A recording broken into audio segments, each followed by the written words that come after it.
Dear guests and participants, dear ladies and gentlemen, dear friends, it is my great pleasure to welcome you as director of the Museum Rietberg to today's symposium, Storytelling in Japan. Telling stories through pictures is an art. In Japan, it has evolved into a genre of its own, monogatari-e or narrative art.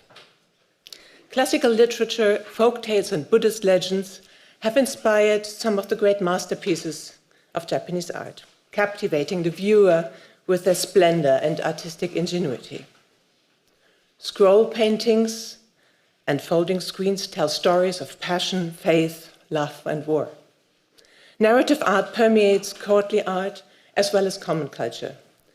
Images and motifs based on Japanese novels and stories, embellished ceramics, picnic baskets, and kimonos. Today's program reflects the richness and the diversity of this art form. Trinh, curator of the East Asian art collections at the Museum Rietberg and one of the curators of the exhibition and organizers of the event, will give a more detailed overview of today's program in a moment. I am really delighted that some of the most renowned scholars of Japanese narrative art have joined us today. In Zurich, because it's in hybrid format, so in Zurich, I welcome Professor Melanie Trede from Heidelberg, Professor Estelle Bauer, and Dr. Michel Moquillier from Paris, Dr. Rosina Buckland from London, Sebastian Barms from Zurich. I would also like to extend a warm welcome to those who will be present remotely. Dr. Tomoko Emura from Tokyo, Dr. Mary Redfern from Dublin, and Dr. Monika Blinchik from New York, our guests from Germany, France, Spain, and Switzerland, as well as online participants from Australia to China, Russia, Hungary, Austria, Italy, Germany, France, UK, and USA. So actually, I'm delighted that due to the hybrid format, we can have such an extensive and really fantastic guests here today. So I would also like to express my sincere thanks to the Toshiba International Foundation for their generous support. And last but not least, my heartfelt thanks to go to those who have conceived and prepared this wonderful event. The curators of the exhibition, Melanie Trede, Estelle Bauer, and Khanh, Markus and Boris for the amazing technical support, and the great staff of the event and catering team of the Museum Rietberg. I wish us all an exciting and inspiring day, and I'm happy to hand over to Khanh. Khanh, please.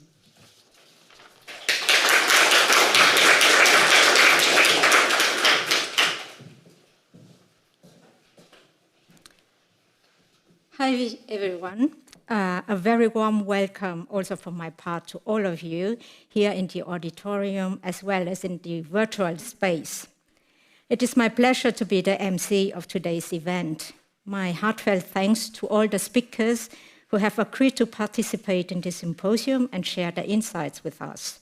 A big thank you to you too, dear audience, who have spared time and make extra efforts to join us today on site and online. I am very humbled to see this great turnout on such a fine autumn day, and I am very happy to see so many familiar faces here in the auditorium this morning. So now to our program today. With over 100 objects dating from the 13th to the 20th century that covered a wide range of materialities, the exhibition Love, Fight, Feast offers a comprehensive survey of Japanese narrative art, a genre well loved in Japan, but hitherto less known in the West. The paintings, woodblock prints, ceramics, silk garments, lacquer, and metal objects on display convey the many tales of courtship and romance, loyalty and courage, as well as of havoc-wreaking monsters and fighting or feasting animals. At the same time, they also demonstrate the boundless imagination and artistry that generations of painters, print designers, and craftspeople have applied to create ever more inventive and daring visual adaptations of the various narratives. But beyond what we can see in the exhibition space and read in the exhibition brochure or the catalog, each exhibit has many more stories to tell.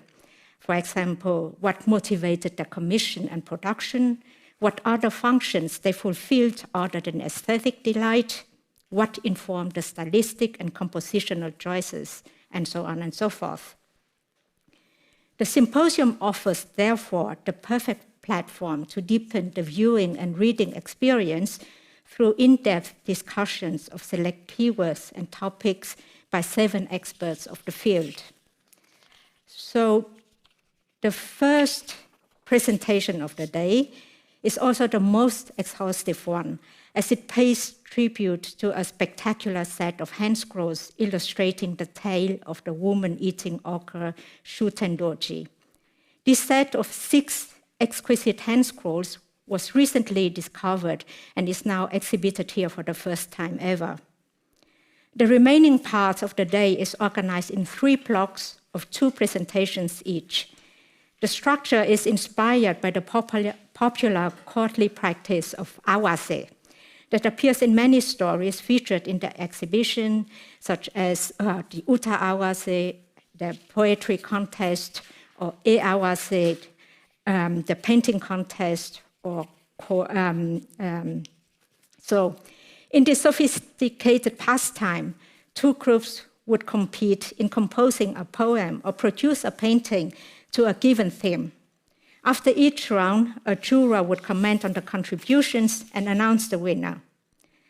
Our event, on the other hand, is conceived as a friendly juxtaposition of 2 presentations that share a common aspect. There is no contest, but rather a pairing without a competitive component.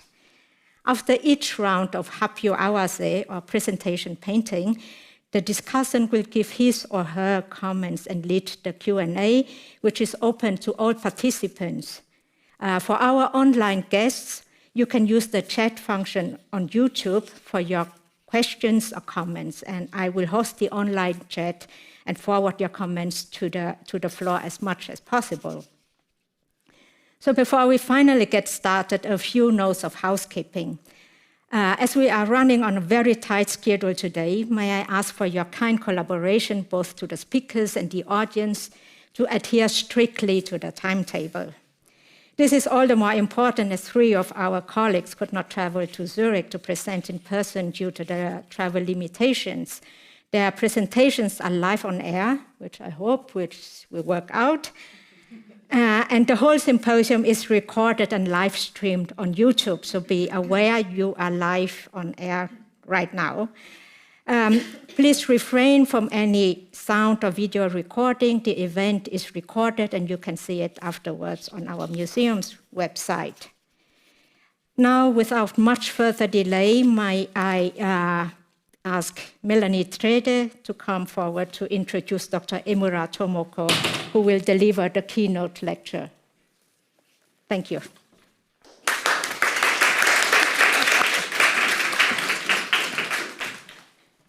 before introducing her, I would like to make sure that she's actually present. She is? She is. I can't see her, though. Anyway, good morning. My name is Melanie Trede. I'm from Heidelberg University and have the big honor to introduce Tomoko Emura to you. She is a member of the important Tokyo Research Center for Cultural Properties, and she's a specialist in early modern narrative art and has discovered Japanese artworks throughout the world. She's traveled to Azerbaijan and you name it. So she's really in the know of Japanese art around the globe.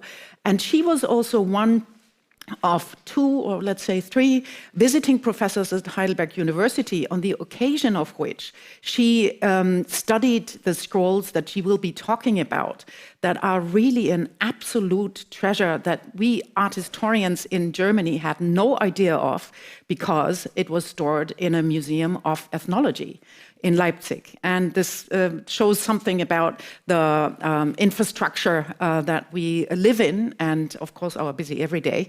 But we are so happy that she was able to read the entire text and put it into perspective. And so I'm very pleased to learn from her more today. So, Tomoko-san, どうぞよろしくお願いします。Yes, Wo soll ich nicht I'm here. I'm here. Thank you, Mary. Okay, can I start? どうぞ。はい。Can you see my slide? Yes. Okay, let's start. It's such a great honor to speak to you, even though online. I would like to express my deep appreciation for Dr. Khanh, Dr. Melanie Trede, and all my colleagues. I'm very sorry I couldn't visit such a great exhibition to see you in Zurich. 2 years ago, thanks to Melanie, I stayed in Heidelberg as a guest professor and had a chance to see the Shuten Dōji's Handscrolls in Leipzig. I'd like to thank Angelica, Dr. Grundmann, and the staff of GRASSI Museum too. I will call this the Leipzig Scrolls. As you would see, the Leipzig Scrolls consist of 6 volumes, 50 scripts, and 49 pictures. Both text and picture were produced on silk. Generally speaking, silk hand scrolls is more formal than paper one. Because I couldn't go abroad as before, I tried hard and finished to reprint the scrolls completely with generous help of Mr. Matsubara Shigeru, who is a deputy director of Nezu Museum of Art, and Mr. Kawada Masayuki, who is a director of Kuboso Memorial Museum of Art, Izumi City in Osaka. My research paper and reprint on the Leipzig scrolls will be published in the next issue of Bijutsu Kenkyu by the end of this year. Today, I would like to give the overall view and consider the background of the production of Leipzig scrolls. Each of the scrolls has the seals of Sumiyoshi Hiroyuki at the end, and his signature at the end of scrolls 3 and 6. According to the archive document of the Sumiyoshi school, Sumiyoshi Hiroyuki produced some hand scrolls, including the 6 volumes of the Shuten Dōji in 1786 for the wedding trousseau of Tanehime, who was an adopted daughter of Tokugawa Ieharu, the 10th shogun, when she married Tokugawa Harutomi, the 10th head of Kishu Tokugawa family. It is reported that the wedding of Tanehime and Harutomi was a big event for whole country. Tanehime's natural elder brother was Matsudaira Sadanobu, who was a Roju, a member of Tokugawa Shogun's council, and who was engaged in the fine arts. The Leipzig scrolls are thought as a part of the trousseau of the 1786 wedding. The story of the Shuten Dōji was completed in medieval age of Japan, and many paintings are made. Most of ordinary and typical hand scrolls of Shuten Dōji consists of 3 volumes, such as a work drawn by Kano Motonobu in Century Museum of Art in Tokyo. The Leipzig scrolls have 6 volumes. It can be said that it was innovated by adding the first half of the story to the ordinary set of 3 volumes. The first three of the Leipzig scrolls tell the story where Shuten Dōji came from and why he became an ogre. I read every single word and phrase of Leipzig scrolls. I felt that this is a magnificent and pathetic story. Yeah, let's start. In the day of the Emperor Saga, in early 9th century, a strange boy appeared in the temple Enryakuji on Mount Hiei and caused troubles. This boy's father is was Ibuki Myojin, the god of Ibuki, and his mother was a daughter of the district governor in Omi province, which is Shiga prefecture at present. Ibuki Myojin was originally Yamata no Orochi, the eight-headed, eight-tailed serpent in Japanese mythology. The story starts with the scene of ancient Izumo, today's Shimane prefecture. Susanoo no Mikoto, who was a son of the Izanagi no Mikoto in Japanese mythology, descended from heaven and heard crying voices. He thought the crying was suspicious and visited the house where it can be heard from with all the villagers. He reached the house of Tezunazuchi and Ashinazuchi.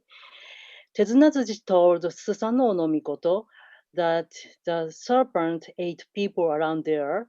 Inada Hime, who was their daughter, will be sacrificed to the serpent. Susanoo no Mikoto said that if he can exterminate the serpent, Inada Hime should be given to him in marriage. The parents accepted his proposal. By the way, cute puppies and their mother dog are depicted peacefully beside the house. The serpent naturally liked to drink sake, rice wine, very much. Susanoo no Mikoto got lots of sake jars ready and made Inada Hime sat on the place where her figure is reflected on the surface of the jars.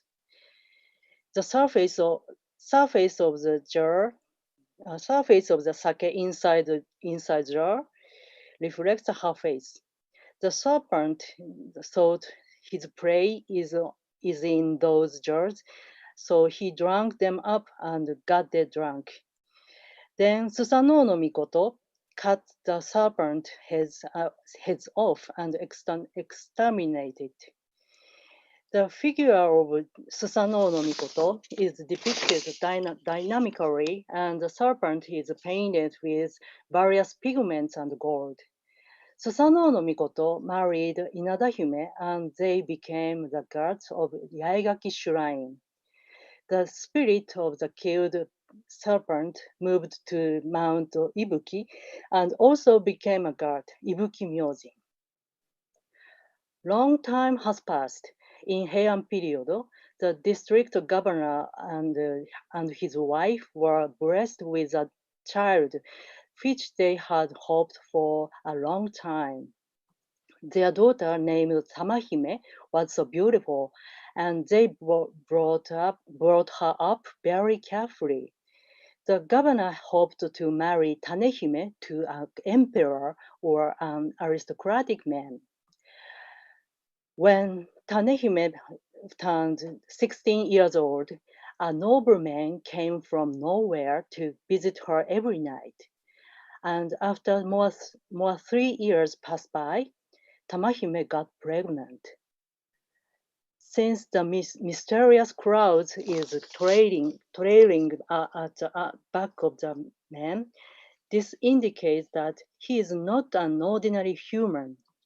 One night, Tamahime's mother and maid witnessed Tamahime and her lover were together in her bed. Tamahime's secret was revealed. The following morning, the mother discovered Tamahime's pregnancy and asked her who that man was. But Tamahime didn't know or even know his name, only that he had been coming for 3 years. The maid of Tamahime didn't know about man either. However, as the situation became serious, the rear of a cat in a round shape is depicted on the edge of the floor. Tamahime's father learned her pregnancy and became angry. He tried to arrest her lover with his servant. At night, the men appeared riding on clouds. When the governor attacked the man with his sword, the man kicked the governor down. Tamahime's lover disappeared, and the governor injured his breast. The condition of the governor got worse day by day, and he was going to die. His wife called an outstanding Miko, a shrine priestess, to divine how he could be healed. The priestess told that the governor's condition has gotten worse because of the punishment of Ibuki Myojin. Following the advice of the priestess, the wife of the governor visited the shrine of Ibuki Myojin and got the oracle through the possessed child. When Ibuki Myojin was a serpent, he fell in love with Inada-hime. He fell in love with Tama-hime at first sight because she looked like Inada-hime. So Tama-hime is pregnant with Ibuki Myojin's son. Ibuki Myojin commanded for Tama-hime to be sent to his place, and the son who she will give birth to shall be fostered by the governor, his grandfather. In this way, the governor will get better. The delicate offering is depicted in the front of Ibuki Myojin. This is the end of the first volume. When the mother came back home, Tama-hime gave birth to a boy, just as the oracle predicted. The governor regretted that he didn't know about Ibuki Myojin's sincere love for his daughter, and that he attacked the god with a sword. He decided to send Tama-hime to Ibuki Myojin and brought the baby up by himself. Spring has come. Tama-hime was sent to Mount Ibuki and lived near the shrine of the Ibuki Myojin. Ibuki Myojin was constantly visiting her. They lived a happy life. At the beginning, the child was smart and good looking, and his grandfather brought him up carefully. But from the age of 3, however, he loved sake and used to drink endlessly, growing violent under the influence of sake. The governor proposed that the child enter Mount Hiei for a Buddhist training in Enryakuji Temple because there was a prohibition against alcohol. The child decided to go to Mount Hiei.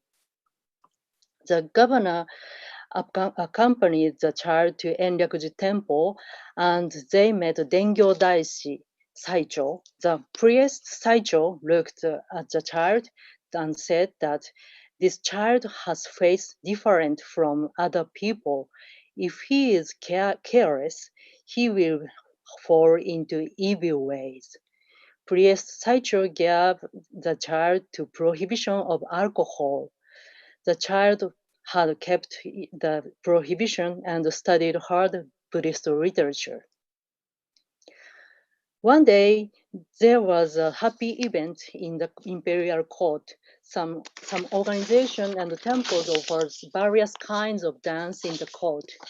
The monks of Enryakuji Temple were discussing which kind of dance they should offer. The child suggested for a dance of Ogres because Mount Hiei is located on Kimon, the gate of Ogre, in the northwest of the capital. All monks agreed to his suggestion. Masks for 3,000 monks are needed to perform a dance of Ogres. The child promised he could make 3,000 ogre masks in a week. The child carved an ogre mask with intent and completed the task in time. The monk and the young boys looked at the masks and were surprised for the masterly workmanship. Especially the mask for the child was made as a lifelike appearance. Numerous various masks are depicted. On the day of the dance, a large crowd was gathered at the court. The child and the 3,000 monks performed a spectacular dance wearing ogre masks. The child depicted as a principal dancer holding a bell and fan painted with gold and silver pigments. Many noble women are watching from behind the misu bamboo screen. The emperor was impressed by the ogre dance and rewarded them with a treat of sake. The child started drinking again for the first time in a while. This is the end of the second volume. From here, the story turns suddenly. Even though the child was back to Mount Hiei, he grew violent under the influence of sake. The child behaved violently, hitting even the monks and young boys who were familiar with him. You can see the child in his madness. The priest Saicho knew that the child broke the prohibition and chased him away from Mount Hiei. The child apologized and asked Saicho for forgiveness while crying, but child was not pardoned. The colleagues looked relieved. After the child was dispelled from Mount Hiei, he wandered around the capital for a while, but there was nowhere for him to stay, and he returned to the governor's house. The governor was surprised by his return. The child told that he was expelled from Enryakuji Temple for breaking a prohibition. He is now called Shuten Dōji, and he wanted to live with the governor as of his foster father again. Shuten Dōji means drinking boy in Japanese. The governor replied that he, although felt pity for the child, he couldn't accept it in his house because the child was not from the same family line and was troublesome. The governor gave him money and suggested him to go to Ibuki Myojin, who is his real father. Shuten Dōji was rejected by both of his family and the Buddhist community. Shuten Dōji visited the shrine of Ibuki Myojin and got a divine message. Ibuki Myojin told Shuten Dōji, "You are my natural son. I was a servant and liked sake very much. Thus you love sake too.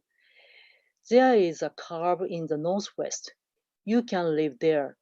Behave yourself and don't make trouble for people." Shuten Dōji went to the cave and have lived there for a while, but as time went by, he started to break the rules which Ibuki Myojin had set and acted violently. He hunted and ate birds and animals. Moreover, he went to town and snatched women and children. At first, he didn't know who could have caused such troubles. The priest Saicho held a big Buddhist service with 3,000 monks. There it was revealed that Shuten Dōji, who used to live in Enryakuji Temple, was the cause of these terrors. So the gods of Mount Hiei attacked and expelled Shuten Dōji from his cave. After Shuten Dōji was driven away from Mount Ibuki, he wandered from place to place until he reached Senjōgatake, thought to be a Mount Oeyama, and settled down there. About 100 years passed by. Shuten Dōji acquired a supernatural power and lived a self-indulgent life. By this time, The appearance of Shuten Dōji has changed like the figure in the later half of the story. This is the end of volume 3 with the signature and the seals of Sumiyoshi Hiroyuki.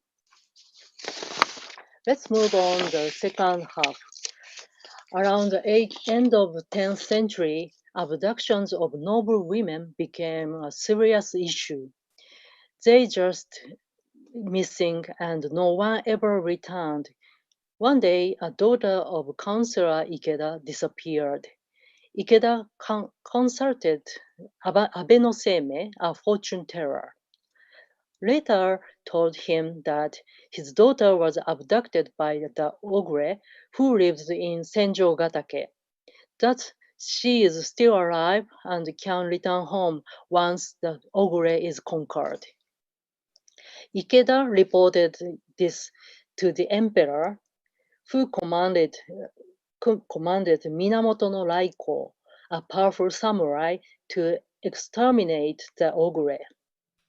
Raiko carried out the mission with four of his strongest retainers and Fujiwara no Yasumasa. At first, Raiko and his retainers went to Hachiman Shrine, Sumiyoshi Taisha Shrine, Kumano Taisha Shrine to pray for their success. The 6 samurai warriors decided to go on mission, disguising themselves as traveling monks, Yamabushi. After 3 days' journey from the capital, they reached the base of Senjogatake and found a small house. They met 3 persons in the house.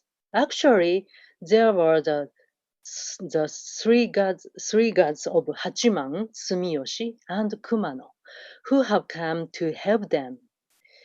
The 3 gods gave Raiko the helmet and the sacred sake, which works as medicine for human, but is poisonous for ogre. Raiko troop climbed the steep mountains with a guide of 3 gods, who led them by hands. When they reached the bank of the river, which is in the neighborhood of the Shuten Dōji residence, the 3 gods fried away on clouds.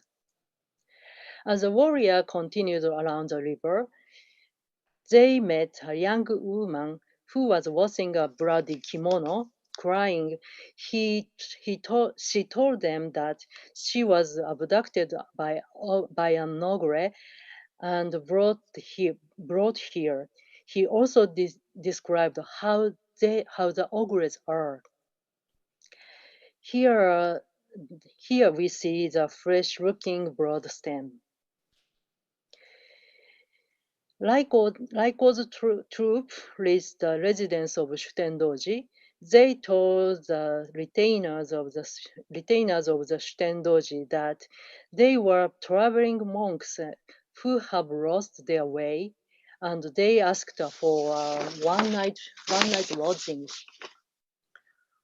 Finally, they met Shuten Dōji, who treated Raiko and his retainers with sake of blood and human flesh.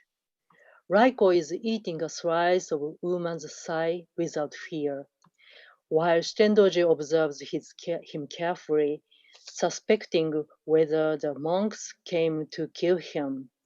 His eyes are impressive, using a blue pigment. In return, Raiko's troop offers a sake, which was given to them by the 3 gods to Shuten Dōji. Shuten Dōji said that he had never drunk such a delicious sake and had a cup of sake after another until he got drunk and went to bed. Raiko's troop also offered sake to the retainer ogres. the willingly drunk and the sacred sake and get dead drunk. After Shuten Dōji and his retainer fell asleep, Raiko revealed to the ladies that they had come to exterminate Shuten Dōji. Two ladies guided Raiko's troop to the bedroom of Shuten Dōji, but they couldn't open the last door, which Shuten Dōji has locked. Whereupon the three guards appeared from nowhere and helped to open the door. Moreover, the three guards have tied the hands and legs of Shuten Dōji with chains to help them. Inside the room, Shuten Dōji was lying surrounded by many women. Raiko's troop ran into the room. Raiko cut off the head of Shuten Dōji. The ogre's heads flew through the room and bit at Raiko's helmet. Raiko's troop killed the retainer ogres, and they went down the mountains accompanied by the ladies who were abducted. The troop went back to the capital, where many peoples welcomed their return. It became a peaceful world. At the end of the image, we see Sumiyoshi Hiroyuki's signature and seals.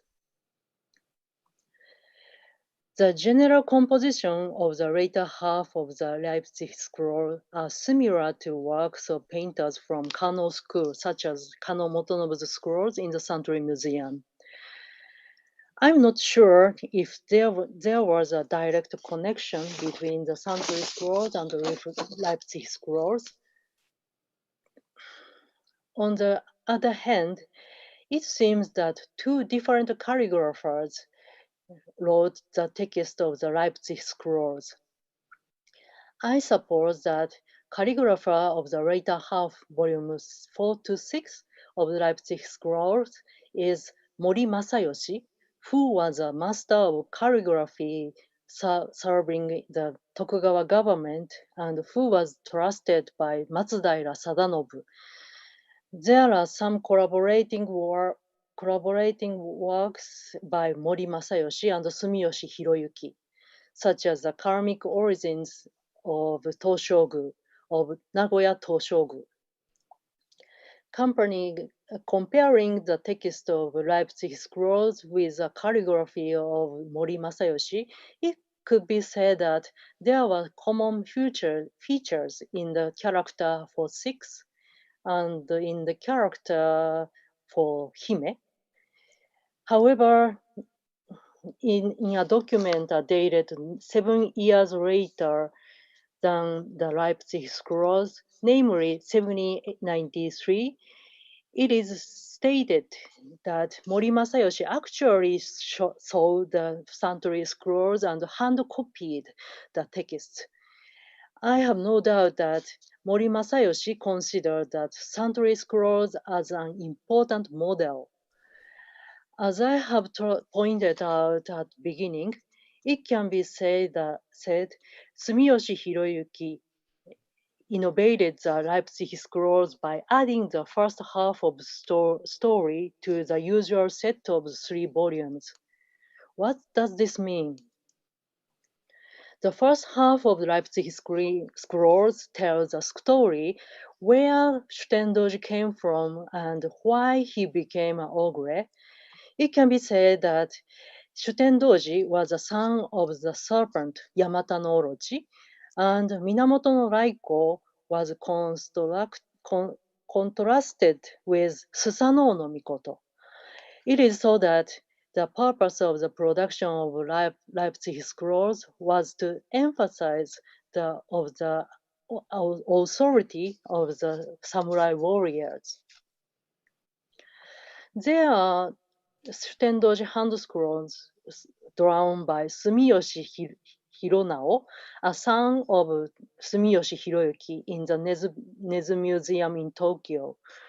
Nezu scrolls consists of 8 volumes, but the general structure and the total length are similar to the Leipzig set. According to Uritate Mokroku, an art auction catalog, Nezu scrolls were once owned by the Maeda family, one of the most powerful daimyo clans in the Edo period. It is possible that the Nezu scroll was also wedding trousseau.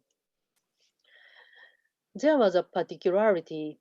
The texts were written on paper, and the pictures were painted on silk. Only on the part of the text, there are many wormholes. I'm not sure about the real reason, but Mr. Matsubara Shigeru from Nezu Museum suggests that the text was drafted on paper. A clean copy on silk had not been done yet, but then the paper with the text and the silk with image were joined together.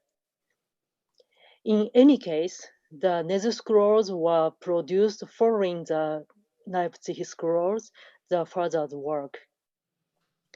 Hironao was just 5 years old when Hiroyuki produced the Leipzig scrolls, so it is unlikely that he has seen the Leipzig scrolls, but there might be precise designs. In the Nezu scrolls, we can recognize some modifications through historical studies, such as this depiction of the imperial court. The structure of the building in the Leipzig scroll is not correct. The veranda should be parallel. In the climax scene, Shuten Dōji eyed Raiko dramatically in the Nezu scroll. It can be said that Hironao emphasized accuracy and dynamic expression. This means that Shuten Dōji had become an important and canonical subject for Sumiyoshi school. I think that the distinctive features of the Leipzig scrolls are the fine techniques and the high-quality color pigments. The Leipzig scrolls symbolize the greatest authority of Tokugawa shogunate in late 18th century. Please enjoy the rare hand scrolls in the gallery. Thank you for your attention.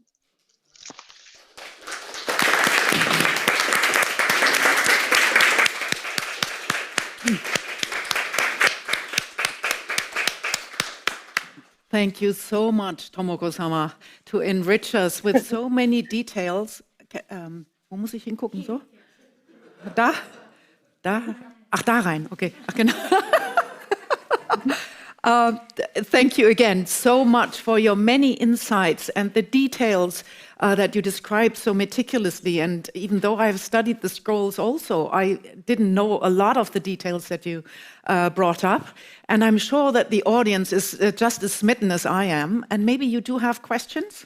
So I take questions and would try to not interpret, but maybe convene between the audience and Tomoko-sama, Emura Tomoko-sama. So, who has a question? Yes, please, Estelle.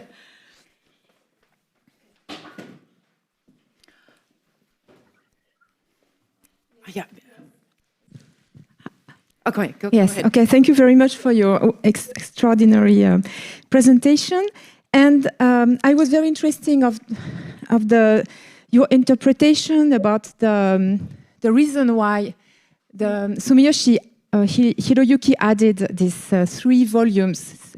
So you are saying that it might emphasize the authority of the samurai.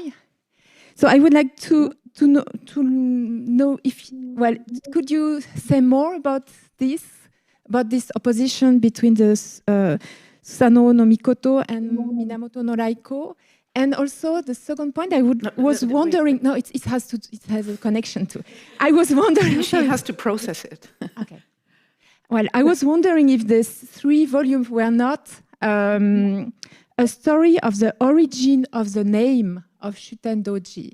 Because very often in Japan, in Japanese stories, there are episodes which are told to explain the origin of the name. I'm like the Hachima Engi or things like this. So I was wondering if it might not be also just simply a story of the origin of this very strange name, Shuten Dōji, especially because Dōji means that he's young, and in the story he's not young at all. やっぱりちょっと日本語で直してくださいよ。日本語でじゃあもう一度日本語でその I'm sorry. その初めの3つの三巻の3つのなぜ住吉弘之が三巻を付け加えたかについて説明をしていただきましたが、特にそのスサノオノミコトと源頼光の何と言いますか今日の対象によって多分その侍のオーソリティを強調するつもりという説明をなさったんですけれども、それについてもうちょっと説明していただければ、できるかどうかはわからないんですけども、説明していただければと思います。それからその3つのその3巻はそのシュテンドジという名前の何と言いますか源流な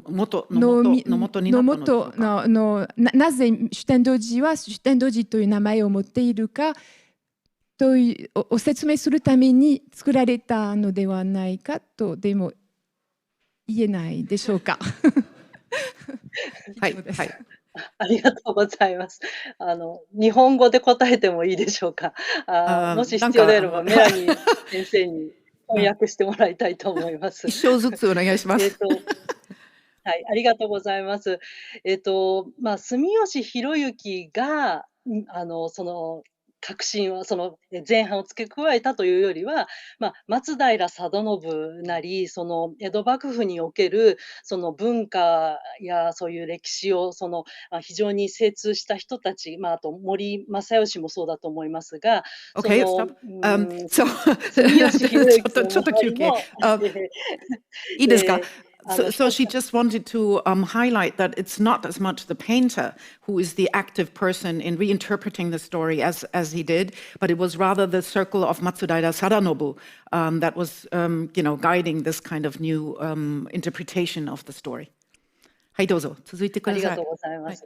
あと前半については、伊吹童子というやはりおとぎ造詞がありまして、その伊吹童子が、伊吹明神のその子供が、延暦寺に入ってその鬼踊りを披露したり、非常に信頼を勝ち得るんですけれども、お酒を飲んで失敗してしまうという、その物語は別にあって、でその大江山演技、大江山主典童子の話とくっついたのではないかというふうには今は思います。Right. So there is a connection between the Ibuki Dōji story, which exists actually separately from the Shuten Dōji that we know, where the first part of the story that she told us and that the scrolls tell us stem from. So there is a close connection. はい。はい。OK、どうもありがとうございました。細密まで答えてくださってありがとうございます。Are there other questions? We try to keep it in English, but please, Herr Triantis ist unser Mikrofon-Transmitter. This is connected a bit to Bauer Sensei's question. So I'll say it first in English and then in Japanese. At the beginning of the fourth scroll, there was this scene with Abe no Seimei, and there is maybe a court servant offering a set of hand scrolls to Abe no Seimei. And I was wondering just about the details of that scene, and I would notice there's this parallel about for the fact that you have hand scrolls depicted within the hand scroll. Mm-hmm. So I wonder if this is a reference maybe to this particular innovation, right, to bring together two narratives in this particular point, right, the beginning of fourth scroll, when the two narratives actually are joined. 日本語でどうぞ。日本語で言いますと、4番目の、絵巻の初めのところに安倍の生命が出るシーンがありましたですね。それで安倍の生命。聞こえますか？はい、聞こえてます。はい。そのところにちょうど絵巻が出ますね。絵巻が何か施しされています。そのもうちょっとそのディテールをちょっと知りたいとともに、その絵巻が出ること自体が意味があるかなと思いました。わかりましたか？その場面。はい、ありがとうございます。もしよろしければその場面を見せます。はい。こちらですよね。これはおそらく、この、家来が左側の家来が持っているものは、巻物ではなくて布だと思います。で、あとこの奥のものはおそらく金子か何かその砂金とかそういう金目のものだと思います。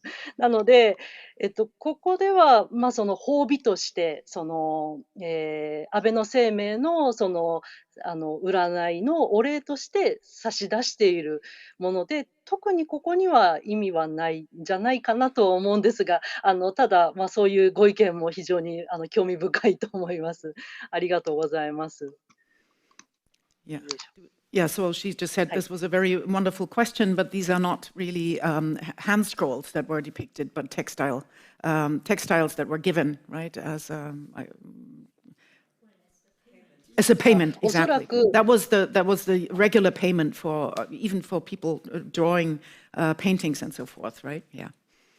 Okay. Other questions? おそらく主典童子が、その踊りの褒美として天皇からもらったものも巻物状のものがあって、それもやはりテキスタイルだと思います。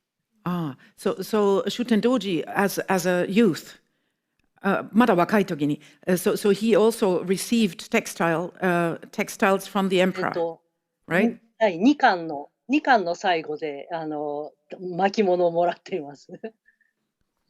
でもそれはテキスタイルです。The temple, exactly. With textile, exactly, with these roles, right? Yeah, exactly. I had one question that Matsubara Shigeru sensei solved, and if you don't mind, I would just like to refer to that. I was startled that such a gruesome, I mean, really extremely gruesome and bloody story was given to a princess as a dowry. So why would this be?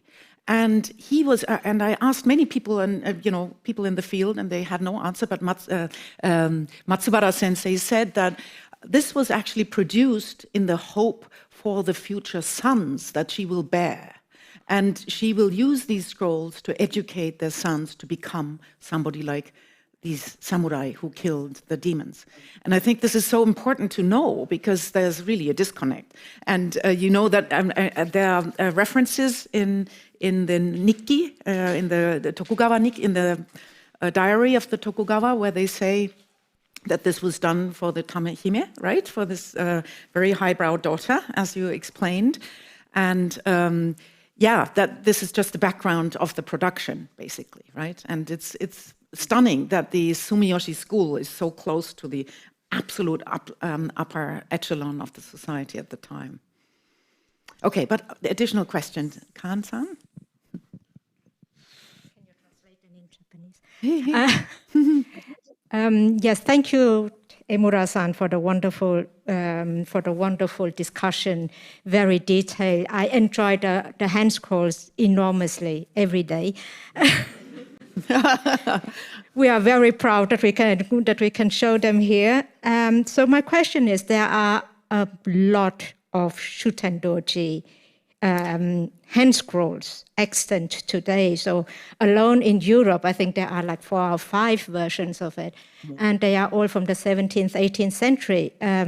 why is that? Is there a reason? Was the story particularly popular at that time, or is there any reason behind it?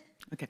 まずこの書店同時本がすごく楽しみにしています。毎日今展示されているのでとても豊富に持っているんですけれど、ヨーロッパ中にも、他にもそうかもしれないけど、たくさんの書店同時の絵巻が残っているんですけれども、その理由はどう思いますか？どうしてそんなにたくさん作られている？このライプツィヒ本もそうですけれども、武士のそのお嫁入り道具として作られた可能性がかなりあるのだと思います。で、昔はその武士たちがその、お嫁さん、お嬢さんを別のお家にお嫁に行くときに、その酒呑童子の絵巻を作らせて持たせたものが、大名家が、没落して、売り立て目録などにもそうですね、20点ぐらい、確認できると思うんですが、そういう、嫁入り道具として作られたものが、その後、世の中にその出回ったということだと思うんですが、ただ、その住吉弘之もいくつか源氏であるとか、他の絵巻物と一緒に作られたうちの一つなので、酒呑童子だけが特に多いというわけではないと思います。Thank you. So she said that there are indeed a lot of these scrolls extant, but it's clear that they were produced for the dowry, as we discussed just before, for the dowry of princesses, and they were just an indispensable part of the dowry given to princesses of the Tokugawa. What was the last part?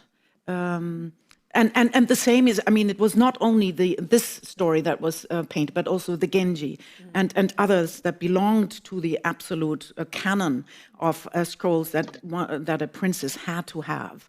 And not only a princess, probably also, lower ranking daimyo, exactly. Daimyo dowry. Okay, any other questions? Yep. Thank you very much for your presentation as well. It's a rather basic question I have, I think, but there was the scene when we had the emperor sending off Raiko and his retainers to kill Shuten Dōji, right? Yeah. And at that scene, we couldn't see the emperor's face. Yeah. Is that normal or not? Yes. Should I repeat it? Yes. It's normal? It's very normal. Yeah. You never see him, actually. Yeah, no need to repeat it in Japanese. Okay, so it's... 天皇が天皇の顔がおっしゃる通りです。で、神様も、伊吹明神も託戦をするときには首から上は見えないで書かれますし、絵巻物では天皇や神様の姿を描かないというのは、とてもノーマルなことだと思います。So the emperor and other high-ranking people were never shown with their face, really, just hinted at. So this is it's kind of a standard almost in depictions of narrative art. We saw Ibuki Myojin at the beginning, in the first scrolls, right? So 伊吹童子は第一巻には描かれていますよね、と言ってましたけど。明神。第一巻。そう、一巻ですね。はい。玉姫を妊娠させるわけですから、やはりそこは顔が見えないと面白くないと思ったんじゃないでしょうか。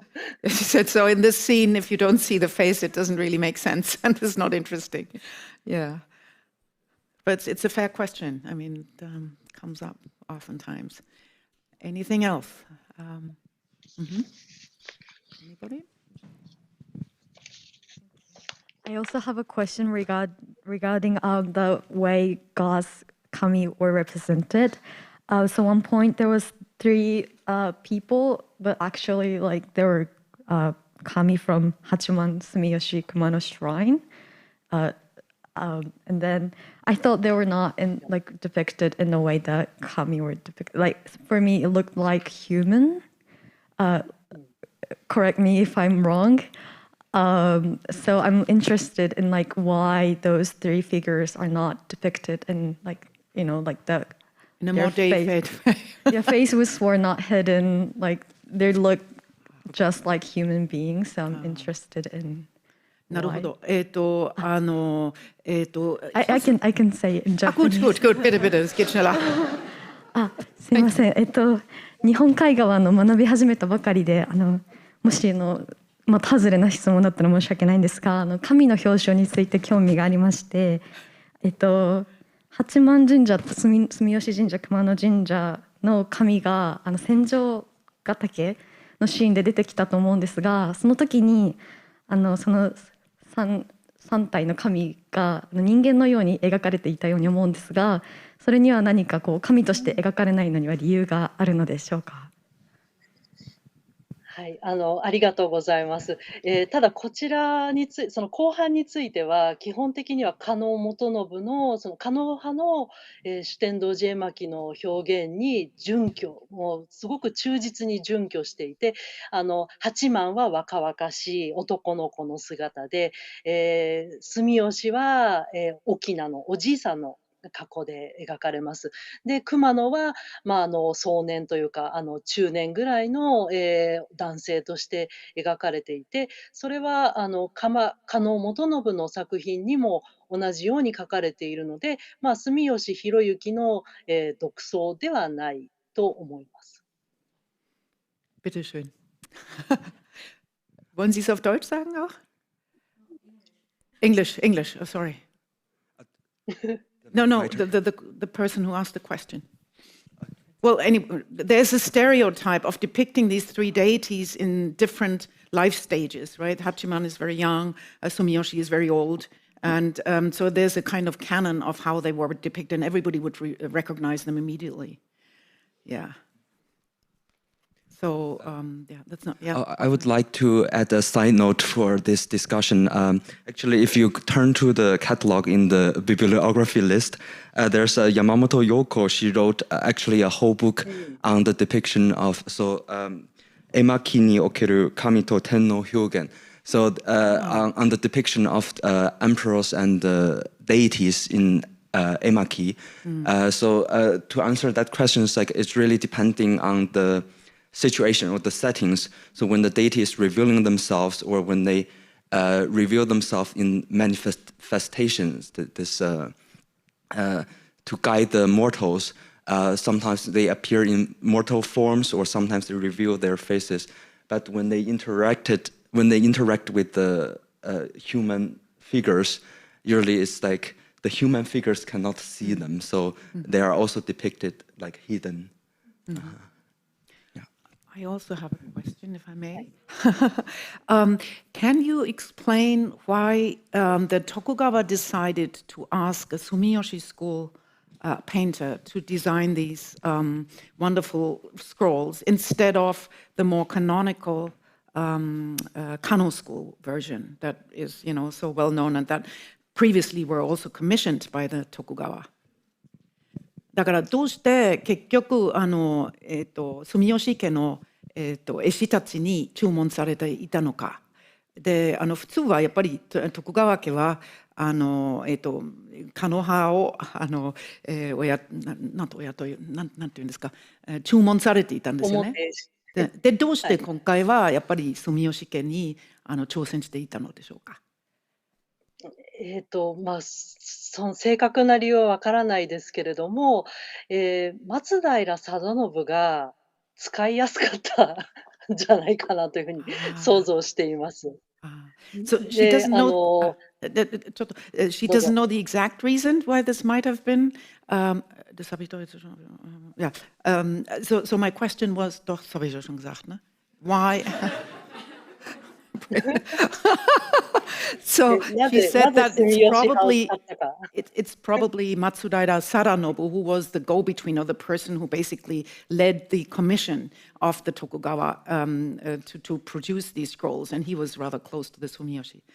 それではい、あと、この、後にその御所の、宮廷の献上の障子を制作するときに、幕府が通常はその狩野派の絵師に書かせるものを、その狩野派のその当時の当主が、具合が悪くなってしまって、住吉弘之がその代役を果たしてとても信望を得たというのがあり、そういうこともあって多分徳川幕府において、幕府の御用絵師としての、仕事を着実にこなしていったというのが、住吉、弘之のあたり、で、行われたのではないかなというふうに思います。Okay, I'm not sure whether I followed everything, but there was some trouble with the Kano school painters before. They were not complying quickly enough or something. Kano school. They was unwell and couldn't produce a commission, and then they switched to the Sumiyoshi, right, who probably had a large atelier, and then they stayed there. This is an information I'd never known about. It's very interesting. いつ頃ですか、それは。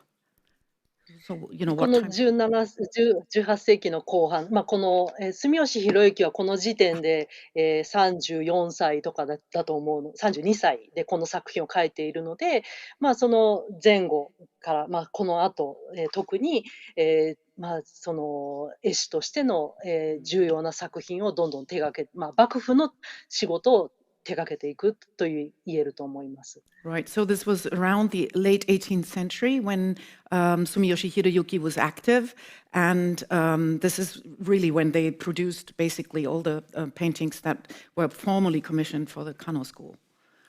Yeah, anybody? One more question or comment? Rosina. And the last Rosina.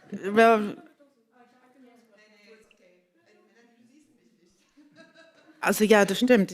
Das ist so wahnsinnig hell. Ich sehe dich nicht. Ja, we can collect the questions. So just brief questions. Rosina and Jaqueline. Oh, she has the mic first. Keep it short, please. And say it in Japanese right away. はいはい、もちろん。ベールントと申します。先ほど大変興味深く聞かせていただいたんです。ご存知かもしれませんけれども、こちらの専門分野は漫画研究なんですね。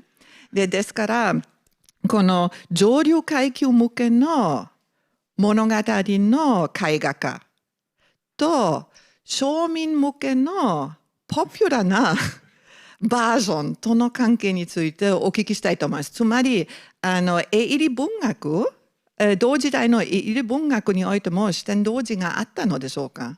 そしてその中の何と言いますかスペクタクル性の高いような表現が上流階級向けのバージョンに何らかの影響を与えたのでしょうか。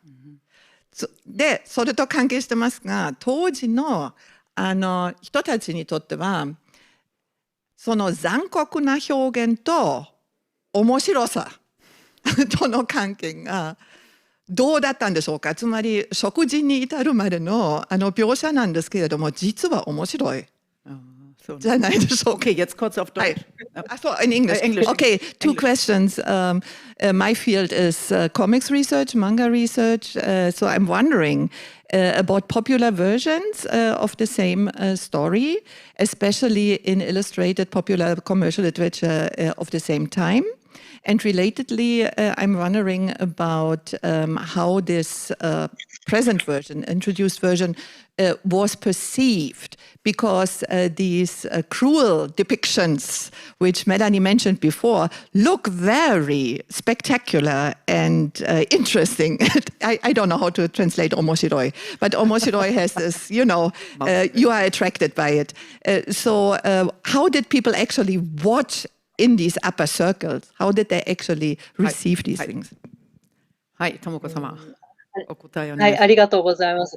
ただ、加納元信が書いたものも、北条家がもともと所有していたもので、そういう意味では上流階級の、絵画だったんだと思いますが、一方で、おっしゃるように、営利版本とか、おとぎ草紙のような形でも、その多数、江戸時代のもう初めには、おそらくいろいろな階層の人たちが見られたものだと思います。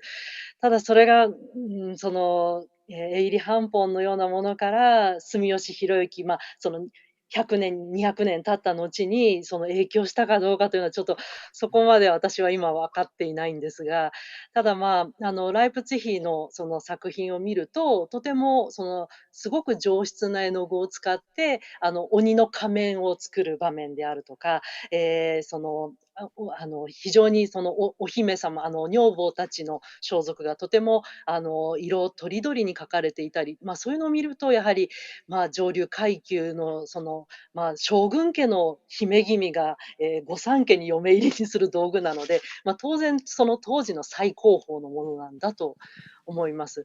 で、そうですね、ちょっと今回こういう形でその酒呑童子の絵巻を私自身も初めてじっくり拝見したので、これから、ただ、その酒呑童子は例えば能になっていたり、その当時から非常に様々な芸能や文学に影響を及ぼしていたと考えられるので、今後その国文学の先生方ともちょっと共同研究をしたいと思っています。素晴らしい。Jaqueline, willst du es übersetzen? Schnell. Also nicht übersetzen. Kannst du schneller? Brief.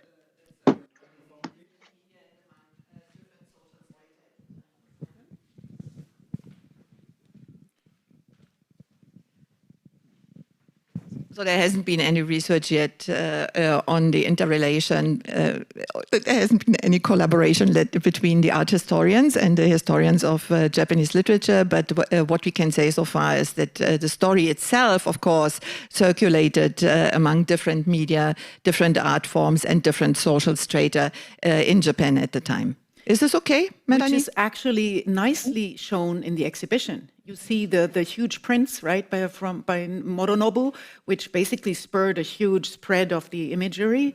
And you find them in basically all formats. I mean, from the screen through small manuscripts, right? So it was really pervasive. Yeah, and the Satsuma. Exactly. Well, yes. One last question? Yeah? Okay, Rosina, please. Hello, Tomoko-san. It's Rosina Buckland. Thank you so much for your fascinating presentation. I'm interested in the difference between the 6 scrolls by Hiroyuki and the 8 scrolls by Hironao, and how the composition, the structure, how is it different? 大丈夫かな？そのHiroyukiの6巻とHironaoの8巻の違いは具体的にちょっと説明できればありがたいと思います。基本的にはその、言葉書きも、絵も、そうですね、ちょっと間違っているところを直したりとか、その有則故実に基づいて、例えば八幡が着物を着てるように一番最初のシーンで、弘之の方では書かれてるんですが、それをちゃんと、衣冠束帯のその、歴史的なその有則故実に、よった、服装に書き、改めています。あとは、そのちょっとこう目線がずれているようなところを、きちんとそのより物語のその進行がよくわかるように書き換えていて、なので、その住吉弘之の、ライプツィヒのその、ライプツィヒ本が非常に優れた作品ではあるんですけど、さらにそこからも直しているという感じがします。今その弘直本は久保荘美術館で展覧会に出ています。はい。ありがとうございますけど、その6から8から増やしたということについてちょっと興味を持っています。はい、すみません。実際に展示で見ていただくと分かるように、すごく大きくて重くて、太いんですね。片手ではちょっと持ちづらいぐらいの、大きさがあります。なので、扱いやすいようにもしかしたら8巻にしたのではないかというのを、すみません、これは推測ですけれども、6巻から、3巻を4巻にするということで、より、ポータブルでハンディなものにしたのではないかと思います。Do you want to? Yeah, she was explaining about the attention to correct detail in Hironawa's version, and particularly the court appearances of people at court, the ceremonies and the architecture, as she explained. But I was interested in how it expanded to 8 scrolls, and she was saying it was to make it easier to handle because the pictures are bigger, it's on a grander scale, so it makes it more portable, easier to roll, so it's not a compositional difference, it's the scale that And made they're it really increase. Heavy. They are really heavy. Honestly, not easy to roll. Okay. So thank you all. Thank you so much, Tomoko-sama, for your wonderful presentation. 皆さんもありがとうございました。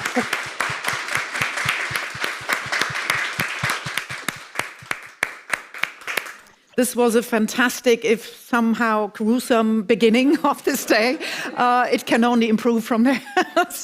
But thank you so much. I mean, this in-depth analysis is really something that we treasure a lot, and I think we all profited from it. Okay, so now we have a coffee break. At 10:45 we will reconvene. Please be on time. Thank you. Thank you for your questions also.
Welcome back. I hope you have a refresh break.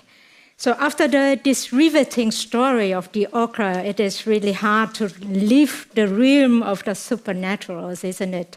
But no worries. We are the first happyō awase, the pairing of presentations, deals still with species of other kinds, or iruimono, that are all the stories in which all characters are played by non-humans. So we are still there.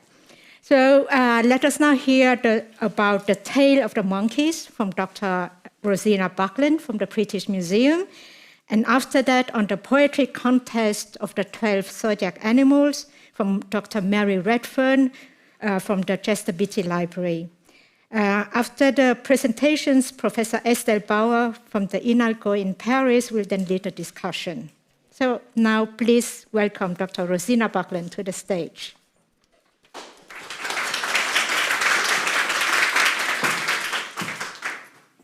Thank you very much, Khanh. It's a pleasure to be here and to be able to experience this wonderful exhibition with works, some of which I've seen before, many I haven't seen. So a real treat and a wonderful event today. Since 1906, the British Museum has held a unique hand scroll comprising alternating passages of text and image that tell a story of a marriage and the birth of an heir. So far, all is normal and in line with expectations of auspicious subject matter. What makes Japanese painting number 59 in the British Museum so special is that all the characters are monkeys. The work has an important place in my academic development, as it was my assignment in a seminar for Melanie Trede at the Institute of Fine Arts, New York University. So I am indebted to the recommendation and the support I received. She encouraged me to develop it into the qualifying paper for my master's, and then I was given a great opportunity to publish it as an article in a special issue of Oriental Art. However, all of that was 20 years ago, and when I carried out my research, and I cannot claim any new discoveries about the work since that time, so I welcome any suggestions and ideas and corrections from you today. After introducing the content and a little of its history since leaving Japan, I'll briefly consider the scroll's categorization as an anthropomorphized story and its relationship to other similar stories. I'll then explain the various theories regarding dating and motivation behind the work's creation, though I cannot offer a decisive verdict. You can, of course, see the hand scroll for yourselves in the exhibition, but by its very nature, only one section can be shown at a time. So I'll quickly run through the content here. Though the work has been reproduced numerous times now, and large-scale colour reproductions are few, and I would recommend visiting the British Museum's collection online database at britishmuseum.org, where you can zoom in on digital pictures of the pictures and images of the pictures and text passages. The image that opens the scroll has a section of loss at right, as you can see here, and scholars assume there was an additional text passage at the scroll's beginning. The first picture shows the main character in the story, Kuribayashi Shibuzane, in conference with two retainers. And you can see Shibuzane. There he is. There's my pointer. And we learn from the following text passage, and this gives you a sample of the calligraphy, but I'm not going to analyze the calligraphy today. But we learn from this that he is head priest of Hiyoshi Shrine on Mount Hiei to the northeast of Kyoto. So we have a nice connection with Emura-san's presentation where we were thinking about Enryakuji and the exiled bad sake drinker. And Shibuzane is considering a suitable groom for his daughter. The second picture, is the wedding procession of that daughter, with two palanquins shown at the center, the retainers behind, and then porters carrying her wedding trousseau in front. The disadvantage of such a presentation on PowerPoint is that the longer, more important images end up being rather small in order to fit them on the screen. So here's a detail of that central section. And the daughter is on the right hand, in the right-hand palanquin, shaded, and then that's one of her ladies in waiting, her primary lady in waiting, who can be seen. We can peek through the window there.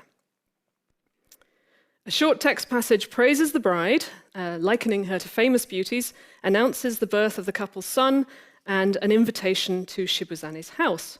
And then we find a picture of Shibuzane dispensing instructions to servants for the upcoming festivities. The following text passage details the decoration for the reception room in some detail and the food dishes, after which is a depiction of the groom, Yosaburo Yoshinari, and his entourage, making their way to Shibuzane's residence. And here is a close-up of the main members of the family, the main members of the party, and you can see the young lord, the son that has just been born, the son that has just been born is here, resplendent in a red and gold robe, being carried high on a retainer's shoulders at the front. In the next passage, Shibuzane gives precise instructions for a linked verse gathering, the renga, which we see in progress in the subsequent image, with participants seated in a circle and servants preparing tea to the left. And in these interior scenes, I draw your attention to the remnants of the pale green pigment on the floor. I hope you can see a little bit. Get my pointer over there. There we go. There's a little remnants of green pigment on the floor there. So we have to imagine the painting's original appearance with a full covering of this cover, suggesting fresh tatami mats. The groom is seated at right. Hope you can understand what I mean. There we go, pointer, my rather sluggish pointer. And there's a scribe named Chiyomaru at the center, and both the poet Karasaki no Matsumoto Bo Ichigi next to him, on the right there, and then Shibuzane, the host Shibuzane on the far left, have dozed off, perhaps indicating a slow pace of composition of the verses, and their need for a reviving cup of tea, which the poet Sochin, here we go, has already received. So he's got his tea and he's awake, but Shibuzane and Ichigi are dozing off here. Or maybe they're just thinking, maybe I'm misinterpreting. No, I'm not misinterpreting. It says in the text that they've dozed off. And the scene of tea preparation, with the utensils all meticulously depicted and highlighted in gold, has rightly drawn much attention and has led to the scroll being borrowed for exhibitions about the history of tea. And so particularly early representation is significant for that reason. A text passage describing servants and retainers serves as an introduction to the final banquet scene. As this is an especially long picture, I've split it across 2 slides here. In the adjoining space to the left, kitchen preparations are underway. There we go. And the women and the child, Wakagimi, are seated in a separate room at left. And here, in the details, we see a splendidly furnished room on the right for the banquet with the male participants, with a gold leaf screen, just visible at the back there on the left, an ornamental shimadai tray. There's the shimadai, and piled rice cakes at the front or at the edge of the mats there. Shibuzane is offering sake to his son-in-law, who bows respectfully before him. And in the separate room on the left, the young Lord Wakagimi is being cradled by his grandmother. The scroll then ends with a long-form poem, a choka, that extols the landscape around Hiyoshi Shrine and makes numerous allusions to classical poetry. That is the content of the scroll, but according to the scholar Sawai Taizo, the order of the sections was altered when the scroll was remounted at an earlier date. He argues that the Renga meeting and the banquet scene and the associated text passages should be reversed. The order should be reversed. And this is how the transliteration was done of the scroll when it was studied. To give you some information on provenance, the Handscroll was part of a group bequeathed by this individual, Augustus Wollaston Franks, a towering figure in the institution's history, described as the second founder of the British Museum, for the tremendously significant role he played in building up the collections in numerous areas, a lot of material coming from Europe, from the Middle Ages, but also in areas such as the Middle East, Africa, and Asia, which at the time were considered less prestigious than European classical civilizations. During his 45-year tenure at the museum, the collection grew exponentially, and he laid the foundations for 7 of today's 8 curatorial departments. So from one department, it blossomed, expanded into what are now today 7 departments. Franks was the advocate in 1880 for purchasing the substantial collection of paintings belonging to the British naval surgeon William Anderson, who was recently returned from Japan. It's not known how Franks acquired his small group of Japanese paintings, but it's been suggested that Saro no Soshi was a gift from Anderson, so possibly acquired in Japan by Anderson, who was in Japan 1873 to 1880, and then subsequently bequeathed in the early 1900s by Franks. The Franks' bequest comprised 38 Japanese paintings, many of which were narrative works, such as the 3-scroll set En no Gyoja, which I show you 2 pictures from here. And there were also 23 Chinese painting albums and individual leaves, and 96 Japanese prints. The scroll was not given any scholarly attention by earlier curators at the British Museum, probably due to the challenge of deciphering the text, and to the fact that the story was not a well-known one, unlike Ibuki Dōji or Shaka no Honji, which are known in numerous versions. It came more clearly to light in the late 1970s, with the researches undertaken in association with the International Research Conference on Nara Ehon, held in London, Dublin, and New York in 1978, and Tokyo and Kyoto in 1979, and the fruits of which were published in 1980 in the landmark volume Zaigai Nara Ehon, edited by Barbara Ruch. Saro no Soshi had the honor of opening the volume with a commentary by Okami Masao. A transliteration was then published in 1989 in the series Shin Nihon Kotten Bungaku Taikei, which helped make it better known to the scholarly community within Japan and elsewhere. And in 1990, Lona Takeuchi of the School of Oriental and African Studies undertook an English translation with her seminar class at the school. And our understanding of the scroll's content and significance is indebted to her.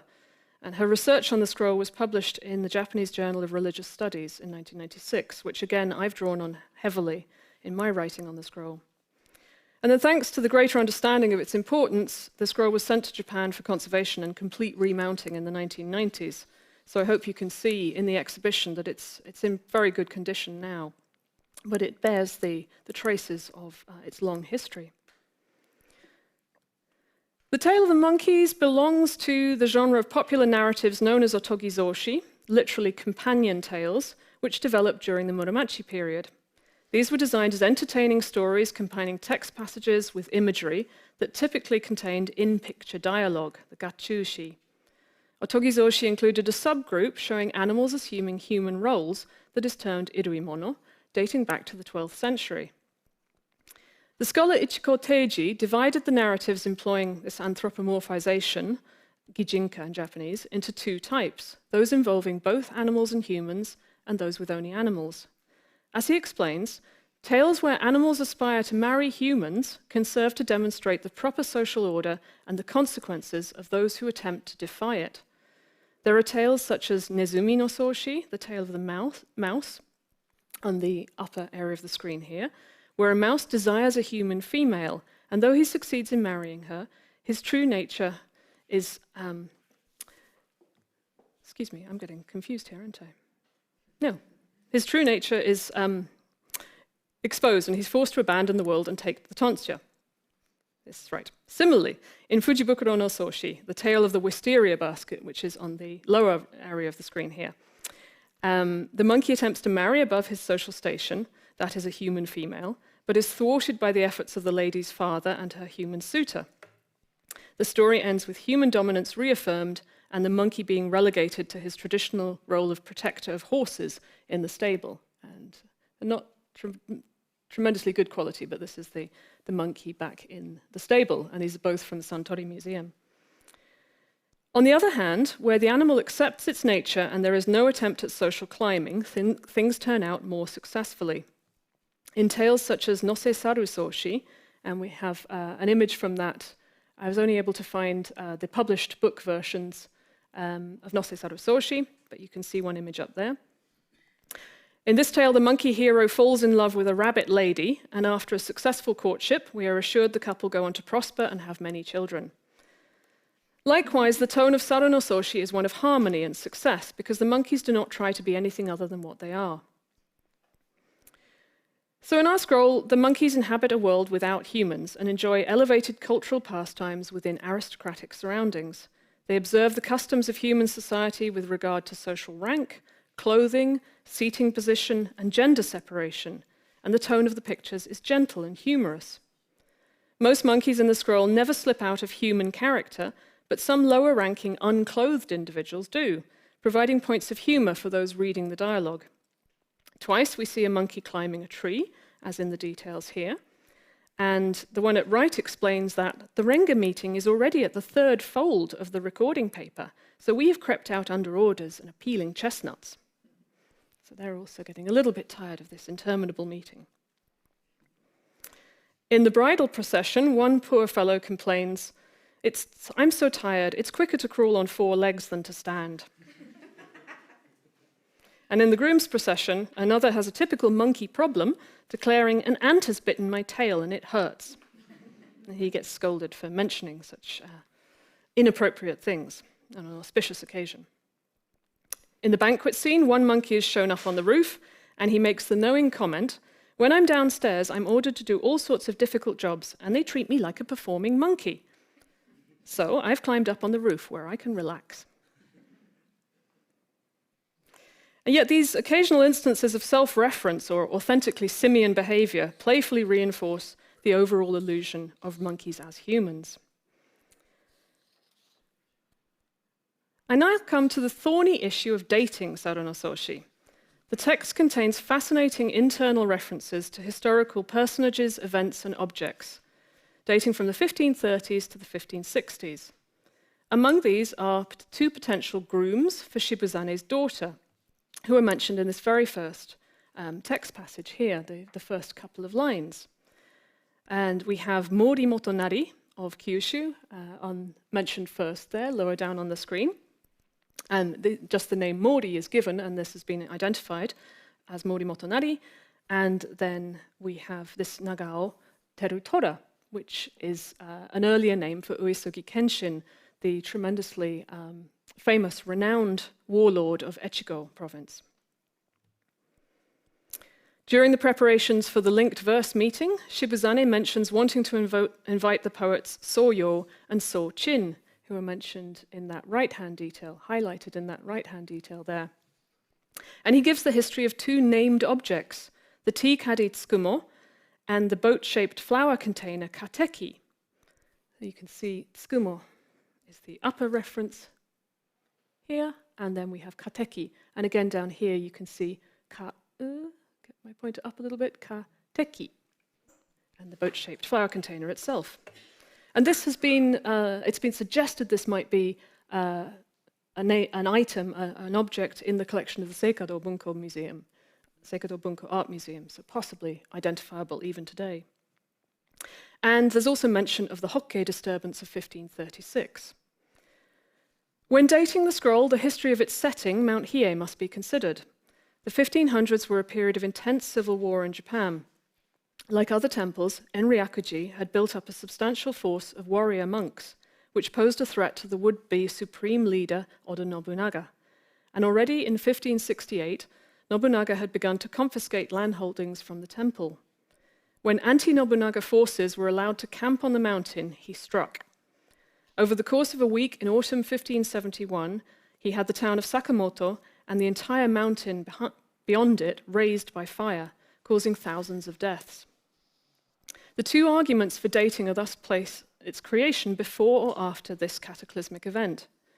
The scholars behind the transliteration argued for creation between 1565 and 1571, and the former keeper of the Japanese collections at the British Museum, Lawrence Smith, concurred with this. In theory, Okami cites the mention of the Renga master Soyo having journeyed to Iimori, which is recorded as happening in 1560. And this poet died in 1563. So at one point in the story, Shibuzane says he wants to invite Soyo, but this individual has already gone to Iimori, so he's unavailable. And the tea caddy tsukumo, described as having belonged in the scroll to Matsunaga Hisahide, was presented to Oda Nobunaga in 1568. So again, the suggestion is that this description predates it, predates 1568. The scholars also cite the absence of any mention of the burning of Hiezan. However, even with references to real-world events, the story remains fictional, and it did not need to be factual or set in the present day. By contrast, Lona Takeuchi argued the scroll's emphasis on both the prestigious history of Hiyoshi Shrine and hopes for its future prosperity invite the theory that it was created as part of the rebuilding campaign after the destruction by Nobunaga. She has suggested Harifube Yukimaru as the real-world inspiration for the character of Shibuzane.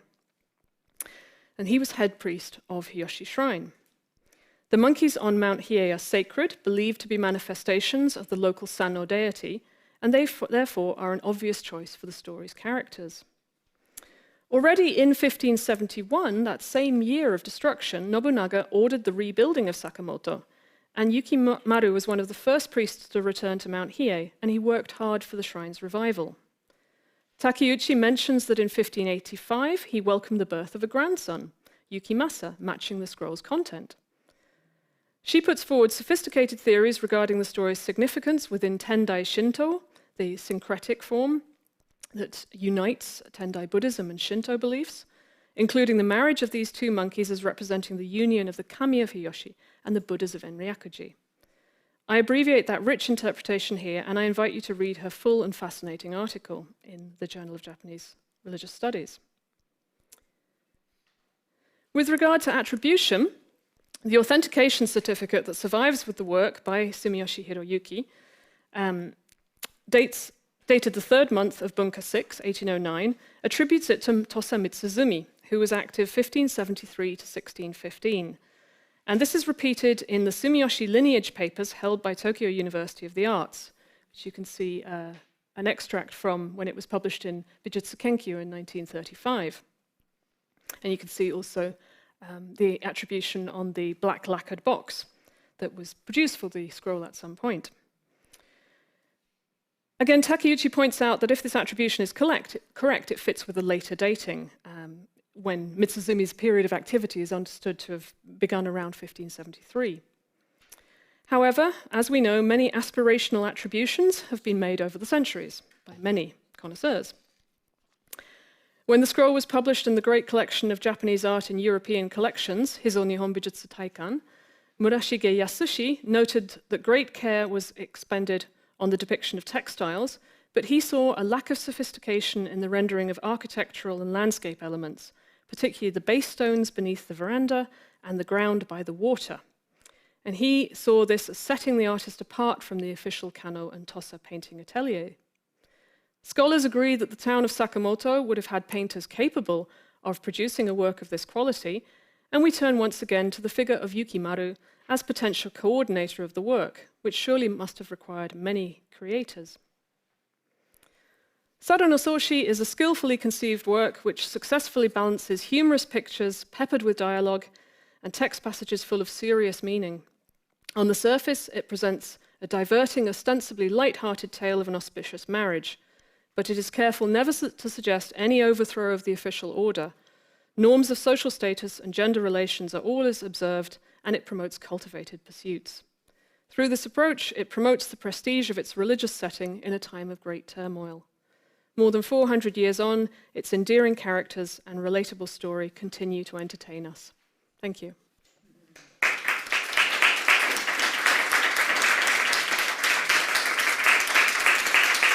Should I?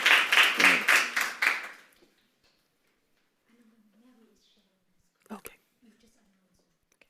And we now are going to go live to Dublin for a presentation by Mary Redfern of the Chester Beatty Library on another Iruimono work. Welcome, Mary.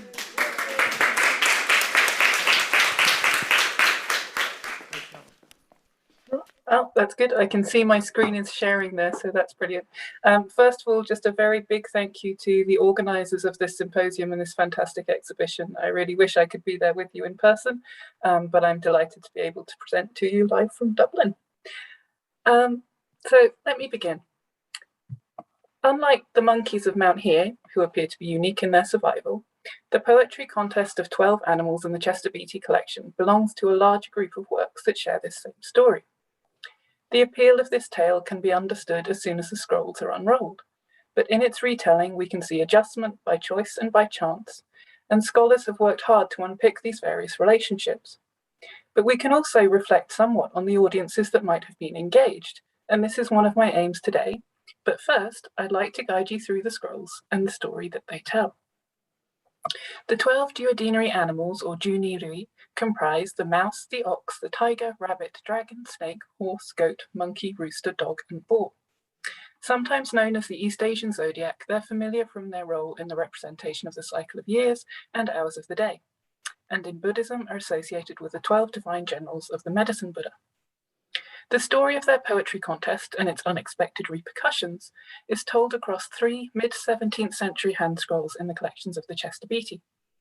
The scrolls have a total length of nearly 30 meters, which I shall now attempt to summarize in a few minutes. So to read, as everyone's indicated, follow right to left and top to bottom. The 12 animals delighted in poetry. Taking their places on the left and the right, they accepted a passing deer of some standing to join them as judge. Each offered up a poem, and they enjoyed a splendid party together, as you can see here in the middle. Thinking a second meeting should be arranged, the 12 were very disappointed to find the deer that had judged them so well was indisposed. When the deer's companion, a lowly raccoon dog or tanuki, proposed himself as judge here at the bottom, they scorned his proud gesture, beat him severely, and chased him away. His pride badly injured, the tanuki gathered together the animals overlooked in the formation of the 12, including the wolf, the badger, the kite, the owl, and the pussycat. At a council of war, they determined to attack the 12, and from there, matters very quickly escalate. As we move into the second scroll, the 12 animals catch on to the tanuki's plan and armor up to take victory. But actually, we don't have this section in the Chester Beatty scroll, which begins instead with the post-victory party here at the top. But it turns out that the 12 had rested on their laurels far too soon.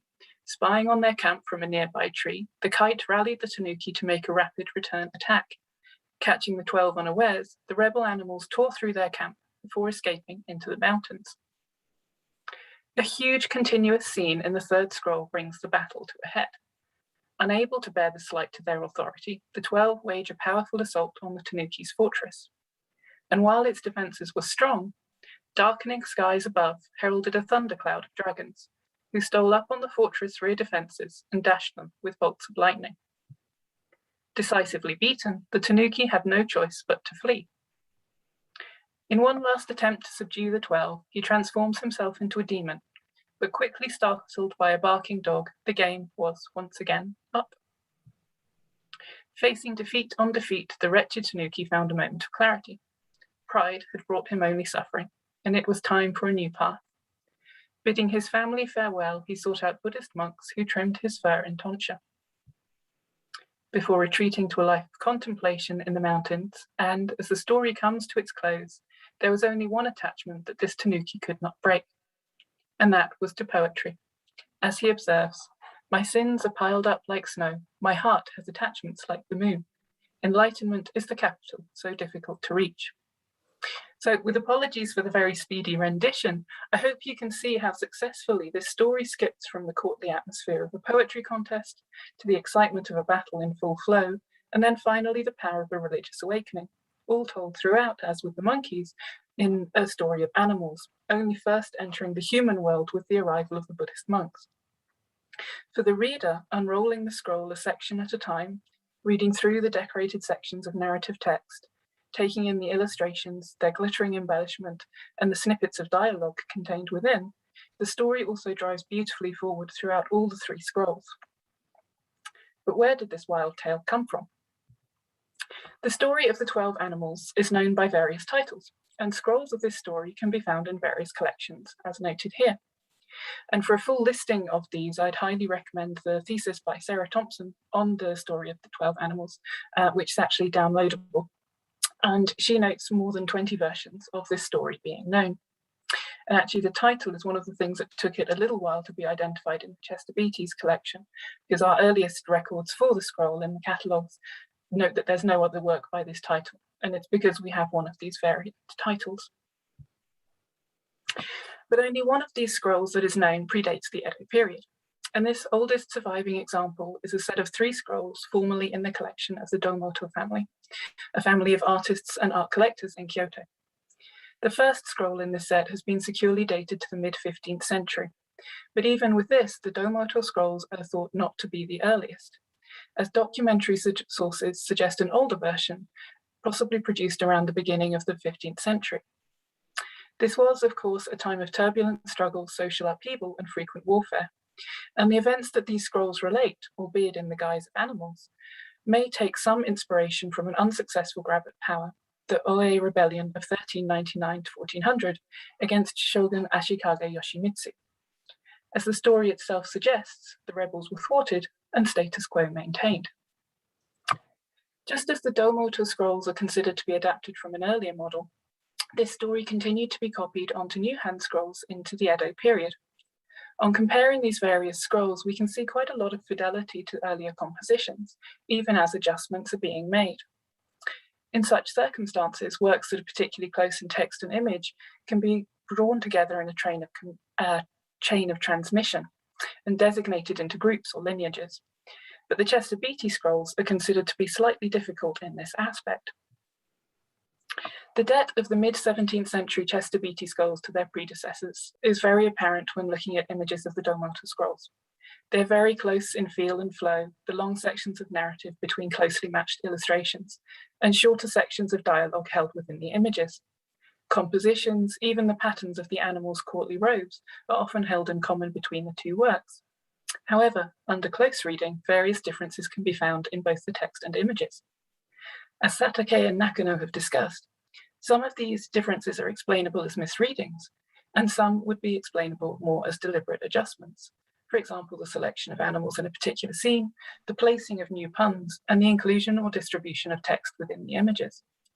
But it's the extent of these differences that has led scholars to suggest that the Chester Beatty scrolls may adhere to a slightly different lineage, not made while looking at the Domoto scrolls or one of their descendants, but perhaps with reference to another work or starting something of their own.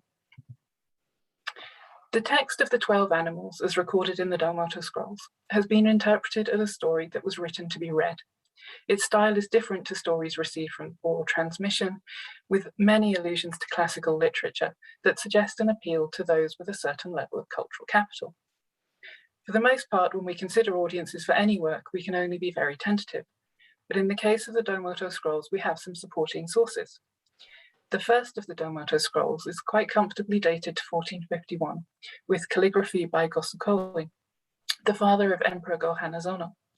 Both of these individuals were known to be very fond of picture scrolls, and the diaries of Gosukoi include mention of a scroll of 12 animals that he consulted. Most notably, this scroll was actually within the household of the Ashikaga shoguns, and a separate diary then records these scrolls again with the context of the imperial palace. Given the social turmoil of the time, captured in the term gekokujo, the low oppressing the high, it's notable to see that in the Domoto scrolls, when the horse kills the rebel owl, he says, "You didn't know your place and were deceived by the lowly tanuki. I'll put an end to this example of the low oppressing the high." With these works situated among society's highest echelons by the diary records and their authorship, or the calligraphy authorship, it's no surprise perhaps that the story relates to the resilience of established authority. Moving into the Edo period, as well as the many iterations of the story of the 12 animals in painted picture scrolls, we find the same story written to be read by a somewhat different audience. Around the time of the Kanban era, possibly 1669, the story of the 12 animals was recreated in print and published as the book Keidamo no Taiheiki, The Great Peace of the Animals. This was, of course, a time of growing literacy, with publishing playing a driving role in popular culture. And rental libraries were also starting at around this period, subsidizing the cost of being an avid reader. Indeed, Keidamo no Taiheiki shows itself to have a wider audience in mind. We can see greater use of phonetic script over kanji characters, making the text somewhat more accessible. And the changing of the title with this reference to Taiheiki may have been a sort of attempt to cash in on something popular, with the 14th century war tale being published only a matter of a decade or so before. This new medium and new format also led to significant adaptation. The illustrations in particular had to be very much changed to fit the format. The quarters they had to occupy were much more cramped, and the in-image text, the sort of speech bubbles in a way, had to be dropped. Markers were also added to allow clear identification of the animals and which side they were on. And in the scrolls, you would get colors and patterns of clothing that would help you with this. But obviously moving into the monochrome printed book with the battle scenes much more compressed, as you can see, this was obviously going to be a challenge. But here you can see not only do we have the cat and the tiger identified, but the tiger is also distinguished as belonging to the 12 animals with the use of his specific duodenary character, printed here in reserve on a black background. The Chester Beatty scrolls are believed to have been made at a similar time to the printed book Keidamano Taiheki, but the precise relationship is very complicated and one for continuing discussion. The Chester Beatty scrolls have many aspects in common with the Dōmoto scrolls, but others in common with the printed book, and others that are so far considered unique. While produced at a similar time to the printed book, the luxury finish of the Chester Beatty scrolls suggests a patron of significant means. Here you can see the incredible gold and fine painting within the images, but also the rich decoration of the text section. So each of the text sections has a sort of beautiful underpainting, in this case of autumn leaves in water. The Edo period, of course, had different social concerns to the Muromachi period. With the rise in popular culture and differences in perception, to some extent there might be considered that there was more of a willingness to champion the underdog. And there's a small change to the text describing the final battle in the Chester Beatty scrolls. So in the Dōmoto scrolls, when the kite sees the dragons rising over the fortress, he quickly instructs the rebels to flee. All hope is lost. But in the Chester Beatty scroll, the kite instead encourages them not to give up, that even though they are now outnumbered, they should persevere and push on. It's a tiny adjustment, but it would have encouraged a reader in a society of honor codes to have more empathy, perhaps, with the rebels. The scrolls have been handed down to the Chester Beatty, and actually we don't know very much about their provenance. We know that Beatty bought the scrolls in 1956 from the London dealer Blewett and Sons. The only other record we have is that one of the tiny fragmentary labels with the scrolls is written in French, but beyond that we still have a lot of work to do to trace their longer history. And yet, as presentations will later show, one of the delights of the story world is not only that these scrolls themselves have been handed down, but that their stories have spread on through different media. And sometimes things can pop up when you least expect it. In this case, while doing research for another project, I came across a Tsurumono print of a goat that gave me a striking case of déjà vu. As privately published prints, Tsurumono were not made for commercial sale, but distributed among networks of friends or associates. Many of these prints were commissioned by poetry clubs for exchange in New Year, and it's not uncommon to find luxurious finishes, for example, rich metallic pigments, as here, and it's also not uncommon to find one of the animals of the duodenary cycle being featured. The intent, of course, being that the print would then be appropriate to the New Year being celebrated. For those working in the field of Tsurumono, this proves very, very helpful in dating. And it's likely that this Tsurumono print was made in 1823, a goat year. It's no surprise that the goat in armor proved so familiar to me. He is, of course, borrowed from the story of the 12 animals. And it's definitely would have been the case that he's been borrowed from a scroll set, because actually this illustration is not found in the printed book. There's even a section of text from the story scrolls directly quoted in the print, and this is marked in red here, and reads, "In battle, I have secured victory. I have drunk sake, and my heart is carefree. All of you relax and enjoy yourselves." A nice thought, perhaps, for a poet.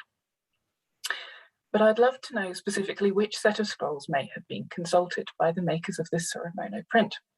In both the Dōmoto and Chester Beatty scrolls, as shown here, these words are ascribed to the dragon, who you can see is sitting there with open mouth and sake cup in hand. I have seen the same words transposed to the goat in other scrolls of the story, so it's possible perhaps that one of these was used. The 4 poets whose verses are featured include one of the biggest names of Edo's Kyoka poetry scene, the poet Kyokado Magao, also known as Yomo no Magao, the leader of the very influential and numerous Yomo group.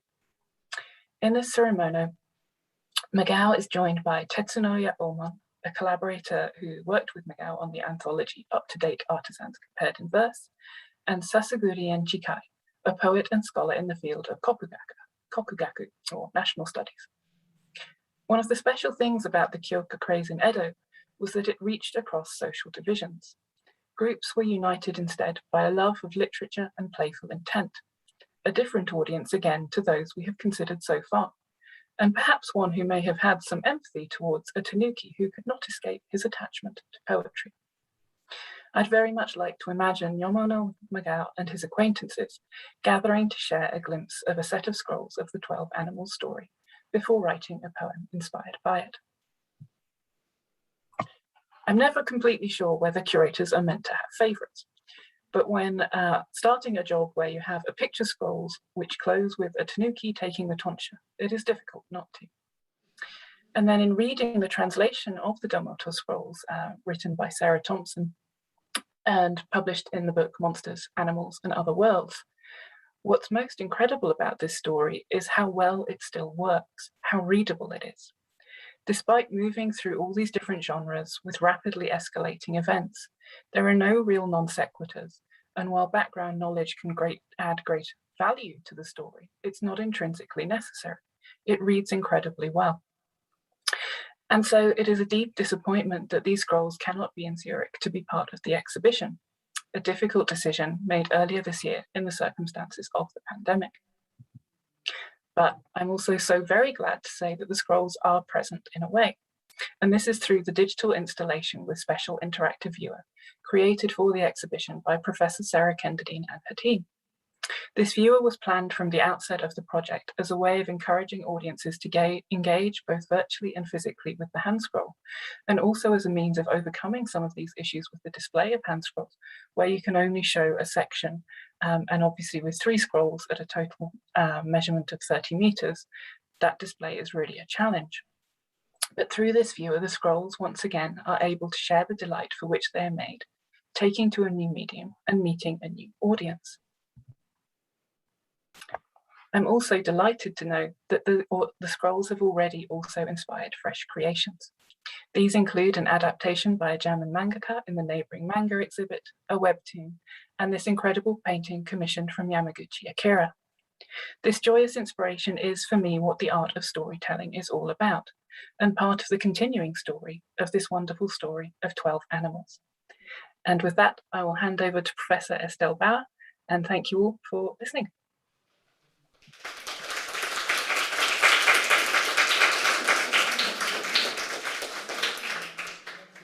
Come, please.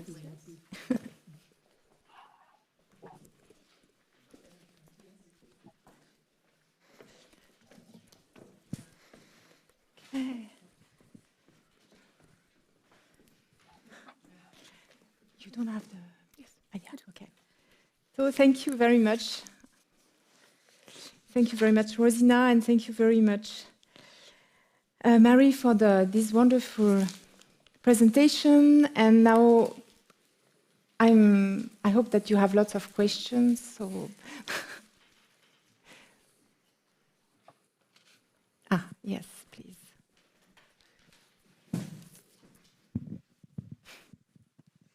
Thanks. First of all, thank you for this wonderful talk, and it was so inspiring to see how all the details, because I wondered a lot about the scroll when I viewed this yesterday, and now seeing the scenes again and in detail, I wondered whether there are not only historical figures and also historical events cited in the text, but whether there are also pictorial references to other hand scrolls. I noticed the one part, the kitchen scene where they are working, and then we also have the Shuhandon emaki upstairs, and it was so close with the monkeys picking out the rice and preparing the fish. I wonder if you could comment on that. Thank you. Yes, definitely. I think there's a connection there, that it's inspired by those earlier representations, and the artists, whoever they were, Tosa Mitsuzumi or artists in Sakamoto, would have been aware of those types of scroll, either in the originals or through copybooks, models. Nothing specific has been identified, but and I'm thinking the interior scenes as well, they may have drawn on precedents and adapted those to that very specific situation of this auspicious tale about the religious institutions on Mount Hiei. Yeah, nothing specific that I can provide enlightenment regarding, but I think you're absolutely right. I think it's interesting also that the attention that's given to that, the background scenes that they want to show, the different ranks of society, and that's part of the procession scenes as well, that you get the central figures as well as all of their entourage, and a lot of effort is put into representing that, and then the effort is put into showing front of house and back of house, so to speak, the higher status people enjoying the celebrations, and then the lower status people who are making all of that possible. Yes, maybe Mary, do you have also, could you say something about all these details? Yeah, I think with the story of the 12 animals, you've got so many, especially in the really detailed fine painting, both in the Chester Beatty scrolls and in the Domoto scrolls, so many details in terms of the armor, all these other things that we can analyze and look into from that perspective also. But it's also just sort of the richness of the painting is incredible. And the way that the designs are used, particularly on the clothing. So you see it most in the first scroll of the Chester Beatty scrolls, where the animals are all given the same clothing patterns, but the clothing patterns also have significance to the animals. So there are all these really lovely details, like the ox is wearing cartwheels and the dragon has the clouds for the rain-bearingness. But there isn't really the same sort of reference to external events in the Domoto or Chester Beatty scrolls that Rosina has with the monkey scroll. So that's why it's really sort of been a matter of interpretation to link them to the Oe Rebellion of 1399. So we can see sort of details that relate to the social context and social world and the decorative arts, but not the same details to external events. Thank you very much. It has to do with material culture, and that's true that, as you said, Shuhan Emaki also is a wonderful works to understand how people were, what they used to eat and what they used to wear, garments, things like this, and what kind of dishes they were using as well. So Melanie, please, just the micro, please. Just a rather simple question to very complex presentations. Thank you very much indeed.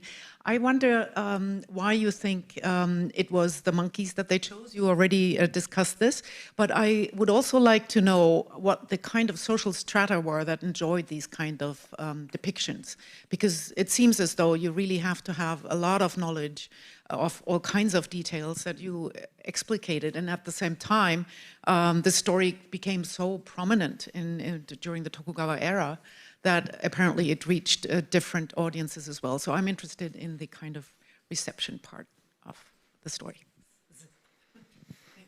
Shall I go first? Because they are very different trajectories, aren't they, for those two stories? I think this is one of the crucial aspects for dating, for the arguments before 1571 and after 1571. Who was enjoying the scroll? Who was it made for? Did Harifube Yukimaru serve as the editor, that commissioning coordinator? Could it have been part of a fundraising campaign? And if so, who was it being shown to garner their donations? Because it has to be a very intimate setting and close reading of that text, or careful reading. There's a lot of rubi, there's a lot of furigana in that text to help you understand what's being referred to, which is really good for when you're trying to locate that one specific word in the text.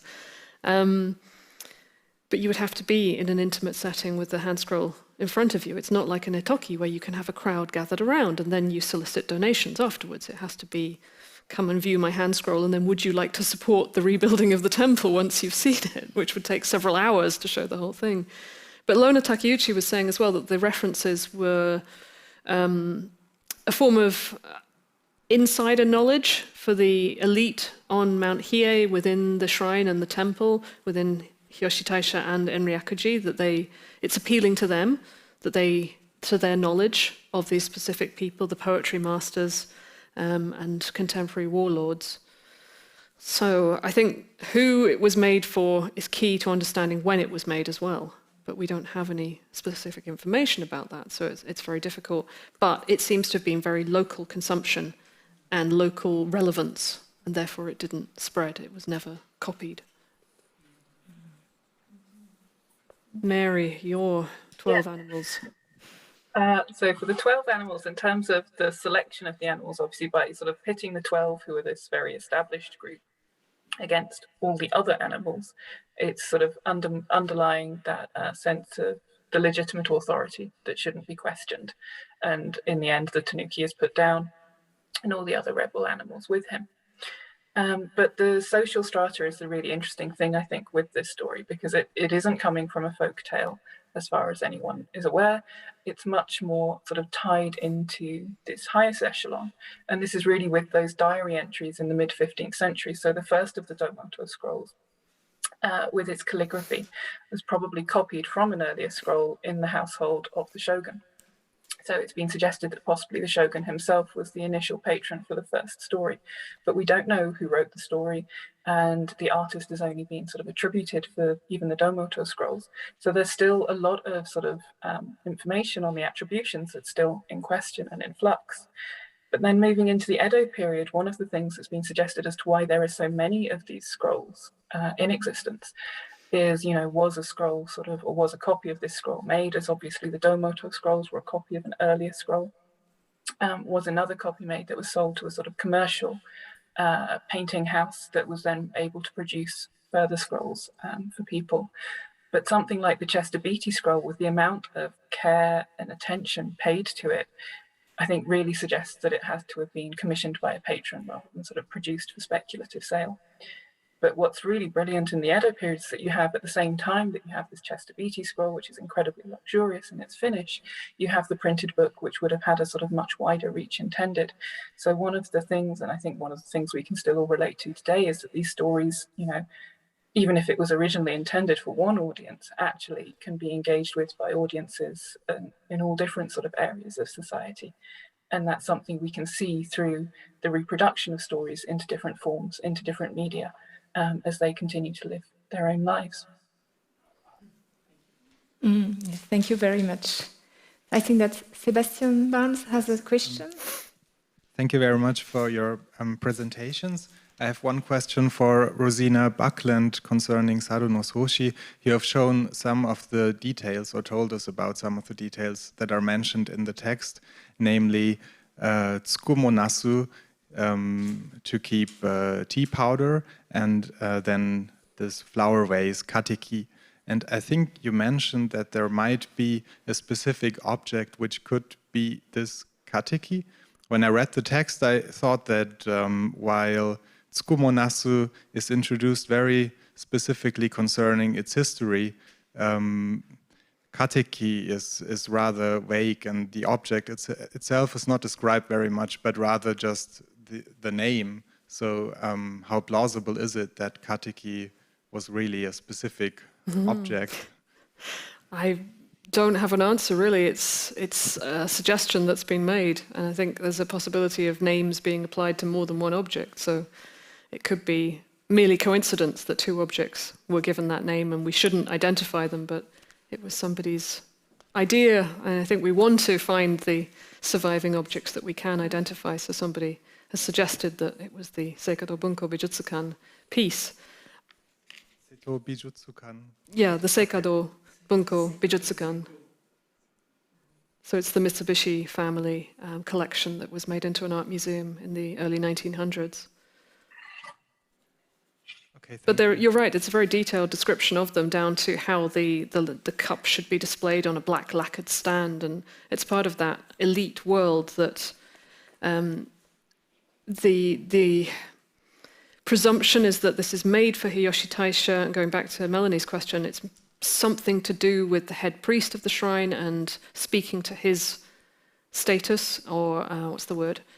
Reinforcing his status as a member of elite society, that he has command of all of this cultural knowledge and knows how to prepare suitably for a banquet and prepare suitably for a Renga meeting, down to these really specific details of how things should be displayed, and having high status objects that are being traded at the highest levels of society, like being given to the warlords. from a point of literary studies, I thought that maybe this the reason that Tsukumo-nasu was even mentioned was just to make seem kateki more valuable. So, but that's maybe just an interpretation. So thank you for your for mentioning the Seikado Bijutsukan. Thank you. So is there another question?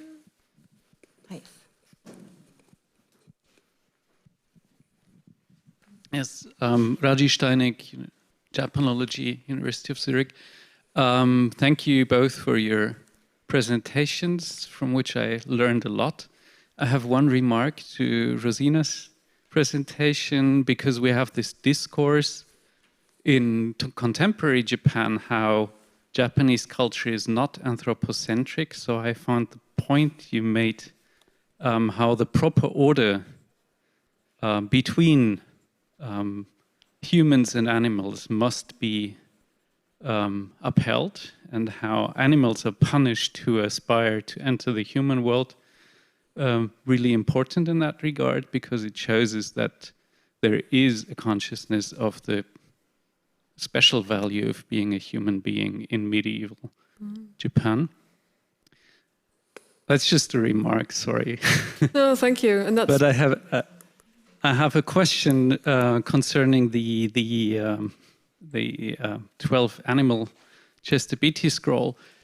Because I have a great interest in the subject of time, I would like to know whether there are references in the scroll to these animals representing the months of the year and the hours of the day and the proper order of time. Is that something that comes up? Or is it more an association in the background that people will have? Yeah, I think there is a little play on it in terms of it's mostly when the deer is trying to sort of suggest himself, well, is being invited as judge. And at first, some of the 12 animals are quite dismissive of anyone joining them because they are such an elite group. But the deer sort of points out that actually he has controls of some of the days of the month because those days have ka in them and the deer is ka. So he can sort of claim to be as important as the 12 animals in controlling time in that sense. But then a lot of it is also just puns within the text. So wherever they can creep in sort of a reference to one of the duodenary names, or the hours, then they might creep in the text that way. So that's sort of more where you would see it, I think, in the texts. But yeah, I think that's the main parts, yeah. Thank you. Other questions? Ah, yes, Jaqueline. Yes, thank you. One question to both of you, and my second question to Mary. The first one is about the gachushi. In picture dialogue. Yeah, I would like to know what kinds of categories of text these are. Are they all dialogue lines? Are they labels? Is there any regularity? For example, you can observe between changing from dialogue to narration, so to speak, or description. So this would be interesting to know. It's nearly all dialogue. There's some labels of characters, and I think in the banquet scene, there's poetry as well. In the Renga scene, the poetry is given on the pillars.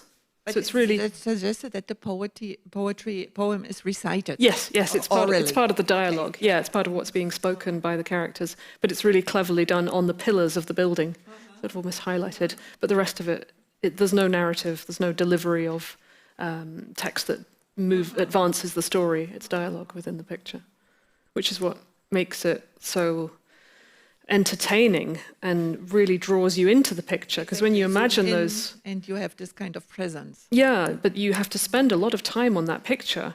And when you think about the pacing of viewing a hand scroll, that you might have to spend more time on the text to read that, and then the picture you look at for a few moments. But it's dependent on the individual. One thing, Rosina, does the reading of the dialogue lines connect to guiding the gaze across the picture? So sometimes, because you have it, you read, you can go through a scene looking at visual markers. Yeah. But you can also read text, and then the text guides you to the next visual element. That it provides the sequence. Yeah. I was just thinking, just to finish what I was saying about the pacing, that having the dialogue in the picture forces you to linger over the picture and then explore it and follow. And you go this way, and then you go forward. It tends, in the procession scenes, it's obviously right to left. That's a very linear progression along. It's not really a sequence. Those two scenes are about people throwing in comments, like the ant saying that the monkey saying his tail's been bitten by an ant, and then somebody replies to that, to the left. It's a linguistic sequence. It is a sequence, yeah, and visually it's very much a sequence from right to left, so there's no doubt about which is the next comment. And then in the banquet and the Renga scenes, they don't really have to be read in a certain order. There's just little comments that are being made, like he's fallen asleep, I'm going to take him a cup of tea, or that the poetry is delivered. They could be simultaneous, yeah. It doesn't demand a certain sequence to it. And in the Chester Beatty ones, it's the same sort of. It's mostly dialogue that's driving through. But there's one other thing I'd say, which is in the battle scene, which is sort of one of the biggest, most complex scenes. There's also occasionally annotations to guide you to read the text in a certain order as you go through the picture. So that's sort of taking the really large, complex compositions and adjusting it. But the other thing that's also quite interesting is when you compare the Chester Beatty and the Domoto scrolls, is that actually it's often the sort of in-picture text that is the thing that is most tinkered with between the two. Either things are completely omitted or things are changed around. In one case, some animals are actually sort of switched around and a new pun is made in the in-dialogue text. So it would be interesting to think about sort of the authorship behind those changes as well and how that varies through. And my second question to you, Mary, why did you choose Yamaguchi Akira's conceptual artwork to point to manga and not the manga pages? Well, I can say very honestly here. So I asked Khanh about sort of what had been the digital viewer and if she had any images of that, and she told me about the other things that had been done and sent me this picture. So I would have had. You haven't seen the other pages. No, not yet. No. Because my suspicion was that the ordinary manga pages are not artsy enough and not well crafted enough to be co-opted into an art context. But no, thank you so much. I'm going to talk to Khanh later.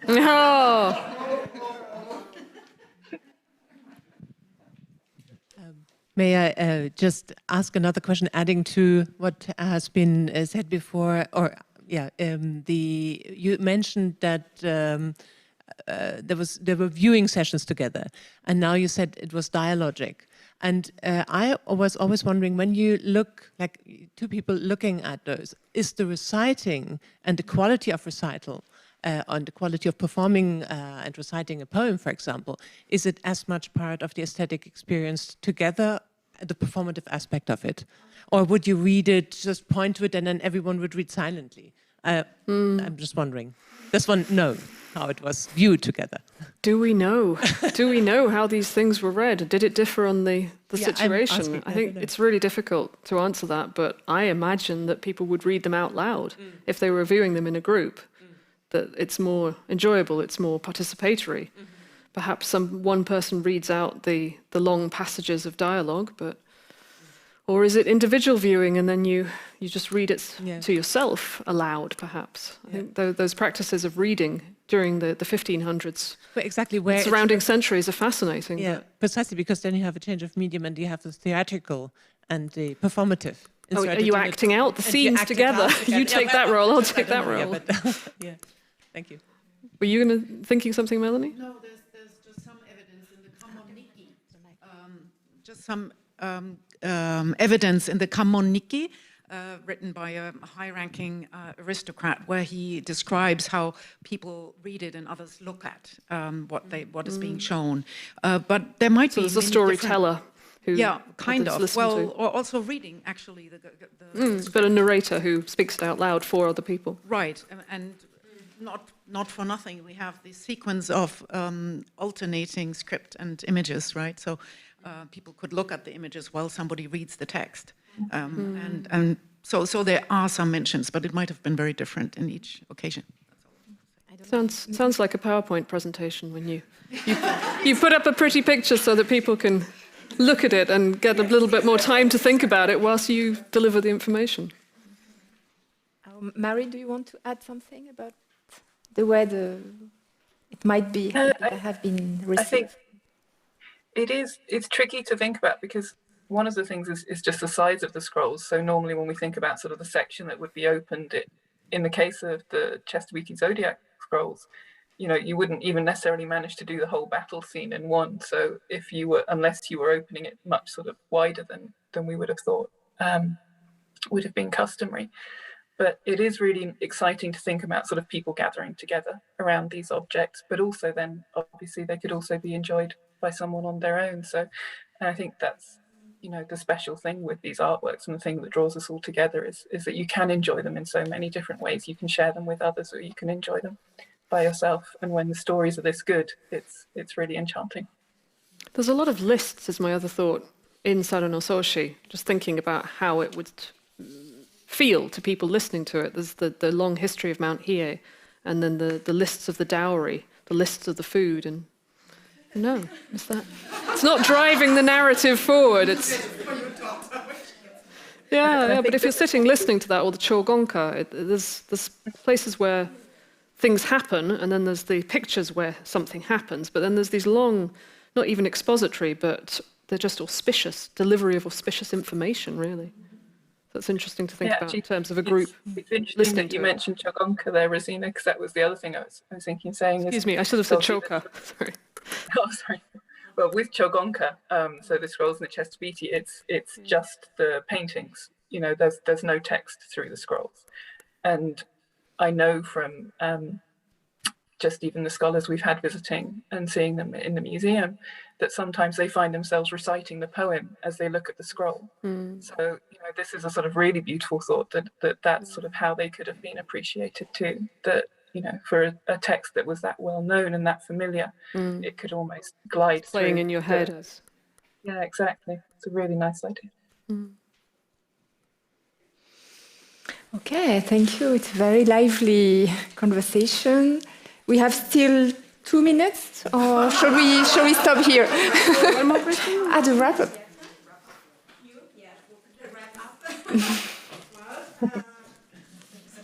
Actually, we have 5 minutes, but it's okay.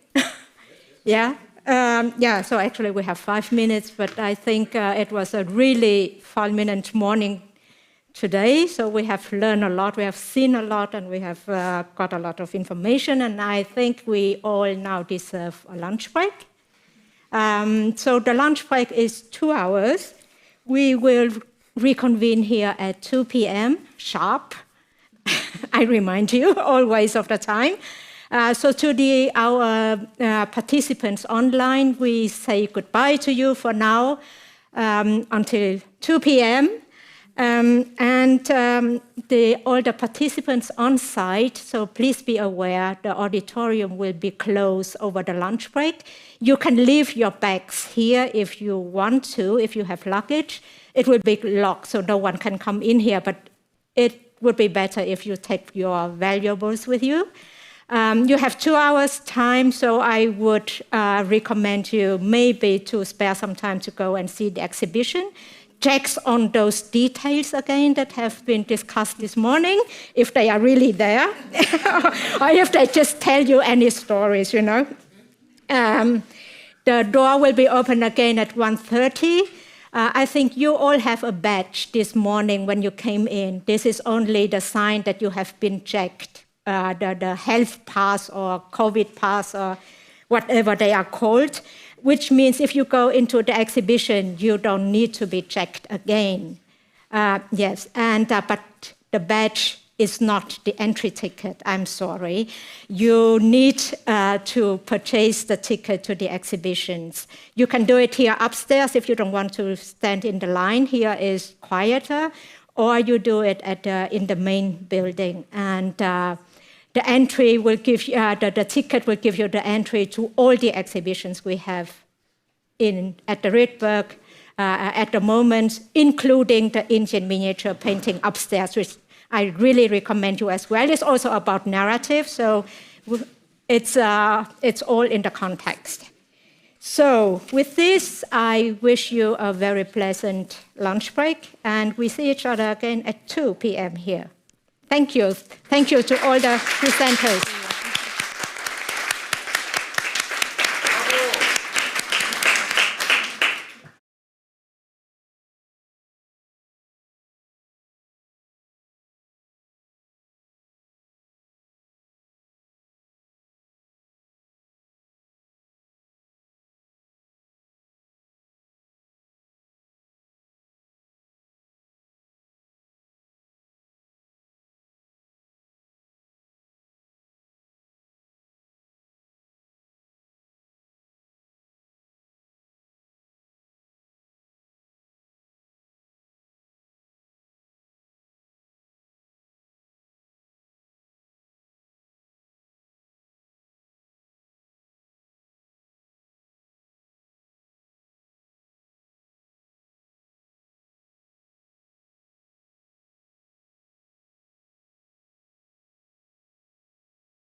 Welcome back to everyone here in the audience and also to our audience online. I hope you have had a nice break to digest all the information that you have got in the morning and also to replenish your body. So now let's talk about love. Yes, love. That's the central topic of the two stories that we are going to have in this first happyō in the afternoon. Another common aspect is their enduring popularity, which has engendered myriad pictorializations over the centuries. So in this round, Professor Estelle Bauer and Professor Melanie Trede will explore the various imaginative approaches in visualizing the Tale of Genji and the story of Taisho Kan, the Great Woven Cap. The commentator will be Sebastian Balmes, who is postdoc researcher at the University of Zurich. But now, please welcome me to please join me to welcome the first presenter of this happyō awase, Professor Estelle Bauer.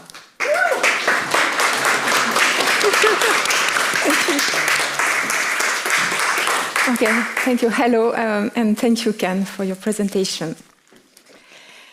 So the exhibition features 4 paintings from an extraordinary set of Tale of Genji Handscrolls made in the mid-17th century that I call the Moriyasu scroll after the name of its commissioner. Here are 3 of the paintings, of these 4 paintings, which are displayed next to each other in the first room dedicated to the Tale of Genji. They come from the same chapter, Sakaki, the sacred tree, and are displayed for the first time in a museum. These 3 paintings are held in 3 different private collections, but they are all framed in the same way because they were sold by the same Parisian gallery, Jeannette Hostier, in 1980.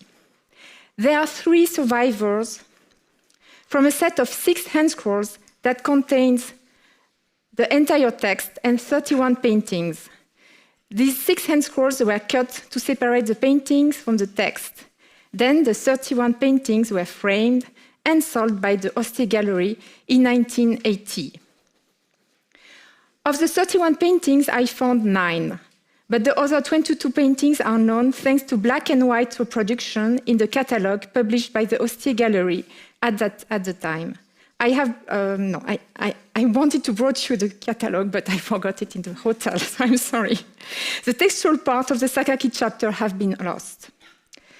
Apart from the Sakaki chapter, several other chapters of the Tale of Genji commissioned at the same time have survived. They have kept their handscroll mounting and therefore contain the whole text. Here is a list of the chapters that have survived. You can note the very high number of paintings per chapter, between 15 and 34 paintings, which is unique. Indeed, generally speaking, in works featuring the Tale of Genji, each chapter is illustrated by 1 painting, sometimes 2, sometimes 3, rarely more. And furthermore, the handscroll format is quite rare. Here is the handscroll of Suetsumu Hana chapter held by the New York Public Library. You can notice the length of the text. And here the important number of paintings which alternate with the text. So the 3 paintings on display at Rietberg Museum were originally presented in this way before they were cut out.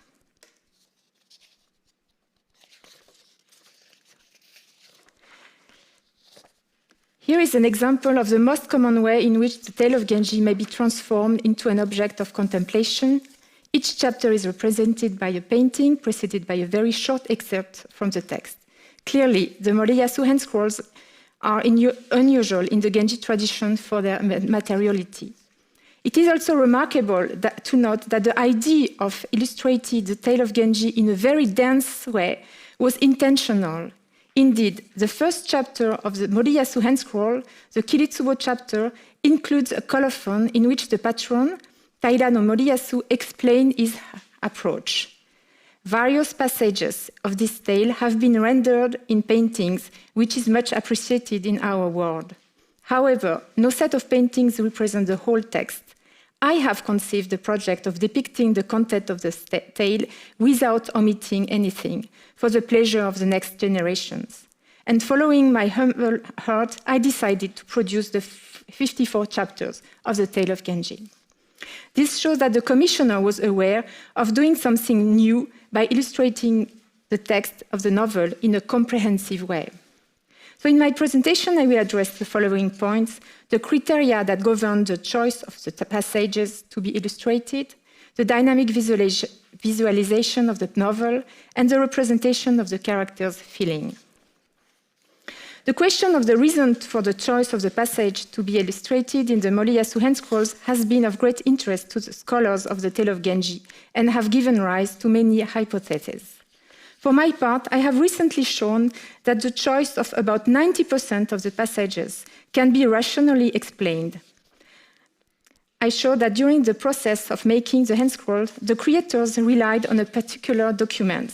This is a chronology of the novel called Toshidate. This chronology was designed to help the reader.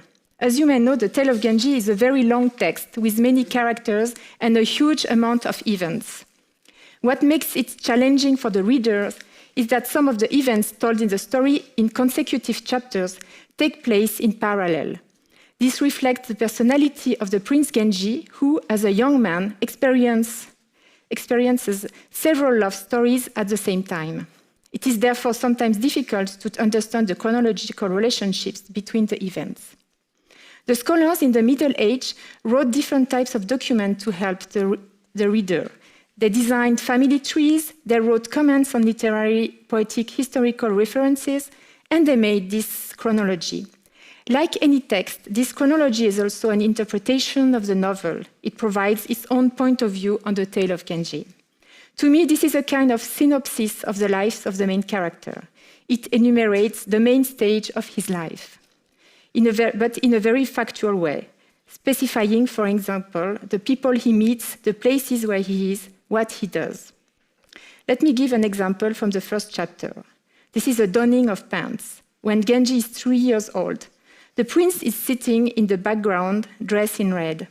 On the left, the emperor is hardly visible, and here there are sitting high dignitaries. The donning of pants is a rite of passage in the life of a nobleman. In the novel, this ceremony is beautifully organized, comparable to one organized for the crown prince. It shows that the emperor values his second son in a context of fierce rivalries between the future heirs to the throne. This episode, however, occupies only a few lines in the novel and has never been illustrated elsewhere. However, the ceremony is mentioned in the chronology, the Toshidate. This is one of the reasons why I think that this chronology is a kind of biography of the Prince Genji. And it is in tune with what we can say that the Moriyasu Handscrolls is a kind of illustrated biography of the Prince Genji.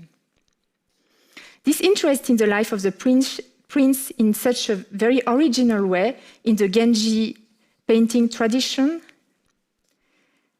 this interest in the life of the prince is as such a very original in the Genji painting tradition. Indeed, the Genji tradition are not meant to narrate a story. In general, the choice of scenes to be illustrated is guided by other considerations. For example, the pompous or the auspicious character of the episode. This can be seen in the exhibition, for example, in the scenes inside the Musée des Arts Décoratifs Palanquin. Another example might be the Momiji Noga episode on the Venezia's kimono or on this beautiful vase. The particularly remarkable poems may also have determined the choice of some passages of the novel to be illustrated. The reason I have just listed, the auspiciousness, the importance of poetry, apply equally to works that contain only one scene, such as objects or clothes, as to albums that contain 54 chapters. In the case of the albums, although they contain 54 chapters, they cannot be said to be narrative. Each album leaf must be considered individually for its own qualities and for the calligraphy that accompanies it. The content of the narrative, whether textual or visual, is fundamentally fragmentary. The result is a transformation of a consistent and continuous narrative into something completely new, discontinuous from a narrative point of view. To state it clearly, one cannot understand the story of the Prince Genji by looking only at album paintings. Album paintings are intended for reader or viewer who already knows the novel and for whom the paintings and calligraphy serve as a support for memory. It's more a matter of reminiscence and not of narration. The case of the Moriyasu Handscrolls is totally different. On one hand, it contains a whole text. On the other hand, the viewer can actually follow the different stage of the prince's life by looking at the images. This is in keeping with the materiality of the work, the Handscrolls, which is suited to the narrative. In my opinion, it would be more relevant to compare the Moriyasu Handscroll not to Genji paintings, but to other Handscrolls such as those illustrating the lives of great figures of ancient Japan, like the Handscroll on Sugawara no Michizane, which is presented here in the exhibition. The two works are close in their materiality, and therefore one can assume in the way the story is told. So I would like now to go further in the analysis and examine the way the narrative is concretely conducted on the level of a sequence of paintings in the Moriyasu Handscrolls. My aim is to show that the treatment of the narrative is very dynamic. Here is a painting exhibited at Rietberg. Let's look at it starting from the right. A man is hidden under his futon. It is a Prince Genji. Next to him, there is a blue jacket with diamond motifs lying loosely on the floor. It is a garment that the men of the nobility used to wear in summer or early autumn. We understand that the man in the bed is undressed. We also notice that he has messy hair. In the center of the painting, we see a young girl. It's Oboro Tsukiyo, a lover of the Genji. She has just got out of the bed where she was with him because her father has unexpectedly entered the room. Her bowed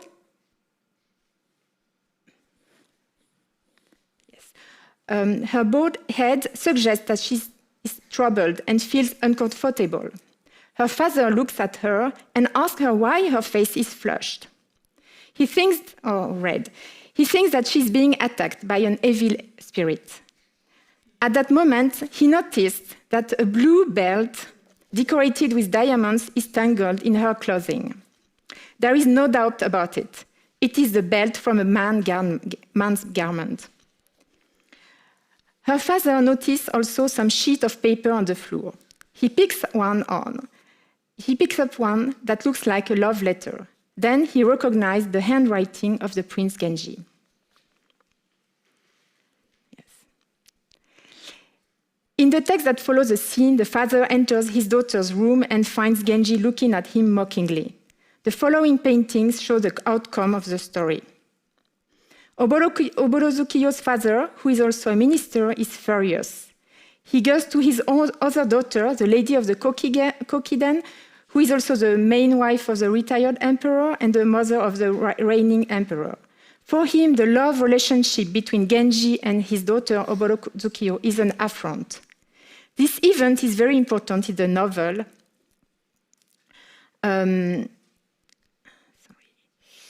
This event is very important in the novel as it will force the Genji to leave the capital and go into exile.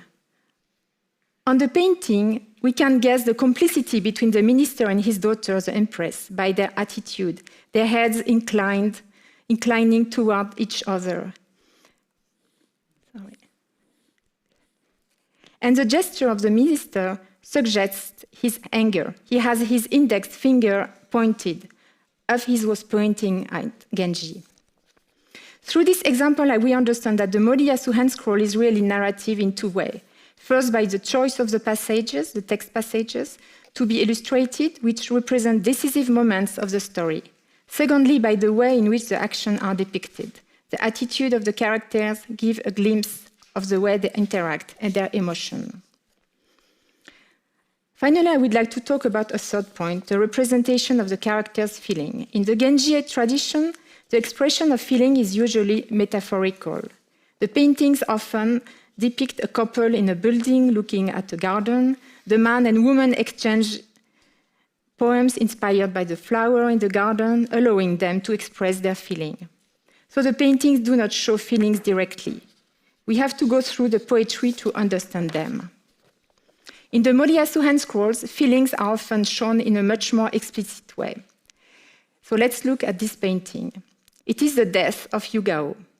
In the chapter Yugao, Genji is in love with a woman, so Yugao, who lives in a working-class neighborhood. One evening, he takes her to a big residence of his own. On the painting, Yugao is lying on the ground. She just passed away from the attack of the jealous spirit of another Genji's lover. In the next room, people are like preparing a battle. One guard is ringing the strings of his bow to chase away the evil spirit. One man is shaking another to wake him up. Another is bringing a lantern, and a last one a torch. All these motifs are based on the text.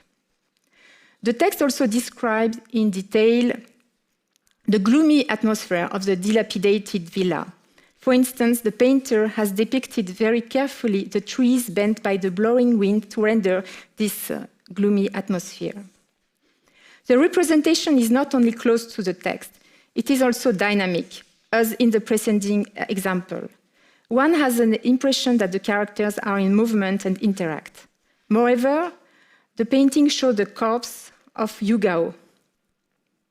As already said, the Tale of Genji paintings are generally auspicious. Passages dealing with death or illness were not part of their repertory. This is not the case with the Moriyasu Handscrolls. They include many depictions of illness and death, as these scenes directly affect the Prince Genji. As these are important moments in his life, it is justified to illustrate them.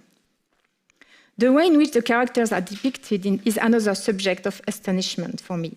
The Genji touches the Yugao's hair, and Yugao's nanny grabs the Genji's sleeve. Generally speaking, in the Genji painting, the nobles have very little body presence. For instance, their hands are really shown. So that's not the case here. But that's not all. Genji is shown in his underwear. He wears a tunic made of soft fabric that showed part of his throat. His outer garment and his red hakama, so a kind of trousers, are laid in the heap in the foreground. This leaves no doubt about the reasons why he's here in this large residence with Yugao. So the painting blends eroticism and realism. This is a mode of representation that can be observed in several places in the Moriyasu Handscroll. So in conclusion, some thoughts on the reason why love attachment is directly represented in the Moriyasu Handscroll. First point, the fidelity to the text. The paintings show the distinctive gesture of the characters as they are described in the text. This gesture did not appear in the earlier Genji because the passages were not chosen to be depicted. Another reason might be that if the passage was depicted, certain aspects of the text considered unseemly or inappropriate were not depicted. For example, this is a print dated to 1650-54, this contemporary to the Moriyasu Handscroll. The scene takes place in the same dilapidated residence. Yugao is lying on the ground. Above her floats the ghost who attacked her. The Genji directs his gaze towards it, and the Genji man, subaltern, holds a torch to illuminate it. The woman lying on the left is Yugao's nurse. The Genji doesn't touch Yugao's face, and moreover, he is fully clothed. The erotic and realistic dimension, which could be understood as inappropriate for a book which places poetry in the foreground, is completely evacuated. Second point, the painting is considered as a serious way to tell a story in the Moriyasu Handscrolls. In the novel, the feeling of the characters are a powerful driving force for the story. This can be feeling of love, but also of other types of feelings, such as sadness, jealousy, or hostility. This is something that the handscroll creators, the Moriyasu Handscrolls creators, seem to have wanted to emphasize in the paintings. Third point, we can assume that this work was made in a studio whose painters were used to make narrative handscroll of other genre, where there is no reluctance to show people acting more freely. When I talk about other kinds of paintings, they can be painting with warrior or like Shuten Dōji. This painter may have applied the code of representation of other genres to Genji paintings.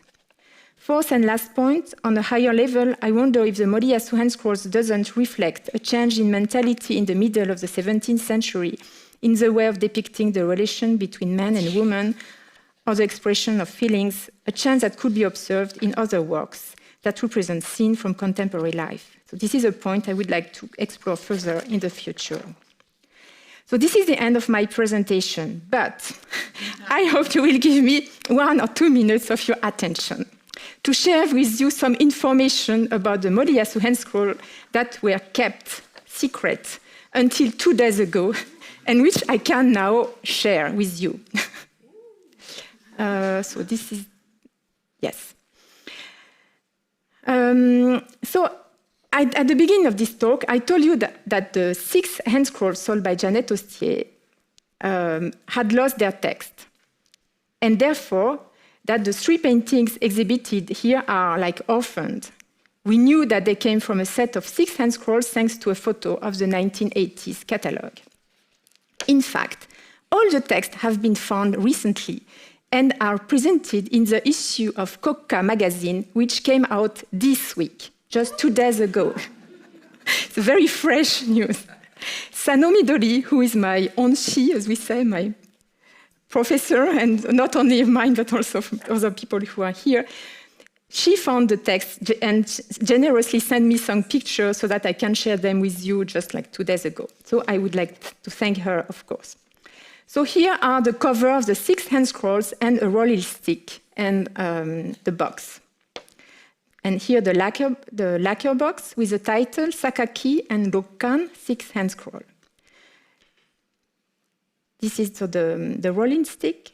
And according to Sanomi Dori, this stick bears an inscription stating that the scrolls were restored in 1705. And here is a detail of the text.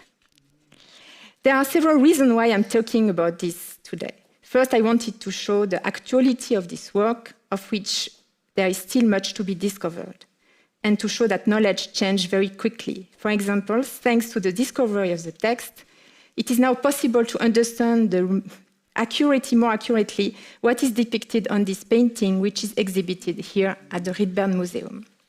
Another reason is that this set including the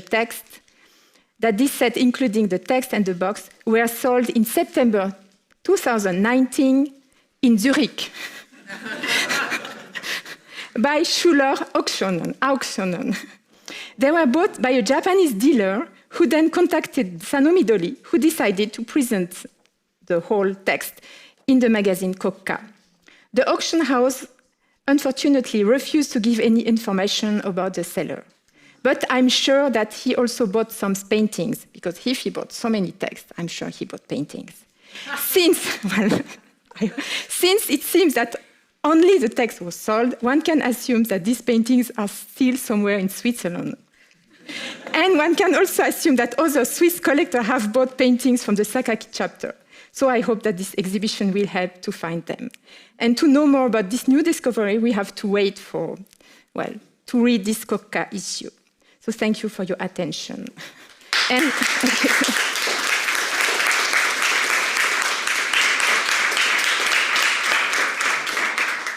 and I give it's you, Melanie. You better switch it on because I'll damage everything. もうこれはで次ですよね。Yes. Where's the pointer?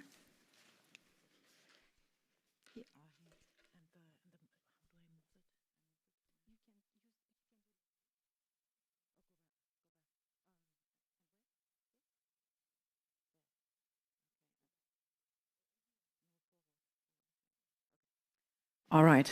From these echelons of learnedness and moneyed people, I take you to a very base topic, as well as very pedestrian pictures that were, however, indulged in various ways by many different audiences, and that was very popular, but are not based on a highbrow text, such as the Tale of Genji.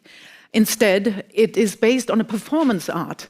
And as you've seen in the exhibition, we follow the traits of one story, for instance, the Genji, you know, the earliest depiction that we have, show it in various iterations through to prints and so forth.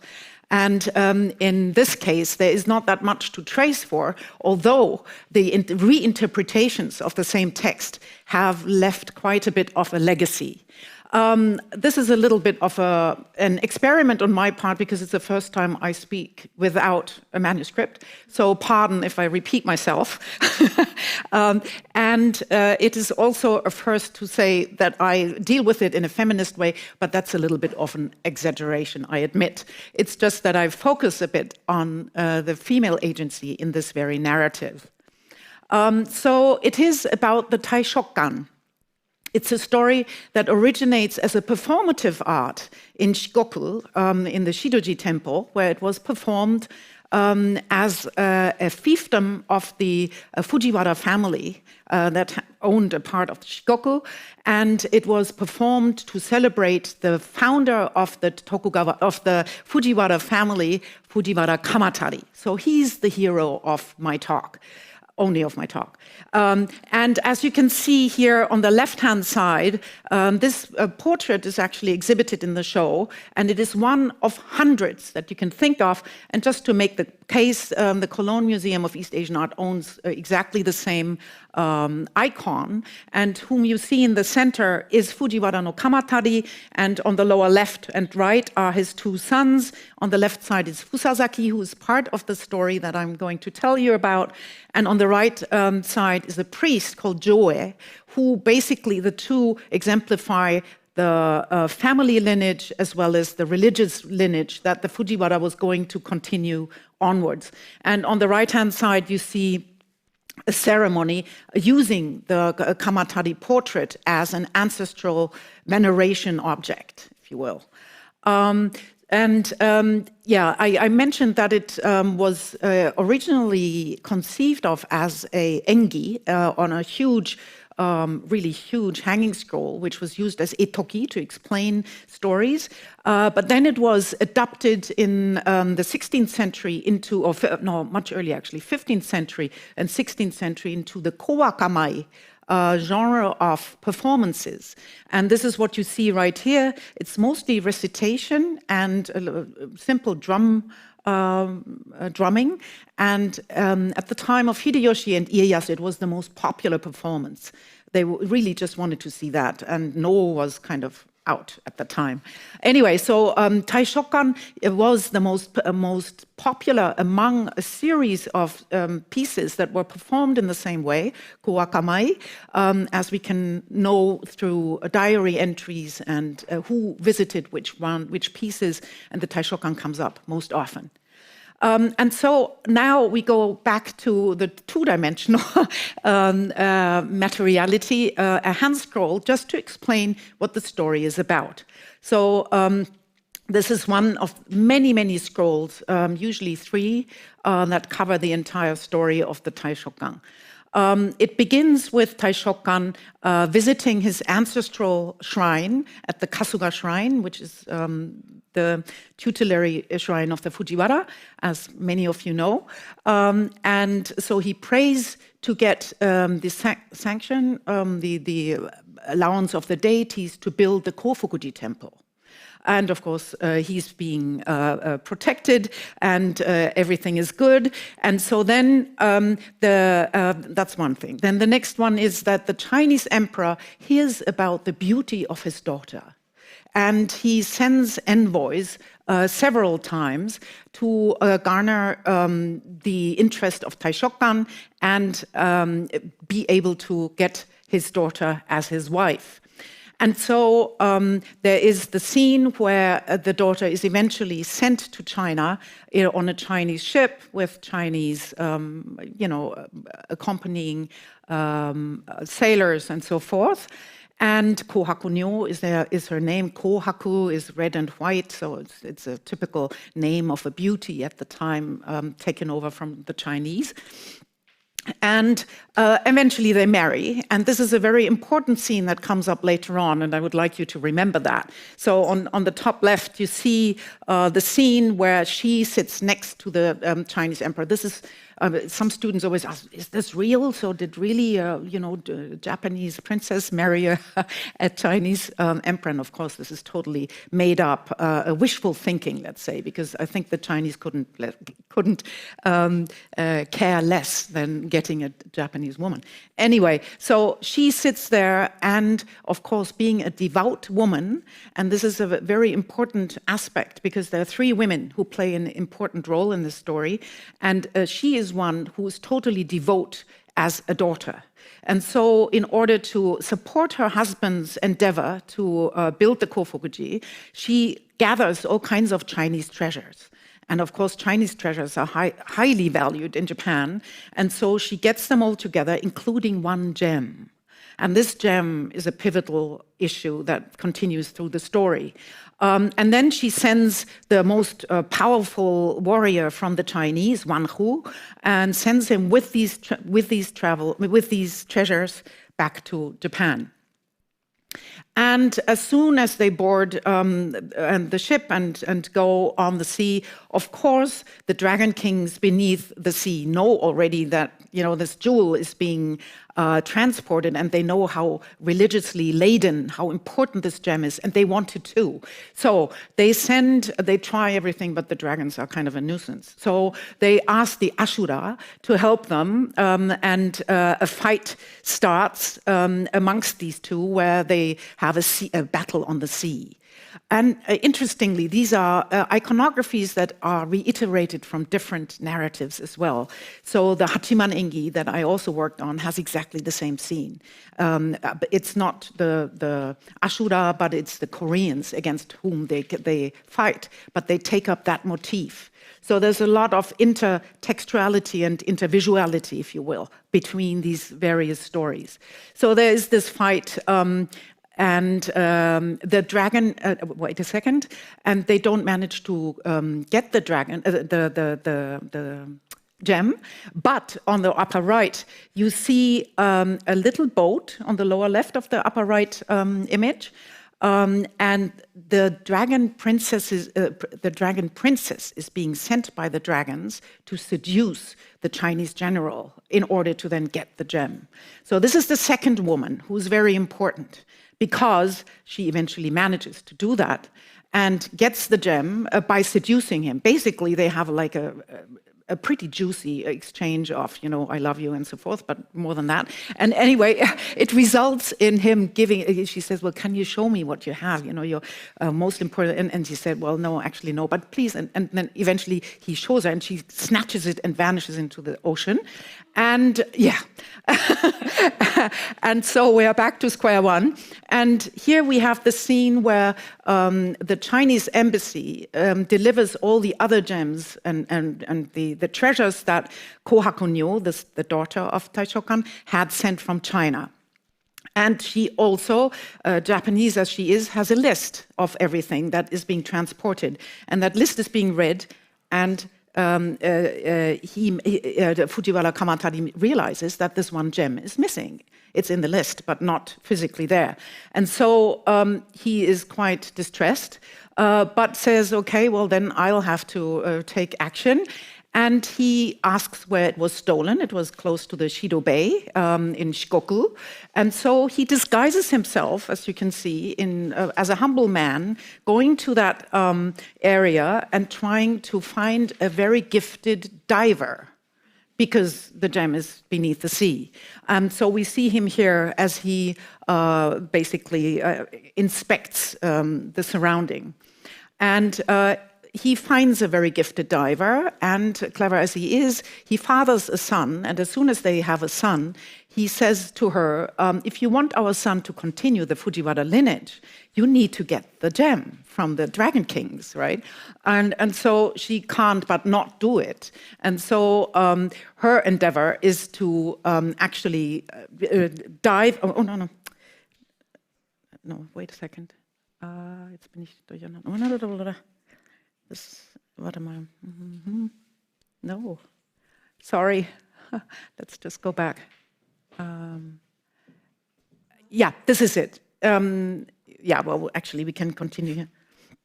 Yeah, okay. I'll continue quickly. So he stages a theater performance on the sea so as to lure the Dragon Kings to visit it, because he knows that they love music and dance.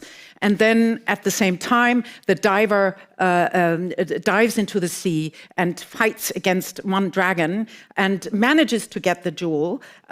Cuts her body open, conceals the gem in her body, and the Dragon King bites her to death. But then she is pulled up, and eventually, here's the Beweinung, I call it the Beweinung, the last scene where everybody cries over the dead body, but the gem is there, right? So she basically sacrifices herself. And how many minutes do I have? 2? 2? Or 8? 3. Okay, so these are just other iterations. So this is a huge, beautiful folding screen, pair of folding screens from the Chicago Art Museum, where all the scenes are kind of divided into the Chinese part and the Japanese part and so forth. And so it was, lots of explanations. And there are also screens where each individual panel has one scene. So there are 12 canonical scenes. And you can see some of them also in the exhibition that tell this tale. And I think these were produced to be painted in Kyoto and then sent out to the various different areas outside, where they then can mount them on a screen. Okay, and then this very story was also depicted on print in the Tandokubon, in the printed version, colored, and then in more humble formats as well. So it really had a huge reach, and I think there was hardly any person who was not able to either see a performance or hear a reading or see a theater or whatever. And now we come to a few new things, not quite as new and novel that Estelle just told us, but this is a discovery that my dear 2 colleagues, and I wasn't blessed to join them for the Gime investigation, but they found something where they said, well, it might be Taishokan, but there are some scenes missing, and this is a miniature screen. It's only about that high, and you really have to watch out for it. It's in a vitrine, and it only shows the most, wait a minute, wo ist jetzt nochmal, das ist der Pointer, gell? Der Runde? Der da, okay. Was? Yeah, okay. So you only have the most suspicious scenes. This is the Kasuga scene, where she prays. This is the scene where the Chinese, where Fujiwara receives the Chinese and gets the gems. And this is the marriage procession of Kohaku-nyo, and this is where she is seated next to the Chinese emperor. Right? So very clearly, this is something tied to auspiciousness, to getting married, to, live a rich life and so forth. And now, wann ist das jetzt? Nee, das war das letzte. Okay, now we come to the printed versions. And these are the really interesting ones, because you can see that women who looked at these, not only women probably, but mostly women who looked at these texts and the results were appalled about the fate of this very brave diver. And so there are versions where, in fact, the diver does not die, but she actually survives, and you can see her there, where she's fighting against it. And then there's another one where she says, well, this jewel is too big, it doesn't fit into my body, so I'm not gonna cut my body. Or there's an apotheosis of the diver, kind of a redemption of what she did for her husband, and she's seen here as she approaches a pagoda and is being blessed. And then, right, there we have, again, the screen with the most important scenes of happiness and good luck.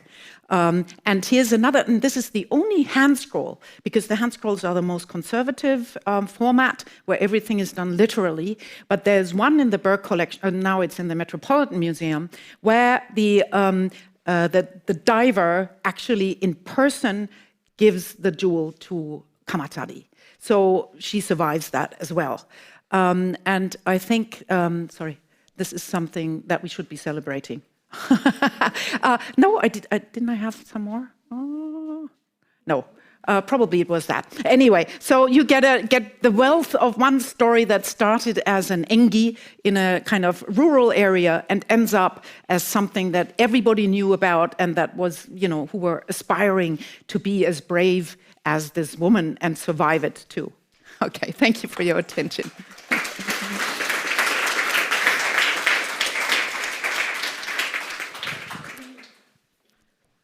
Ach so. Oh. Sollen wir uns da hinsetzen, ja? Okay.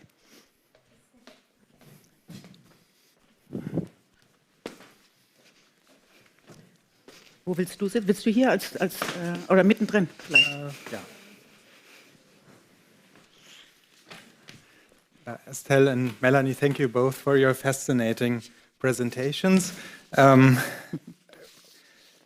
You have introduced us to two very different kind of works. Also, both are concerned with some kind of history, because the Tale of Genji, while it is fiction, it is sometimes treated as some kind of history. And you've shown how Genji's life leads us through the work.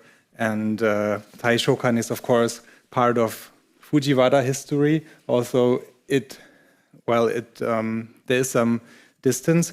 But, well, first, what I thought interesting about the Maboroshi no Genji Monogatari Emaki is that the unusual depictions which you mentioned, we have, for example, funerals, which are normally not part of the auspicious Genji paintings. And then we have scenes like Genji in his undergarments or without wearing a hat, which he should do as a courtier.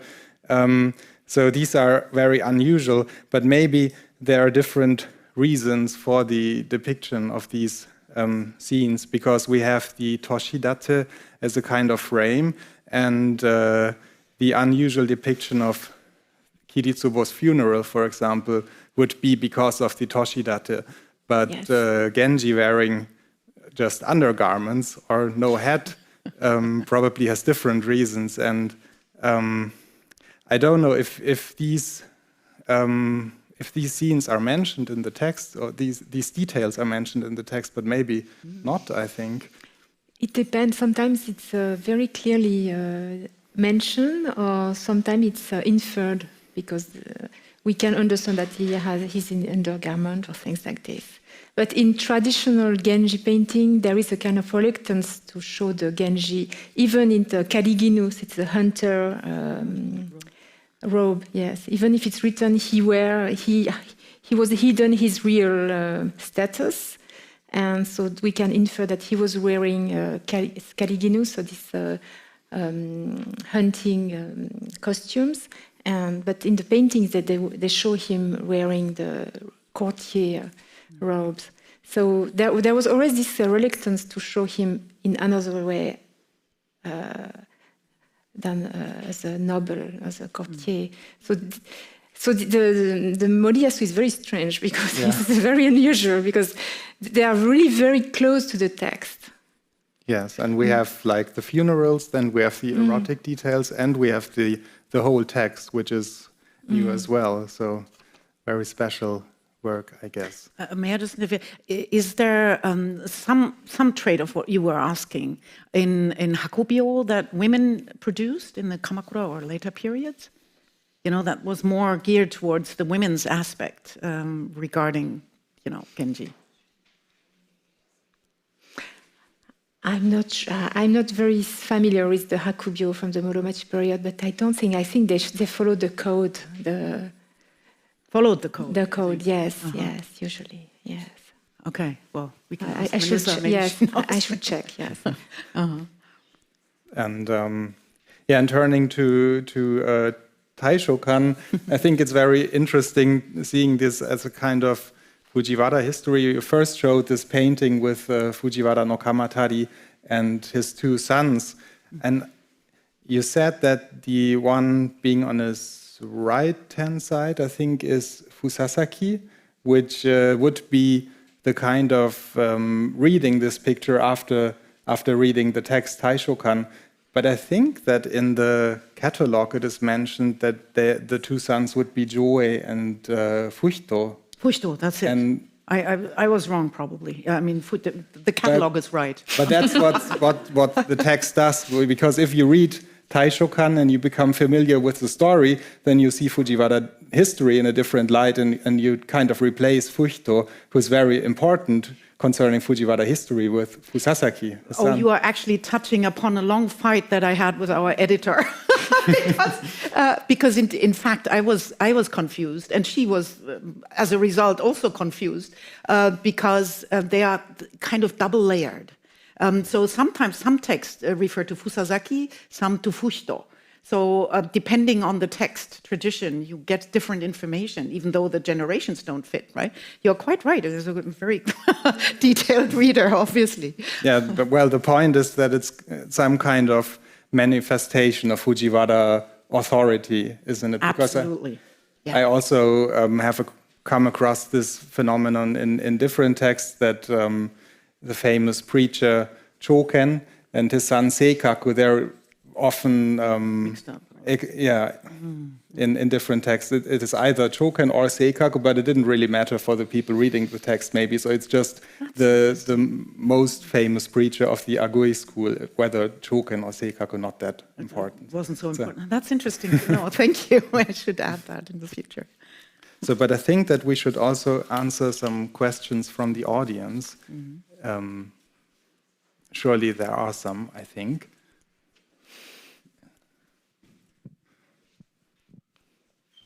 Talking about depictions of characters in the text, I noticed in Taishokan, sometimes a diver is shown clothed, sometimes naked, and we didn't have time to look at the details of the alternative endings, but I'm curious if there's some pattern emerging from these more female audience-oriented versions, right? Is there some pattern of depiction of specific clothes that the diver is wearing? I'm just wondering. Yeah, so it's mostly about clothing you are asking, or about the ending? Yeah, about the clothing. Yeah. Well, I mean, if you had a look at the exhibition, there are some examples of how she's being depicted, right? I mean, right down to the shunga, down or up or whatever, the shunga of Hokusai, where, she's not being raped, but enjoys, anyway, the sea creatures. Yeah, I mean, the clothing is very different. There are sometimes she's naked. I think the Cologne series shows her naked, with the rope around her waist, and in others she's totally clothed. I mean, in this case, I mean, in the Cologne one, she's not stark naked, but you kind of gather her, her figure much more clearly. Why they decide to choose which representation, I think, depends a little bit on the format. So on the Handscrolls are usually much more formal. And so they would be more, they would have a clothed one at the end. And oftentimes the last scene is always the, I call it in German, die Beweinung of Jesus. In this case, it's the diver, where, of course, she's wearing a cloth, right? Clothing, fully clothed. But, I mean, it might be good to have another look at, when is she naked and when is she not? And what that means, yeah. I don't think I answered your question. It's a very fair one. Yeah, so actually I have questions for Professor Bauer and Professor Trede. Should I say it at once? Sure. Okay, so for Professor Bauer, my question is, I found it's really interesting that you mentioned such emotions. For example, the intimacy, the tense, and also the sadness is coming from the interpretation and by observing the objects. And I think that's a perspective of us, observers. So I have a question regarding the people who commissioned these artifacts. Like, do we have any information on the inscription, like saying who might possibly commission them? And concerning also the format, they have a very giant screen showing the cheating thing. And so where would they possibly just present it? Like in the room or bedroom somewhere? Do we have the information for that? So about the commissioner, yes, it's a big file you want to open now. So I show on the screen, I show the one part of the postface, so the kind of colophon. First of all, it's very rare to have. Well, first of all, it's very rare to have a Genji scroll. It might be everyone when one talk about Genji, one always think of Genji Monogatari Emake, but actually it's rather rare. So it's first point. And second point, it's very rare that there are postface of colophon on Monogatari scrolls.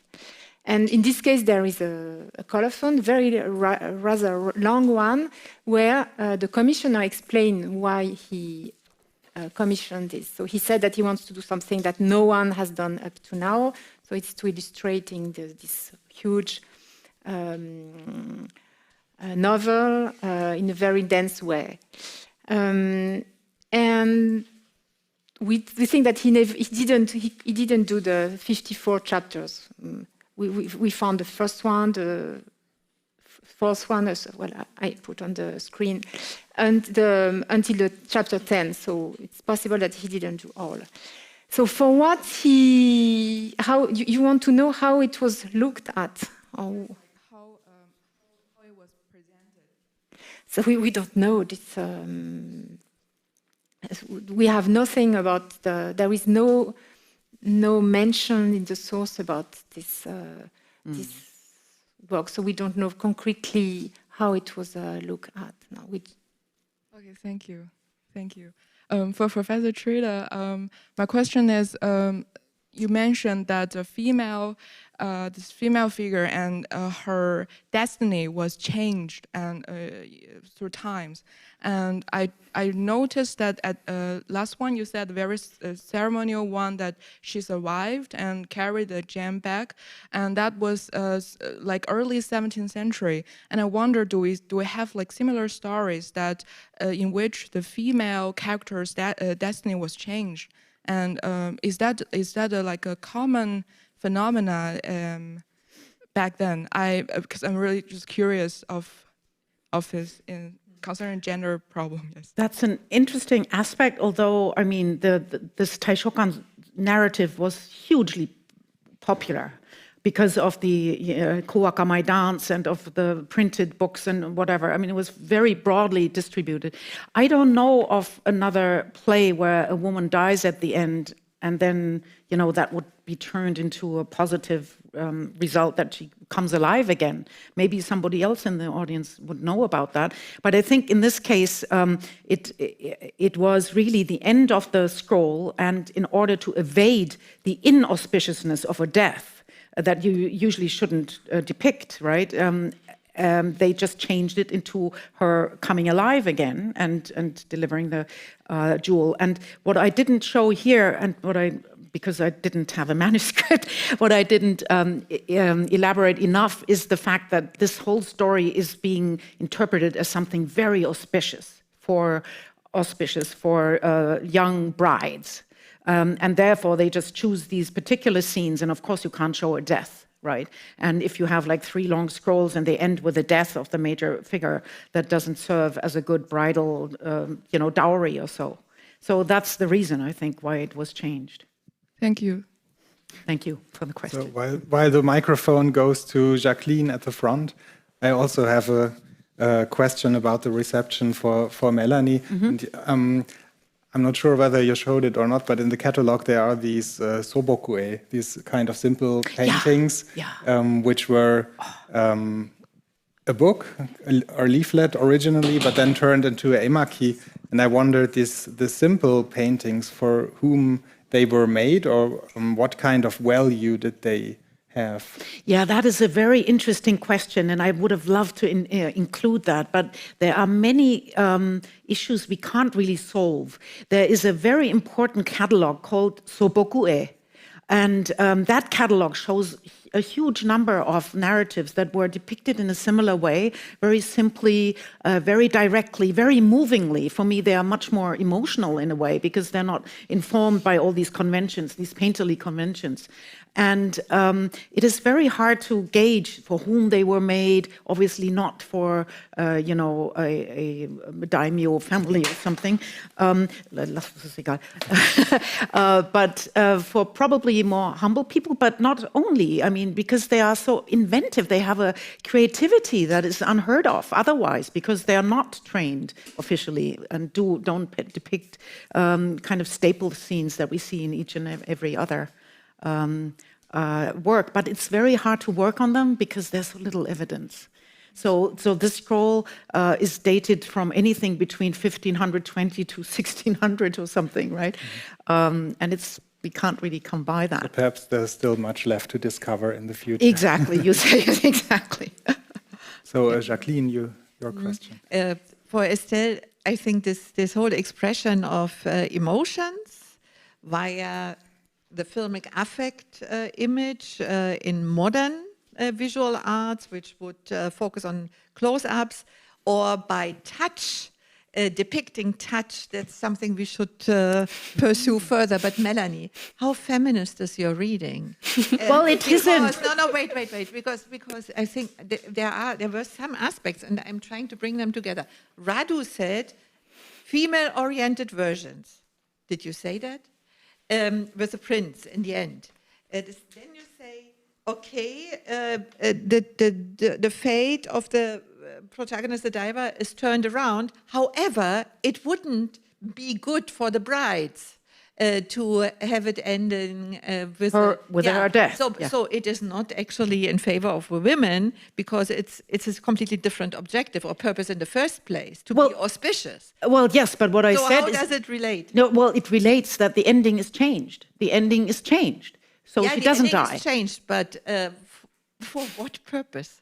Well, so that a scroll does not end inauspiciously. You don't exactly. Want, And is this feminist in itself? Well, it is not feminist, but it's in a way it's catering towards a different audience, an audience that is female. And can you substantiate it that there was a female audience? Well, yeah. I mean, well, substantiated in a way that I don't have a record that says this was produced for Hime-sama Nantoka Nantoka. So because it's not a Genji and it's not a. It's a print, so it's. No, even scrolls, right? I mean, there were many scrolls. Yeah, I was thinking about the prints, but okay. Yeah, then the scrolls. Yeah, no, there were many scrolls, long scrolls that elaborated on the entire story, and they look very much like bridal accoutrements.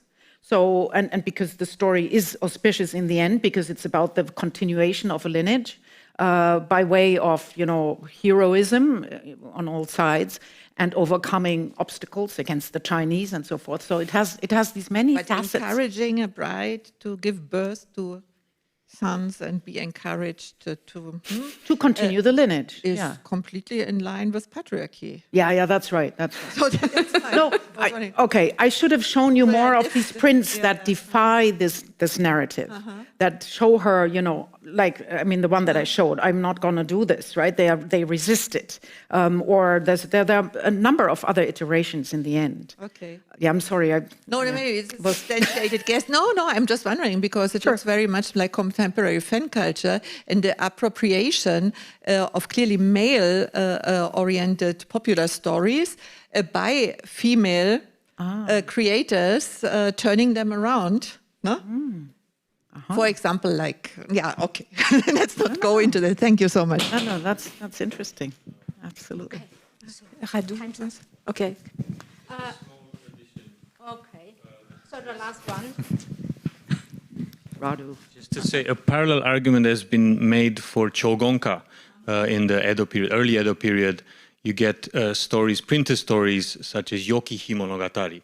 Exactly as you were saying. Initially, it's Yokihi is bringing down the empire, but then it becomes a role model for this new female audience that comes in with print. So that's been done. There's research on it, in which the very title gets changed. Right now, it's Yokihi in the center. So you can make that argument. Maybe a parallel argument can be made for Taishokan. Arigatou gozaimashita. Came to my rescue. Okay. So, thank you all, the panelists, for this happyō awase. Thank you for listening. We can go. Yes. So now we are coming to our last happyō awase for today.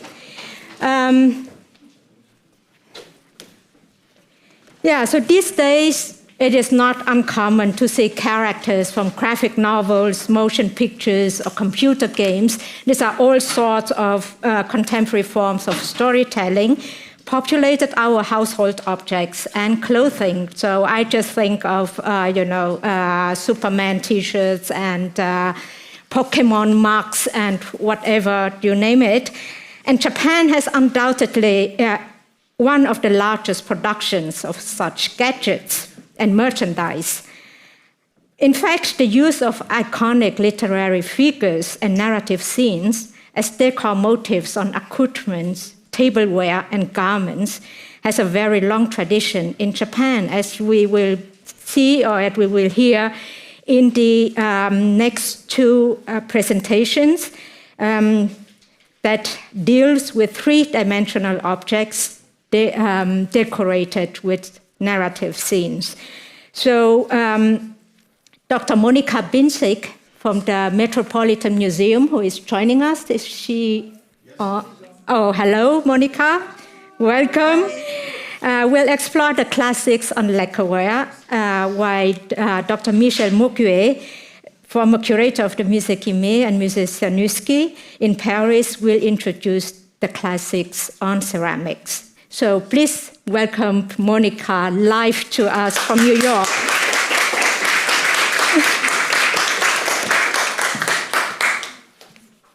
Good morning from New York.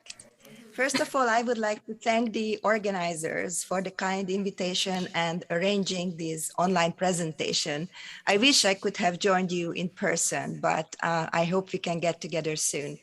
Let me share the screen and start the presentation.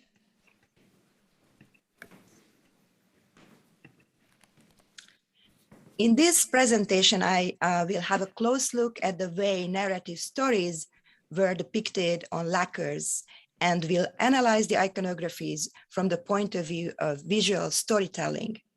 I choose three very popular stories to discuss the subject.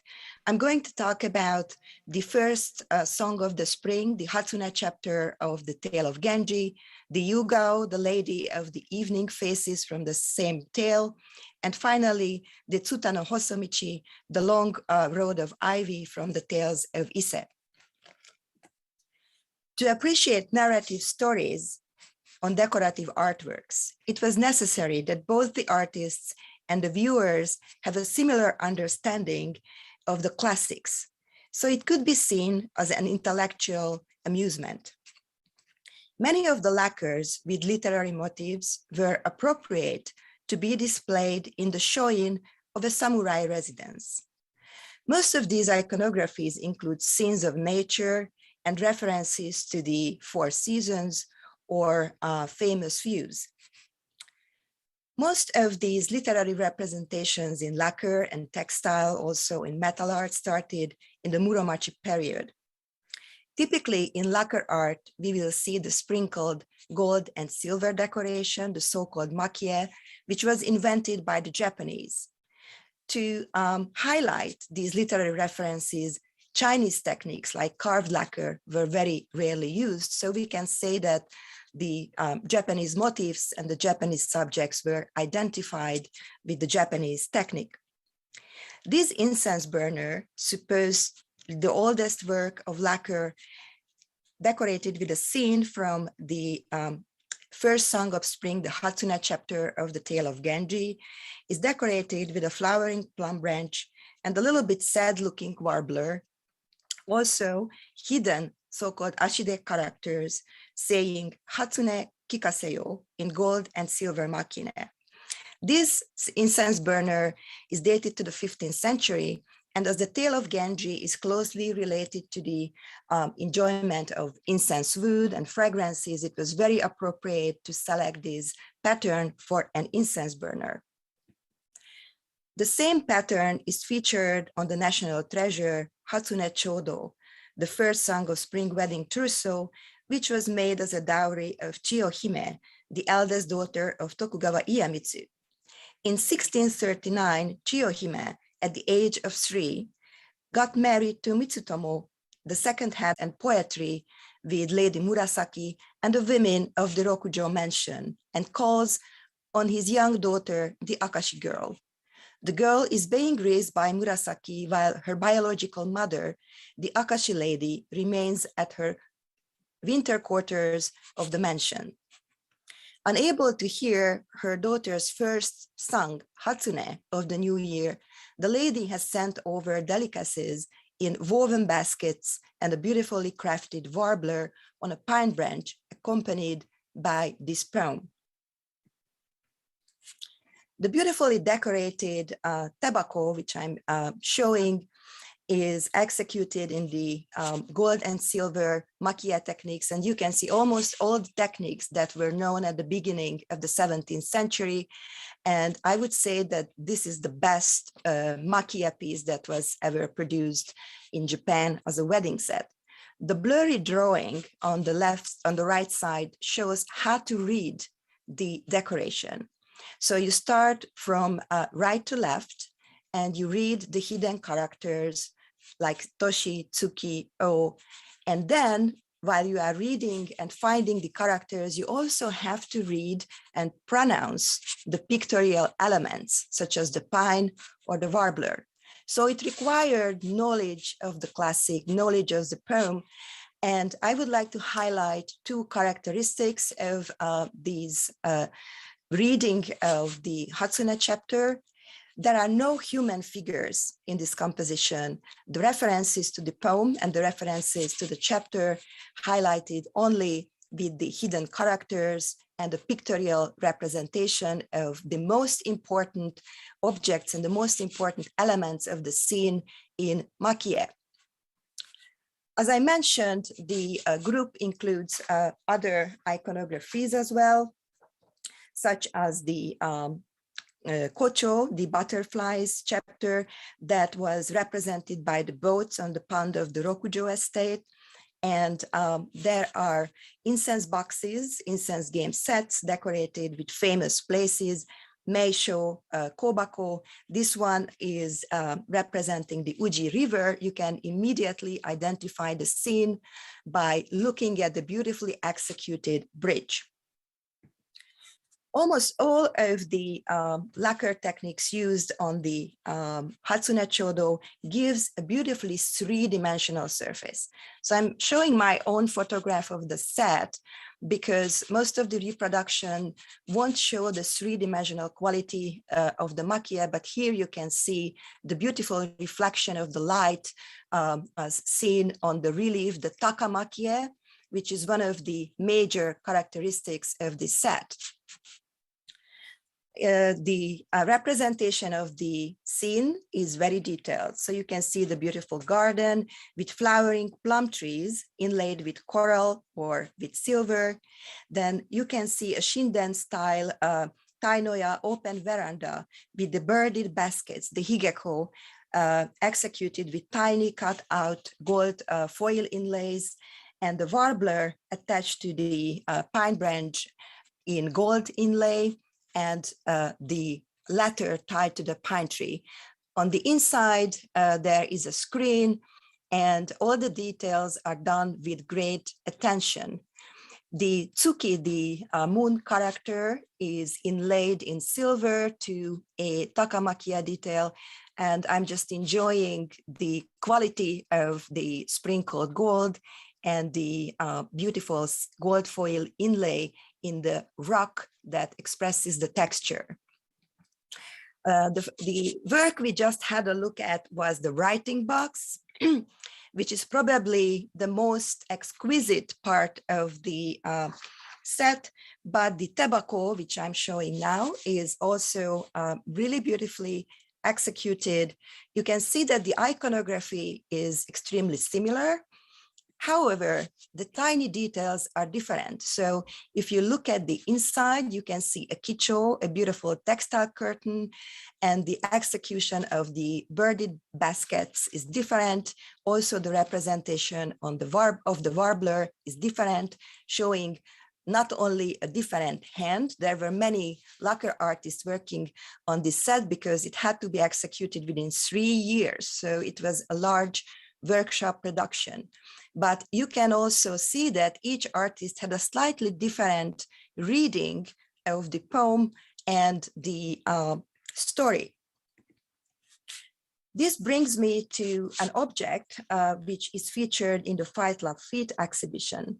This hexagonal box with a shallow lid in the collection of the Musée Guimet was made around the mid-18th century, was in the collection of Queen Marie Antoinette. And you can immediately see two big differences compared to the Hatsune Chodo. First of all, you can see human figures. You can see two young ladies collecting pine seedlings, which was part of the New Year celebration, the ritual to celebrate the opening of the year. The pine seedlings are auspicious, representing longevity. And you don't see the relief, the takamakie, which was so characteristic of the Hatsune Chodo.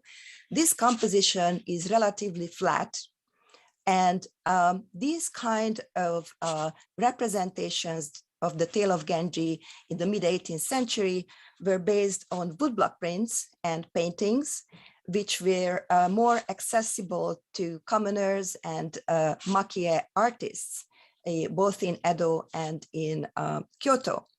You can also see that the composition, because it's almost flat, it really gives you the feeling of a painting, and the use of the red lacquer also suggests a colored composition. And at the same time, the sides of the box are decorated with auspicious and felicitous motifs, such as turtles in pairs, cranes in pairs, mandarin ducks in pairs, probably as a reference to marriage and a happy, long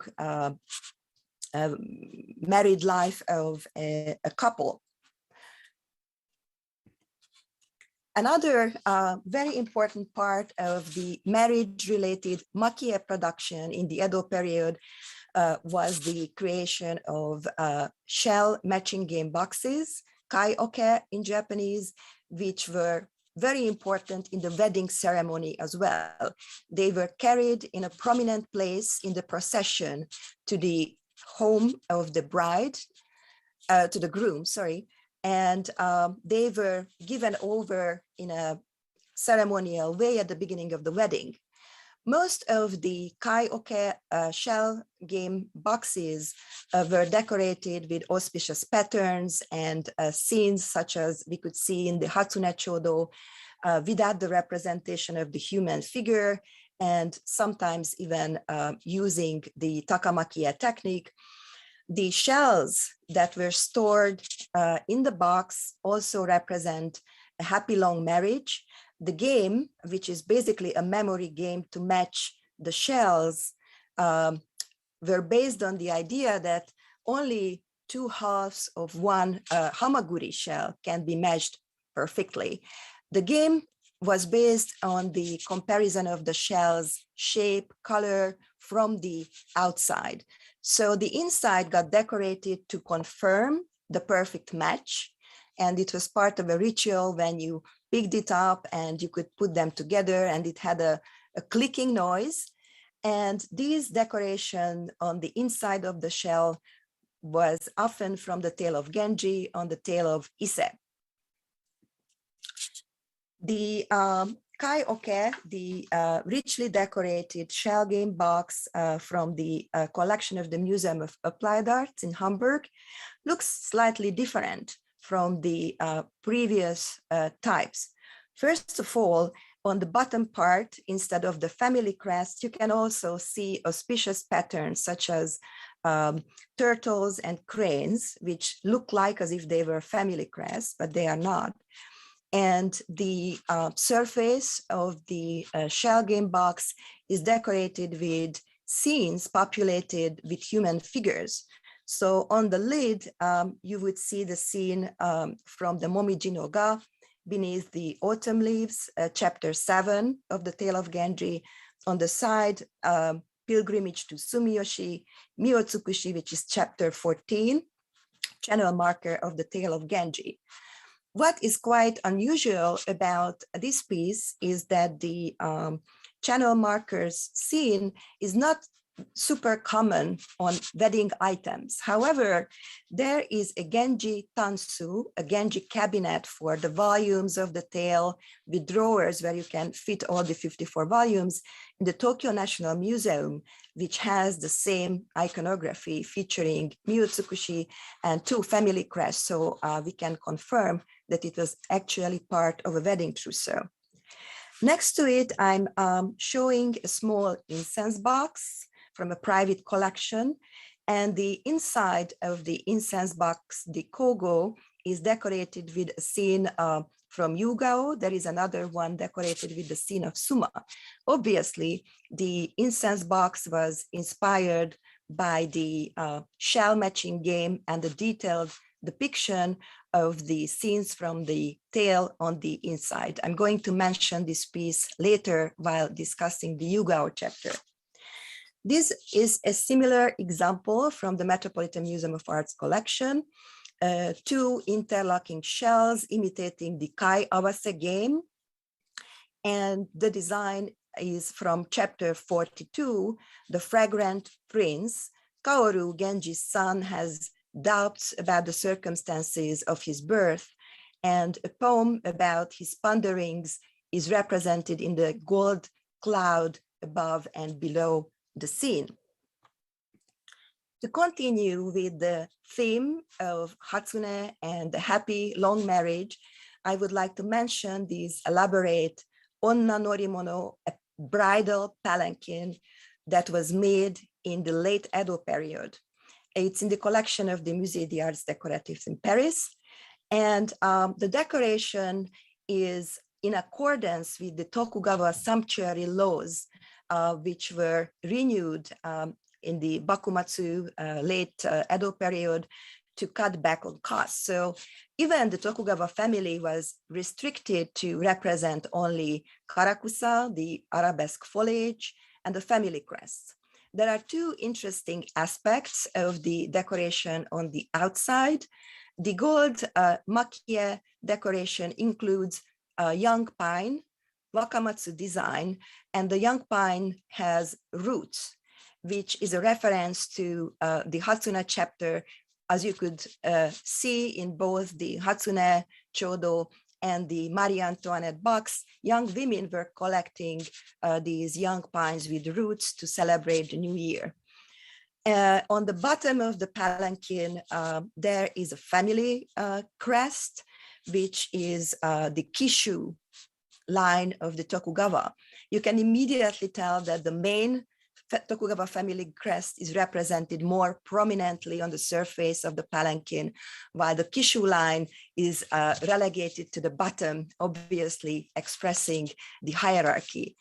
The inside of the palanquin is very richly decorated with compositions, including the Hatsune chapter with vivid pigments. And of course, these auspicious scenes, including the Kocho, which is another prominent scene, and the representation of Mount Horai, making a reference to the happiness of the new bride, is typical of the late Edo period palanquins. This was made for Princess Atsu, who married the 13th Tokugawa shogun in 1856. And you can immediately tell that the style of the decoration is very, very similar to the palanquin from Paris. The style of the decoration, the combination of the family crest with the karakusa is similar. And on the bottom of the palanquin, you can also see the Kishu family crest. So there is also a political connection here. As you can have a peek to the inside, there is the Mount Horai representation, and facing the young bride, sort of keeping her happy about her future as a newlywed, there is a Hatsune scene. Again, you can see the young women collecting the young pines. So that brings me to the next topic I would like to discuss today. Yugao, Lady of the Evening Faces. One of the earliest surviving examples of a lacquer object with Genji images is this 15th century cosmetic box, tabako, designed to hold the accessories and cosmetic items of a high-ranking lady. So here you can see a court carriage, the gosho kuruma, a fence with the yugao, the moonflowers, and a pine tree, which is auspicious. What I would like to call your attention to is that the moonflowers were executed in silver makie. So when they were made, they looked white. And no, they are, of course, oxidized, but that's a point I would like to emphasize.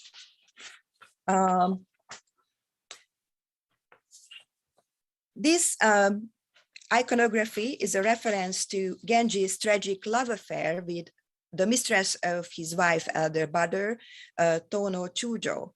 The woman comes to Genji's attention when he notices moonflowers, or literally evening faces, yugao, growing on the vine outside her home. The same scene that we can see here represented by Tosa Mitsuyoshi. Unfortunately, the love affair has a tragic ending because Yugao is killed by the jealous spirit of Genji's neglected lover, Lady Rokujo. But in this composition, you can see the main components of this iconography, the court carriage, the courtiers, Genji waiting outside, and the lady sending out the white yugao flowers on a fan. Almost at the same time, when Tosa Mitsuyoshi painted the album leaf, Honami Koetsu designed this shelf. And in the middle section, you can see an open fan with the yugao flowers, which became one of the iconographic patterns that became popular, not only in the rimpa tradition, but also on textiles and other lacquers to represent the yugao chapter. The body of this small drum from the collection of the Museum of Asian Art in Berlin has the same iconography. It was made in the Momoyama period, and it is in the Kodaiji style of lacquer with very fine sprinkled gold. And you can see the moonflowers in combination with the gosho kuruma, the court carriage. Later on, only the flower, the yugao flower, became the main motif, emphasized by rimpa artists as well as on lacquers that were made for the market. And just very briefly, I would like to show the tea bowl by Ogata Kenzan, which is one of the very rare ceramics that relates to the Tale of Genji. And my colleague Michelle is going to talk more about the ceramic connection in this rich iconography. Yugao later became a subject of all kinds of lacquer styles, including this beautiful object made by Ogawa Haritsu in the middle of the 18th century, and later by Shibata Zeshin. And you can immediately see that only the flowers were picked out from the iconography, but to make the composition more interesting, they applied colors, lots of colors. So you can see flowers in yellow and blue and red. It's the same idea on these no robe. It's an Atsuita Karaori in the collection of the Tokyo National Museum, made around the same time in the mid-18th century. And of course, they played up the opportunity of the technique to bring in lots of vivid colors. In textile art, the yugao pattern was very popular. However, very few kosode or uchikake survived. I'm showing 3 patterns. All were made in the 1680s. The open book is from the Genji Hinakata, which was published in 1687. And you can see the representation of yugao both as a full figure. So she is more like a mannequin showing a beautiful kosode, and the depiction of the colors and the ground fabric that was required to create this design.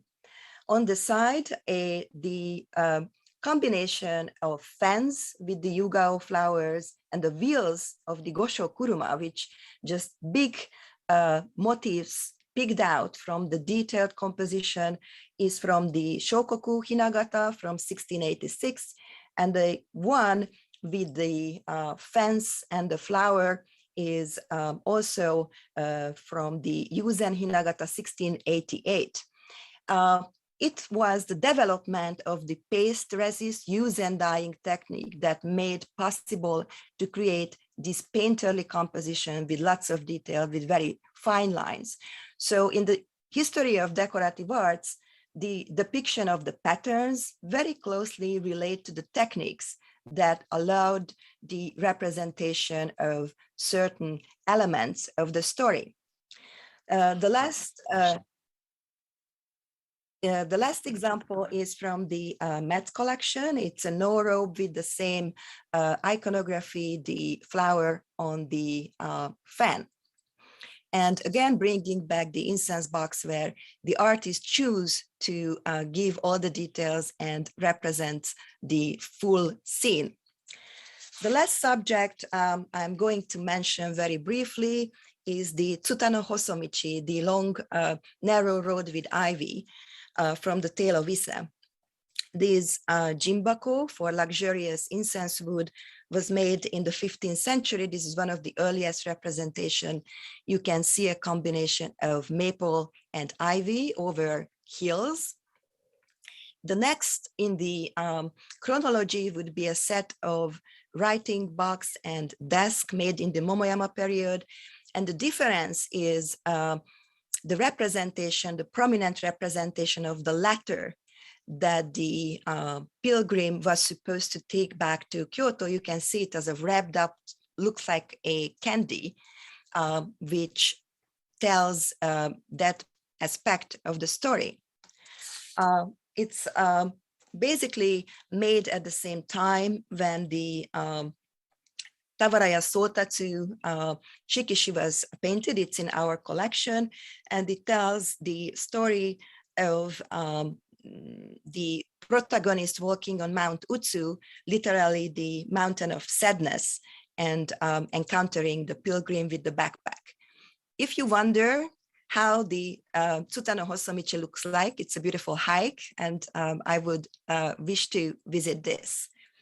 The next step in developing the iconography was the creation of this set in the 17th century by Tatsuke Chobei, where on the lid of the writing box, you can again see the combination of maple and ivy. And on the desk, you can see the silver inlay backpack with the letter on the top. This set is in our collection at the Met, which is an utsushi, a copy of the earlier set. It's very, very similar. And as you can see on the inside, there is a little boat, which is a reference to the Sumidagawa and brings together these two scenes beautifully. Again, on the outside of the lid, it's a combination of maple and ivy. On the inside, the silver inlay backpack with the latter. The same combination was popular in Hinagatabon. This is a three-dimensional version from Queen Marie Antoinette's collection. And this is the example in the exhibition without the maple leaves and slightly altering the traditional iconography.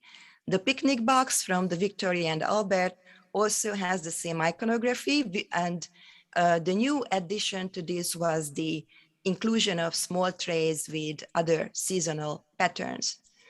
My last slide brings this presentation to the conclusion. This is again from the Metropolitan Museum of Art, a set of writing box and desk from scenes from the Tales of Ise. And the writing box on the inside have the combination of the backpack with the ivy, while on the outside, you can see the pictorial representation. So if you remember the Hatsune Chodo, I started my talk with the three-dimensional Takamaki representation. Here, you can see the combination of the relief technique with the pictorial design, including human figures, and on the inside, the traditional rusumoyo, bringing together both traditions in the representation of narrative stories in lacquer art. Thank you for your attention.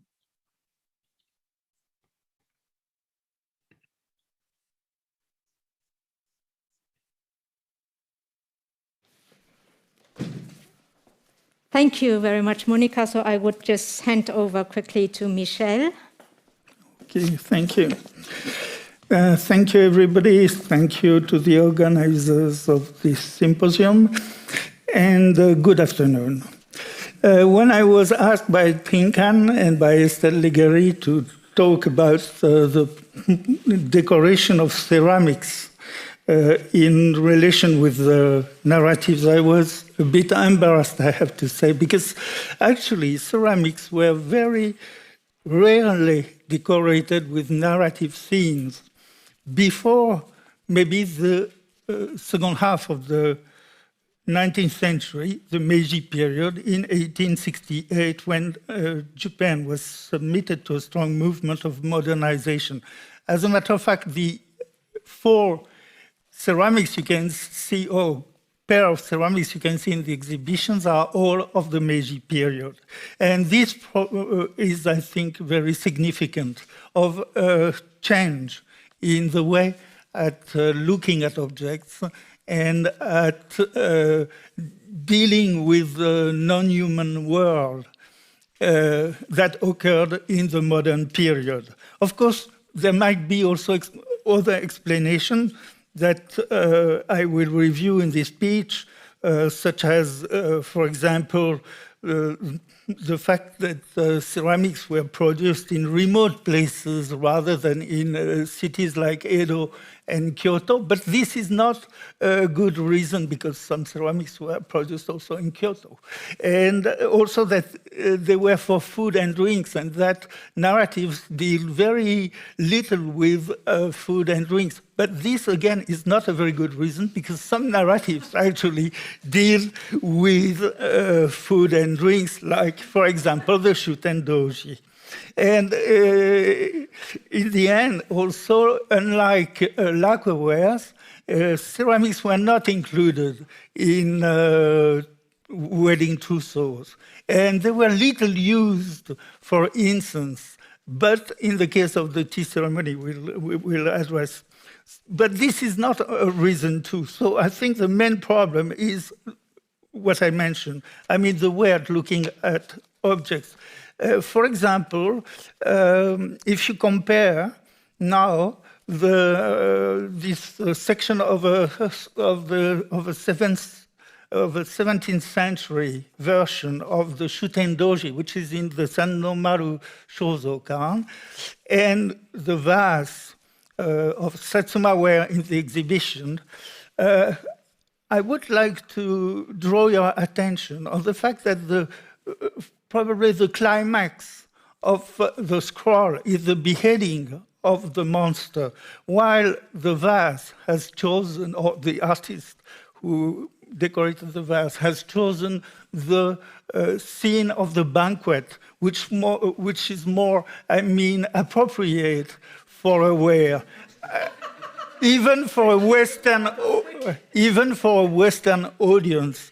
I wouldn't say for a Japanese audience, because we have the feeling that this ware was decorated to be exported to the West, and that it's not really the taste maybe of Japanese people, but at least it was made by Japanese people.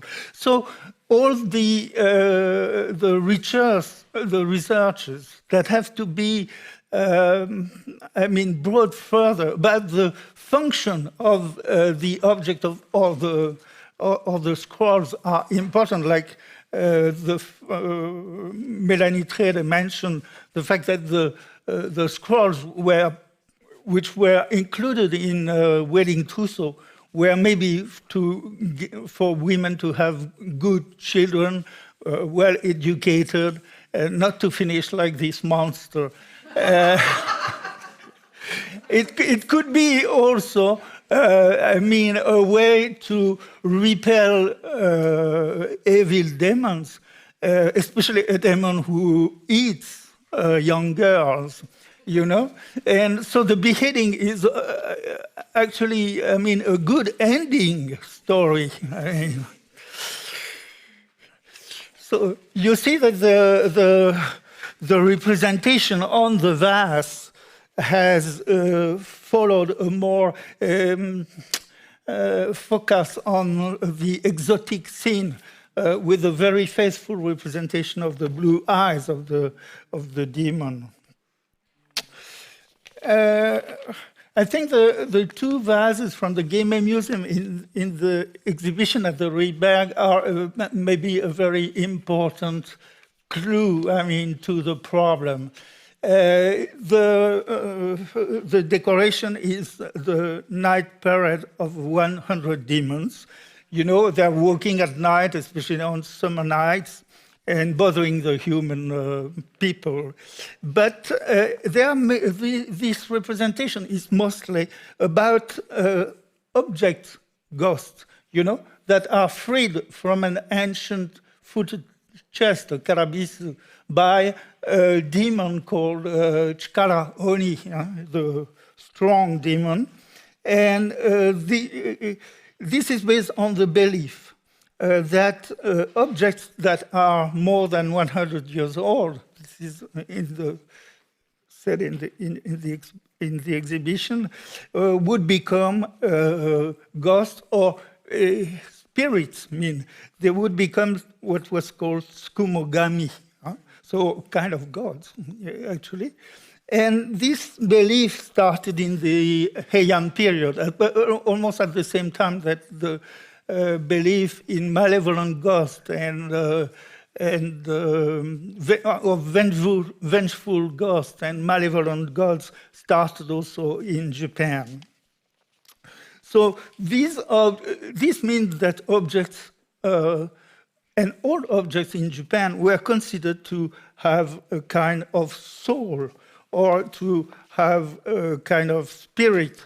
This subject was probably very popular in the Meiji period because it appears also on another vase of porcelain made in Seto and decorated by the Shippo Kaisha. The composition, as you know, is based on ancient scrolls. The most ancient of them is kept at the Jukoan of the Daitokuji temple and is dated to the 16th century. But as anthropologist Komatsu Matsuhiko stated it, despite a kind of revival of the idea of tsukumogami at the end of the Edo period in the middle of the 19th century, they were all cut off from any actual belief in the idea of tsukumogami. Which means that, on the contrary, in the past, they were probably, really subject to a real belief mean.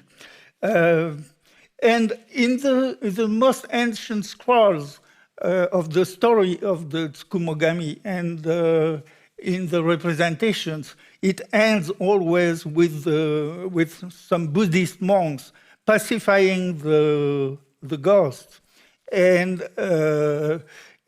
converting them to the faith. I mean, so the scroll was also an object to repel ghosts and to quiet ghosts.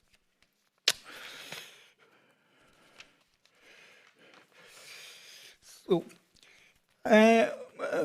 you know that some tables could receive names. So it's also, I think, a belief, linked to the belief that they had a kind of spirit. And tables were not always auspicious.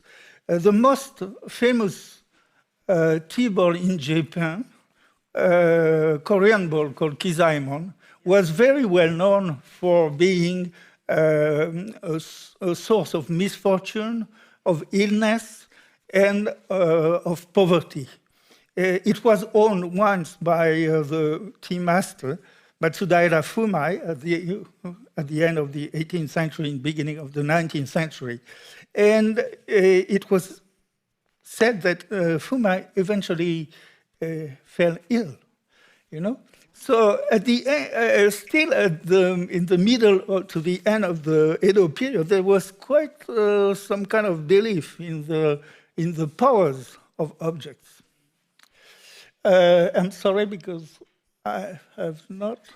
Yes, this one you see on left is called, has a name, and the name is Akashi. It was part of a pair with another raku tea ball of the 17th century. They were both made by headmaster Ichinyu from the raku workshop. And the other was a black raku ware. This one is categorized as red raku ware.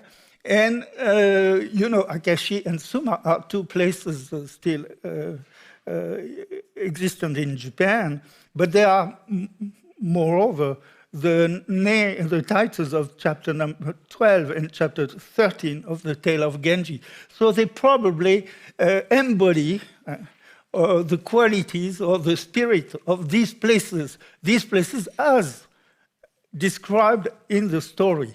And the story is about the exile of Prince Genji after a scandal at the court, when he, in the Suma place is described as an awesome, remote place where only a few fishermen live and nobody of any value. And Akashi is a more pleasant place because there's the beautiful girl of a religious man.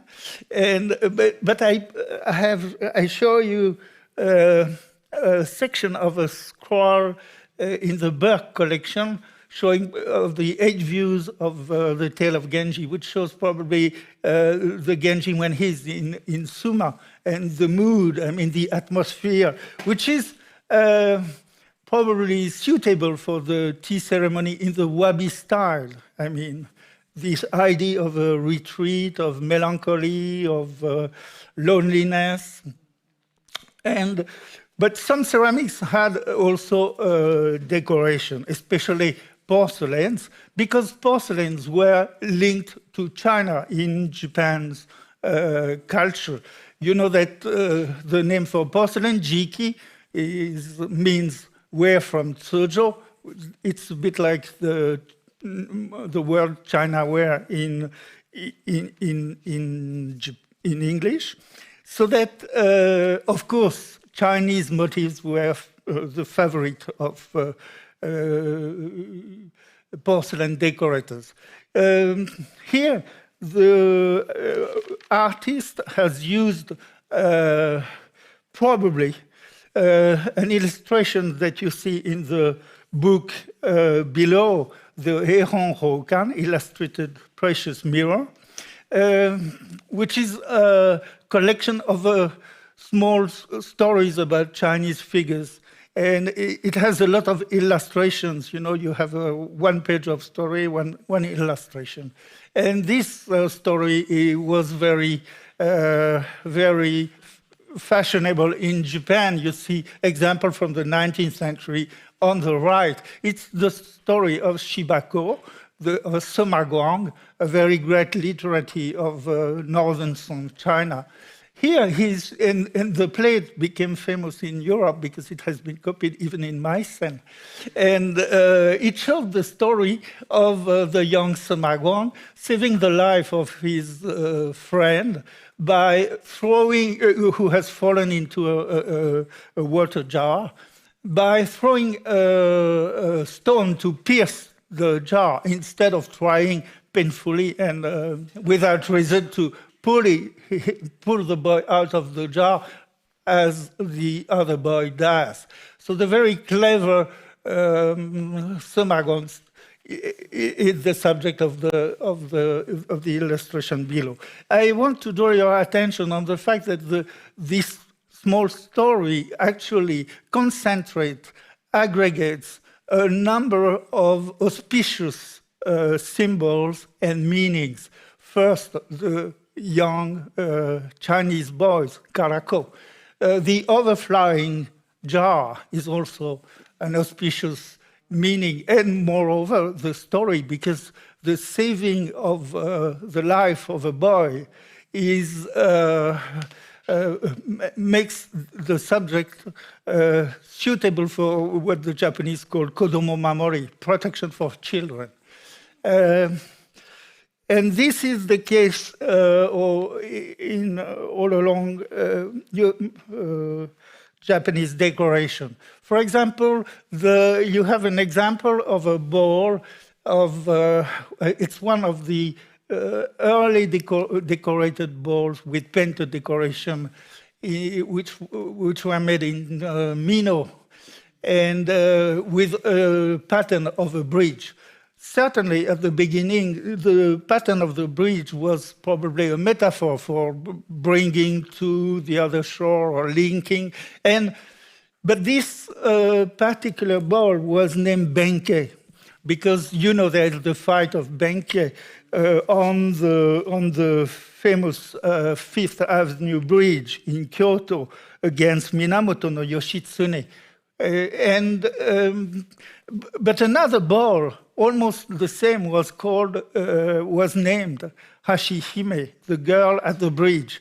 So actually the bridge is the only link between all these stories.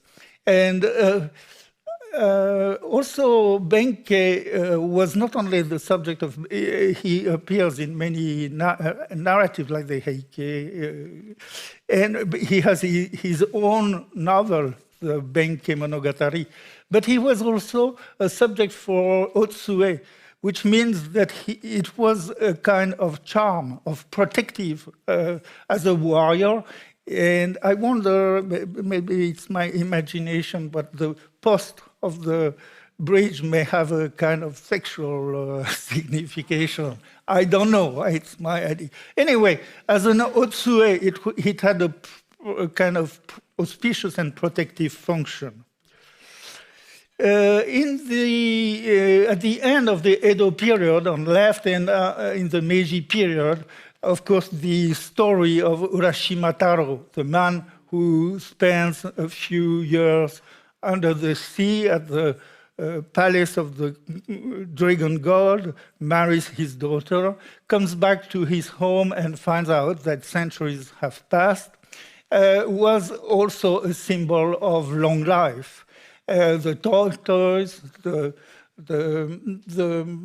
palace are obviously auspicious symbols. And so the stories are generally more taken as, an aggregate of symbols rather than the development of a story in time. You see, artists also were rather inspired by the illustrators of their time, like Utagawa Sadahide or other books, rather than by the ancient scrolls and Naraihon, as you see from the style of the figures. Well, I'll talk about Kenzan because I was asked to, but I chose only representations that include figures here, because just like for the Benkei and the bridge problem, we don't always know if, for example, Yuga or Kakitsubata refer to the Genji or to the Issei or to anything else, or directly sometimes to the poems which were at the origin of the stories, like Kakitsubata are in the Kokinshu. And here you have two unmistakable scenes from the ancient classics. But these are the only two examples known in the production of the prolific artist Kenzan in the early 18th century. So you have already identified on left, I mean, the 9th chapter of the Issei Monogatari, the chapter called the Ivy Lane or Narrow Ivy Lane, which is one of the most represented scenes when the poet will meet a monk.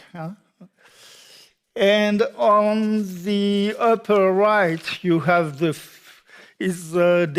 the 15th, is it? Yes, it's the 15th chapter of the Tale of Genji, which is called Yomogi-u, translated as a waste of weed, and sometimes at the woodworm patch.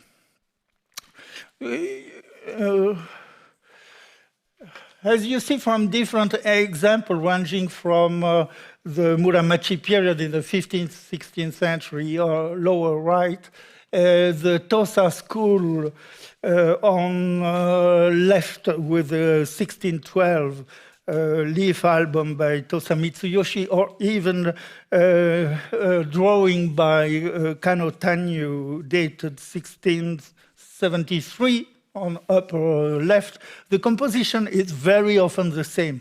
And I wonder if Kenzan has not chosen this composition because it's very well spread and so typical, and you cannot miss, I mean, the characters, because Genji, the prince, is under the umbrella in the center. You can even identify Kiritsubo, who accompanies him and is ahead of him, when they go to pay a visit to the mansion of Suetsumu Hana. It's just after he returns from exile to the capital. So although they have not the shape of paintings, these two incense containers, or kogo, are very reminiscent of paintings, and Kenzan was a very gifted painter too. It's exactly the contrary with this other incense container by Makutsu Chozo, a Kyoto potter, in the first half of the 19th century. Because here the scene, maybe some can identify it, but I cannot. And the novel is identifiable because of the inscription on the box, which mentioned the Tale of Genji. But here, it's not so much the tale or the episode which is important, I think. It's the shape of a scroll. And what strikes me in ceramics is the use of shapes of scrolls, of books, like exactly, the scrolls and books in the pair of screens at the entrance of the exhibition. So I think that actually the material medium of paintings and illustration was very important to ancient Japanese. Sometimes you don't know even what the books are, what the scrolls are about. Only, I mean, the large blue and white dish on right is decorated with booklets of Joe Rudy, text and music for puppet theater. And the cover of an inkstone box in the center has the title of the Eiga Monogatari, The Tales of Flowering Fortunes, which is actually a collection of anecdotes about the Heian court between 1028 and 1107, with excerpts from the diaries of Murasaki Shikibu and stories about some other figures like Fujiwara no Michinaga. But in this example, no illustration from illustration from the book is shown, although the book was actually illustrated, and I think that there was even a printed version. A last example is this hand warmer made by the Toyosuke of the Toyoraku or Horaku workshop in Nagoya.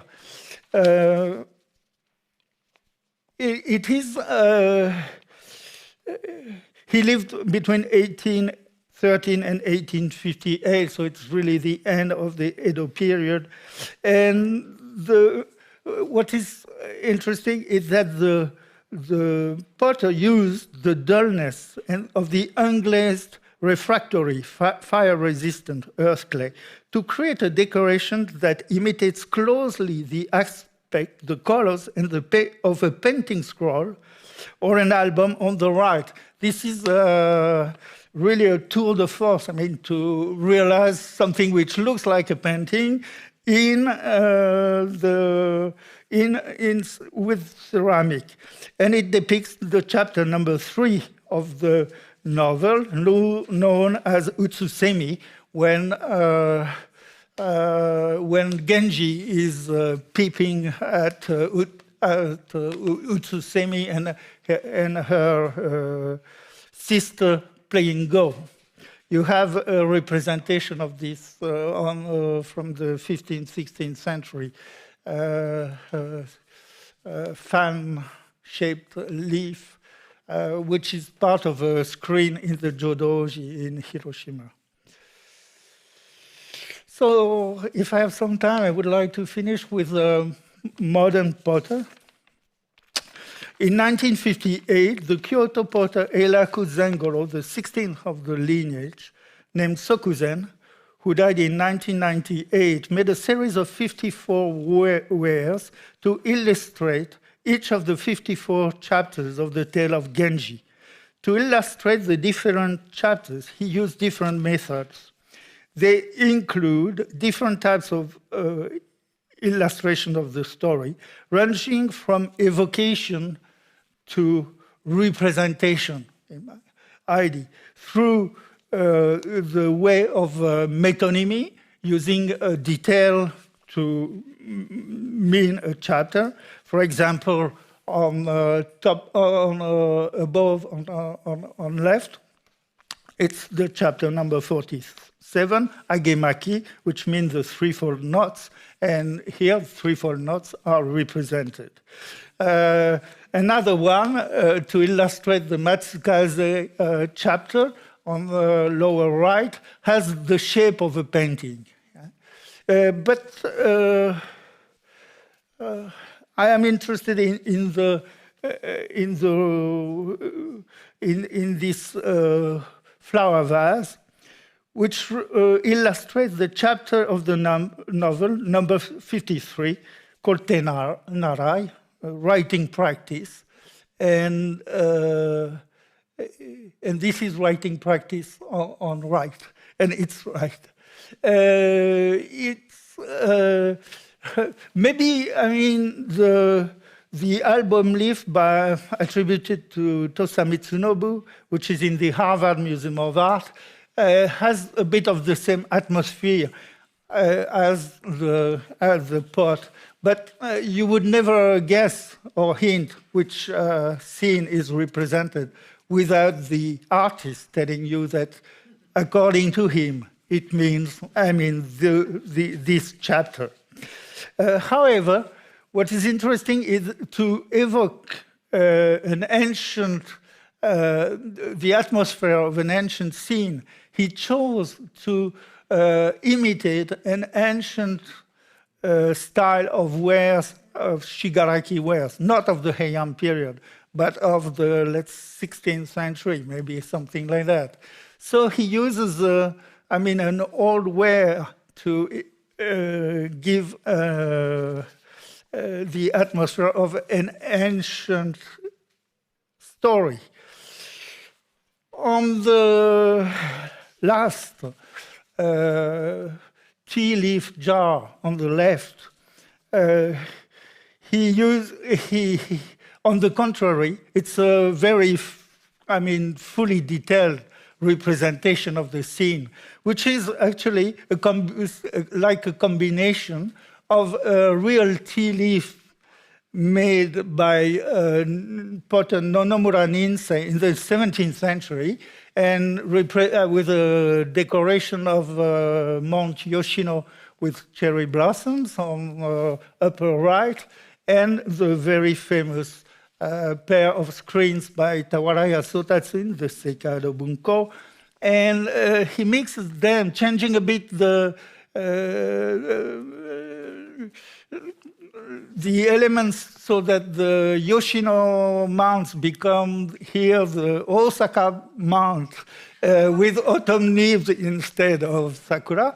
But clearly it's a combination, to associate two great artists of Kyoto, Tawaraya Sotatsu and Nomura Ninsei, to his own name, as a heir, and also as an homage to not only the past of Japan, but to his home city, and to the glory of the Heian culture. So, whether through evocation or representation, the series of 54 wares here are a way to address history and address the field of art, which is where he puts all these people, Nomura Ninsei himself, and through the lens of history as a chronological order of the creators. I think it's a very new way of considering art, and a way in which representation becomes the most important thing. So that it seems that it's a bit for me like if the ancient ghosts and demons were deprived of their powers, had been deactivated, and to become pure representations that could now spread everywhere in the world. Thank you.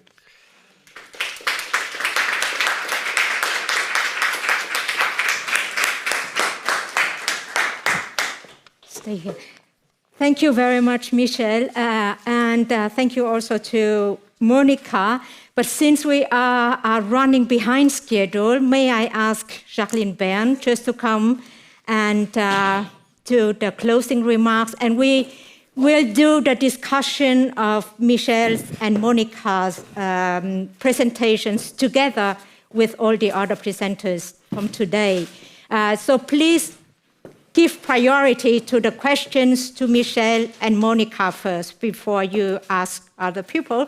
May I ask all the presenters to go on stage again as well for the final discussion? We don't have that many chairs, I suppose. Yes, we do. So do you want to invite first questions to Monica and Michelle? No, yes? all together. All together? No, maybe I know. I also have to leave at 4:30.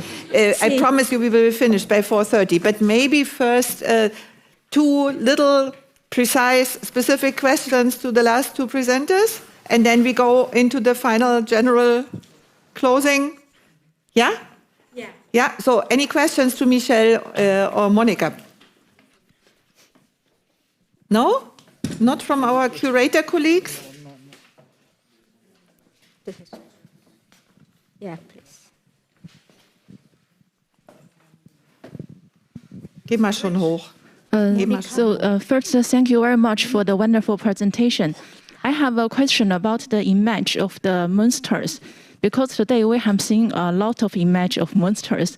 I noticed that it seems as if Japanese painters love painting monsters. I think there are some similarities as well as some dissimilarities. So I want to ask if these monsters can be grouped to Japanese style. What might be the provenance or the prototype of these monsters? Are they invented by Japanese painters, or they might be borrowed from some other cultures? You mean the 100 demons? Yeah? Pardon? Are you referring to the 100 demons and the night parade of the 100 demons, or are you in a more general way? Or in general? I mean the monsters from Shuten Dōji, for example, but quite general. I mean. And you are mainly probably having in mind the relation to China? I don't know. Okay. Certainly. I'm sorry, it's impossible for me to answer the question. I think that it depends maybe on the monsters. Some are probably Japanese creations. Many are Chinese creations. And it might come from even further because, you know, the masks were coming from India and through the Silk Road. So you have a lot of representation. Maybe some other people can answer better than me. But Michelle, on the other hand, so this is the big picture. And on the other hand, what about local traditions in Japan? So can we really nationalize these yokai so easily? Yes, you know? no, I think it was first a Chinese story. Shuten Dōji, no? No, I mean the 100 demon power. Okay. I don't know about the Shuten Dōji, but the Tsukamigamo is a belief that comes from China. If you look on the web, you will see that there are even more sites talking about the yokai in Chinese than in Japanese. So, and they all mentioned that the story started, of course, in China. Yeah, but on the other hand, if we look at the yokai encyclopedia published by Sekien in the Edo period, right? This encyclopedia actually systematized local customs and traditions and brought it on a more general level. So we have probably two vectors coming into play when we are talking about monsters, ogres, and so on. But is there any question to Monica? No. No? Please, one. No? Okay, then, yeah, Khanh, do you have a question? Yes, I have a question for Monica. And I mean, like all the wedding trousseaux that you have, who chose the motives? Is it the commissioner who says, I would like to have chapter 23 and chapter 15? Or is it the lacquer master or someone, a go-between who negotiate and choose the motives for a wedding trousseau? So I believe that there were set patterns, and sometimes the person who commissioned it on behalf of a daimyo or a high-ranking samurai might have asked to modify those set iconographies, but very often it was the lacquer artist who had some freedom to change the details. But subjects which were identified as auspicious or appropriate for the wedding were chosen by the family. Thank you very much. Great. So, do you want to do the closing remarks now, and then yes, tell everyone to come upstairs, please. Yeah. Please, Estelle, Rosina, Melanie. No, do you want to leave the chairs empty? Doesn't look good. Yes, and it is also, you know, streaming online, so you go on as well. I go. Yeah. To the very edge. Nein, ich bin da. Ich bin da. So how can we wrap up this rich, information-rich symposium of today? As an outsider of the institutional field of Japanese art history, I must say there were so many aspects covered. Production, circulation, reception, commissioning, sponsoring, fundraising, purposes. It's not this old kind of conservative art history anymore. No surprises here. Yeah, I'm just praising you, Melanie, and everybody else. And I think this was also behind the concept for the exhibition as a whole, to focus not only on representations and not only on techniques in the narrow sense, but to broaden the view and include many aspects of cultural history, media history, materialities. It was so great to listen to Monica's talk about the three-dimensionality, which had been overlooked in art history for a long time, such as in a similar way Byobu folding screens had been reproduced in a flat manner, but not anymore, and so on. Maybe, if I may, at the very end, I would like to ask you what you think about the term narrative art, because I think it's somehow misleading, at least for me. Today, through the symposium, I got the impression that narrative art in Japan actually doesn't serve narrative. It serves other purposes. Weddings, fundraising to rebuild a shrine, or to approach history in a new way, to justify power. So stories appeared to me today like a means, like a vehicle, like a tool for other purposes, which doesn't say that it's bad. But in a way, characters come to the fore and purposes, rather, or maybe other motives like the flowers and the leaves and so on, which are evocative.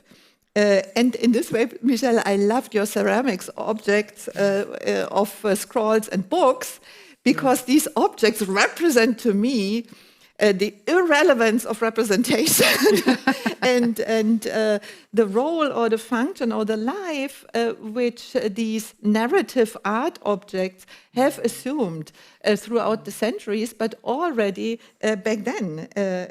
So that they have always been going beyond narrative and visual representation. So what do you think about Monogatari Monogatari Bijitsu, Monogatari Kaiga and Shuten, and the English translation? Rosina? I'm not saying that we should suggest a new term to our Japanese colleagues, but for an outsider, it is confusing in a way. I think that's a really interesting observation, and I agree with you that it always goes beyond narrative as the end purpose, and maybe not always, sometimes the narrative is to entertain, and perhaps that is all that's intended, but there are very often other purposes, and narrative is the technique that's used to achieve those other aims that you listed. So narrative is, the technique, art that employs narrative somehow. It can be iconic, just by one image, right? And immediately you would say, Hosomichi, right? If you see the ivy or so, right? I mean, it can be so many different things. Not naturally a story, but just an icon that refers to it, and everybody immediately associates something with it. I mean, with the Genji and stuff, right? Yes, it's a very big issue. Now Estelle is coming with a but. Yes, I think that if we look we should think of this word of narrative art in a very long term, yes. And in Japan, well, it's in the 1930s that people really started to be interested into this issue of how the painting narrates.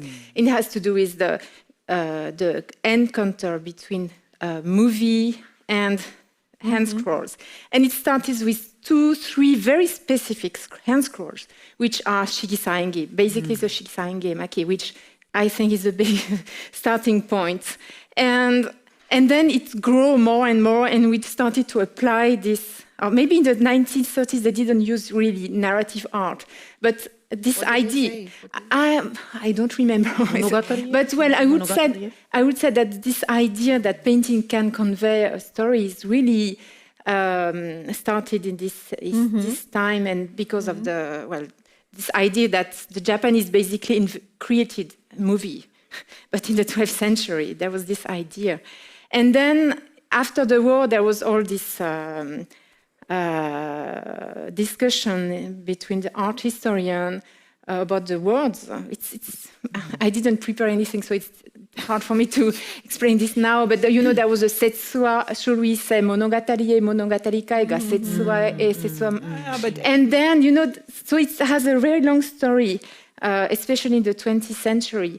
And in my opinion, the Genji paintings are not narrative.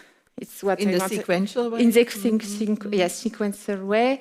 So I think it's an issue of maybe I don't know if it's an issue of nature, of degree, but what is true is that there is a big tradition of painting relating to works which have narrative content, yes. And narrative. But the issue of saying whether the paintings themselves are narrative or not, it's for me, we don't have to say this is narrative or this is narrative. This is not narrative. For me, what is interesting is to discuss about of this, to have a discussion about this. Exactly. Yes, and well. Yeah, and as Michelle said so nicely, that we reflect on how we look at objects or artworks of art, and how our way of looking at things is changing. For example, modern, postmodern, that's what I have meant, that also the role of narrative has changed. Late 19th century, now Tsubuchi Shoyo, only let bungaku do what literature do, what only literature can do, and let's have pure visual art. And then you have the conjoining in the pre-war period, but interesting, 1930s, 1940s, it's the time of heightened imperialism. When things come together now, and now again kind of relativization of grand narratives and so on. Michelle, what do you think about the term narrative art? Yeah, if I start talking, I will be very long because I know nothing about the subject. So. No, I think it's parallel to the problem of representation. I mean, modern art history is very much focused on representation, which has been the basis of iconography, iconology. So it might be the same with narratives in the field of literature. That's why they are so parallel. Because what strikes me is that narratives had probably a very different function from just entertainment and just pleasure or aesthetics, like aesthetics in representation. For example, I don't know about, but maybe I don't get angry.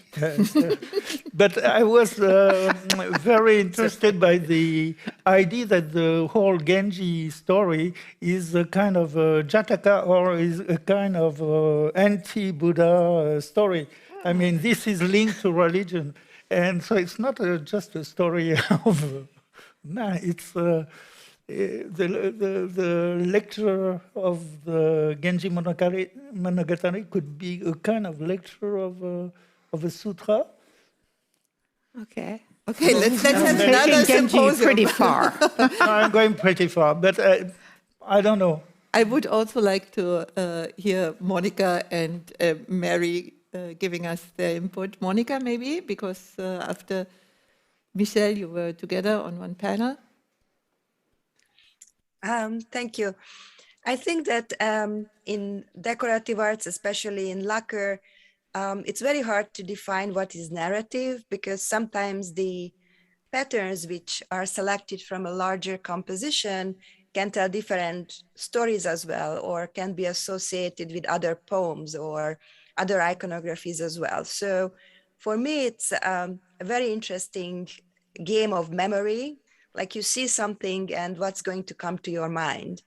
And what I was trying to outline in my presentation, what comes into people's mind was different from the 17th century than later in the 19th century. Mm-hmm. So even the narrative stories have their own narrative when it comes to the development or certain stylistic changes. Thank you so much. And Mary? So I think for me, so we have the narratives where they're sort of literally telling, and then the illusions that we're seeing so much in the decorative arts. But I think it's also that those communities of shared knowledge, and I think stories are a way in sort of when you see an illusion, it's reflecting an awareness that the viewer will share the same knowledge as you. So in a way, it's also building community through the sharing of these stories, and that's the thing that appeals most to me, always looking at this. But in terms of how sort of, one thing that just came to mind while I was watching Michelle's presentation, I just checked the fortune of having my laptop in front of me. In the Onchizuroku, so the sort of the manuals of designs produced at the early Meiji era, there are a number of depictions that look like scenes from Genji. I'm pretty sure they are, but I would need to double check. So, these are kind of government-sponsored initiatives to create designs for export wares. So that's being created for a community who they know probably wouldn't understand the references. So that's a very different dynamic and a sort of different purpose being put in as well. Thank you very much. Khanh, shall I dare to invite comments from the floor? Yeah, last 5 minutes. So please. 5 minutes. Some nice last words. Last chance.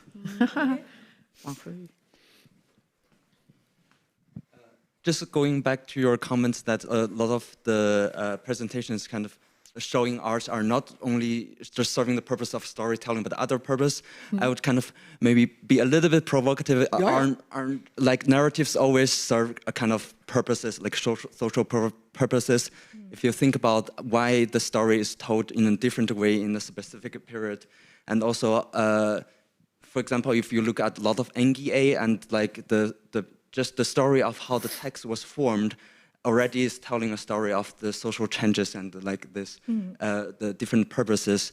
And also like just the symposium here, like our presentations, basically the presenters also are telling a narrative about objects. Yeah, narratives of narratives. Absolutely. Definitely. So this goes back to Professor Bauer's, it's more important about opening this discourse and and start the honestly, I was more thinking of contemporary popular narratives like manga fiction.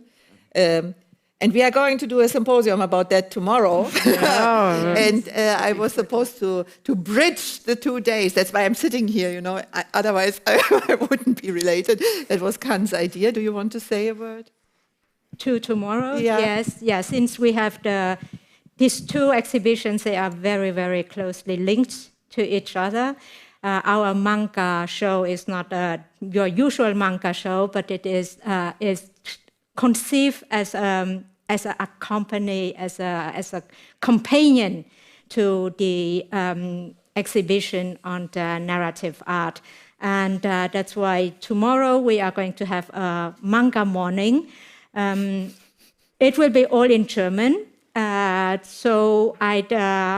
I still invite all of you to participate.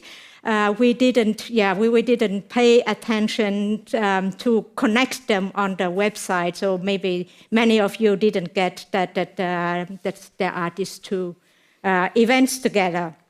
But please come back tomorrow to see to hear more about the continuation, how storytelling narratives are played out now in the contemporary. And with that, I would like to thank all of you for your participation today. Many thanks to our superb technicians who have led us through the day. Thank you. It has been a very, very rich day and very inspiring, I hope. Well, yes, there are so many narratives, so many stories that you can see and that you can read. You have to hear it from people, and you have to discuss it with other people. That's when it gets interesting. So one last word. Actually, as we have so many, all the 3 curators of the show are here today, some of the contributors to the catalog.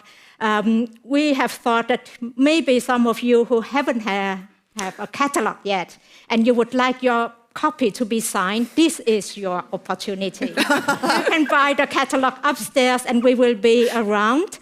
You can approach any of us. Rosina has signed. Mary, sorry, you can sign remotely.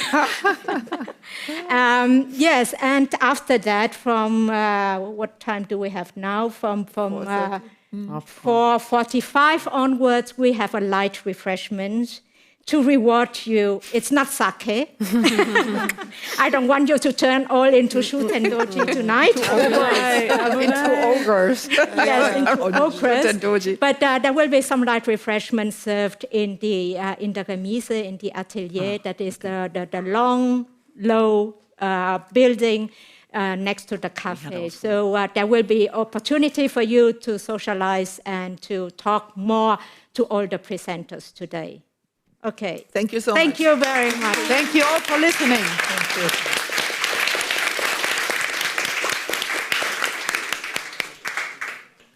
Goodbye to Mary and Monica. Bye, Mary. Hope to see you soon. Monica, I'll look you up. Bye. Good to see you. New York.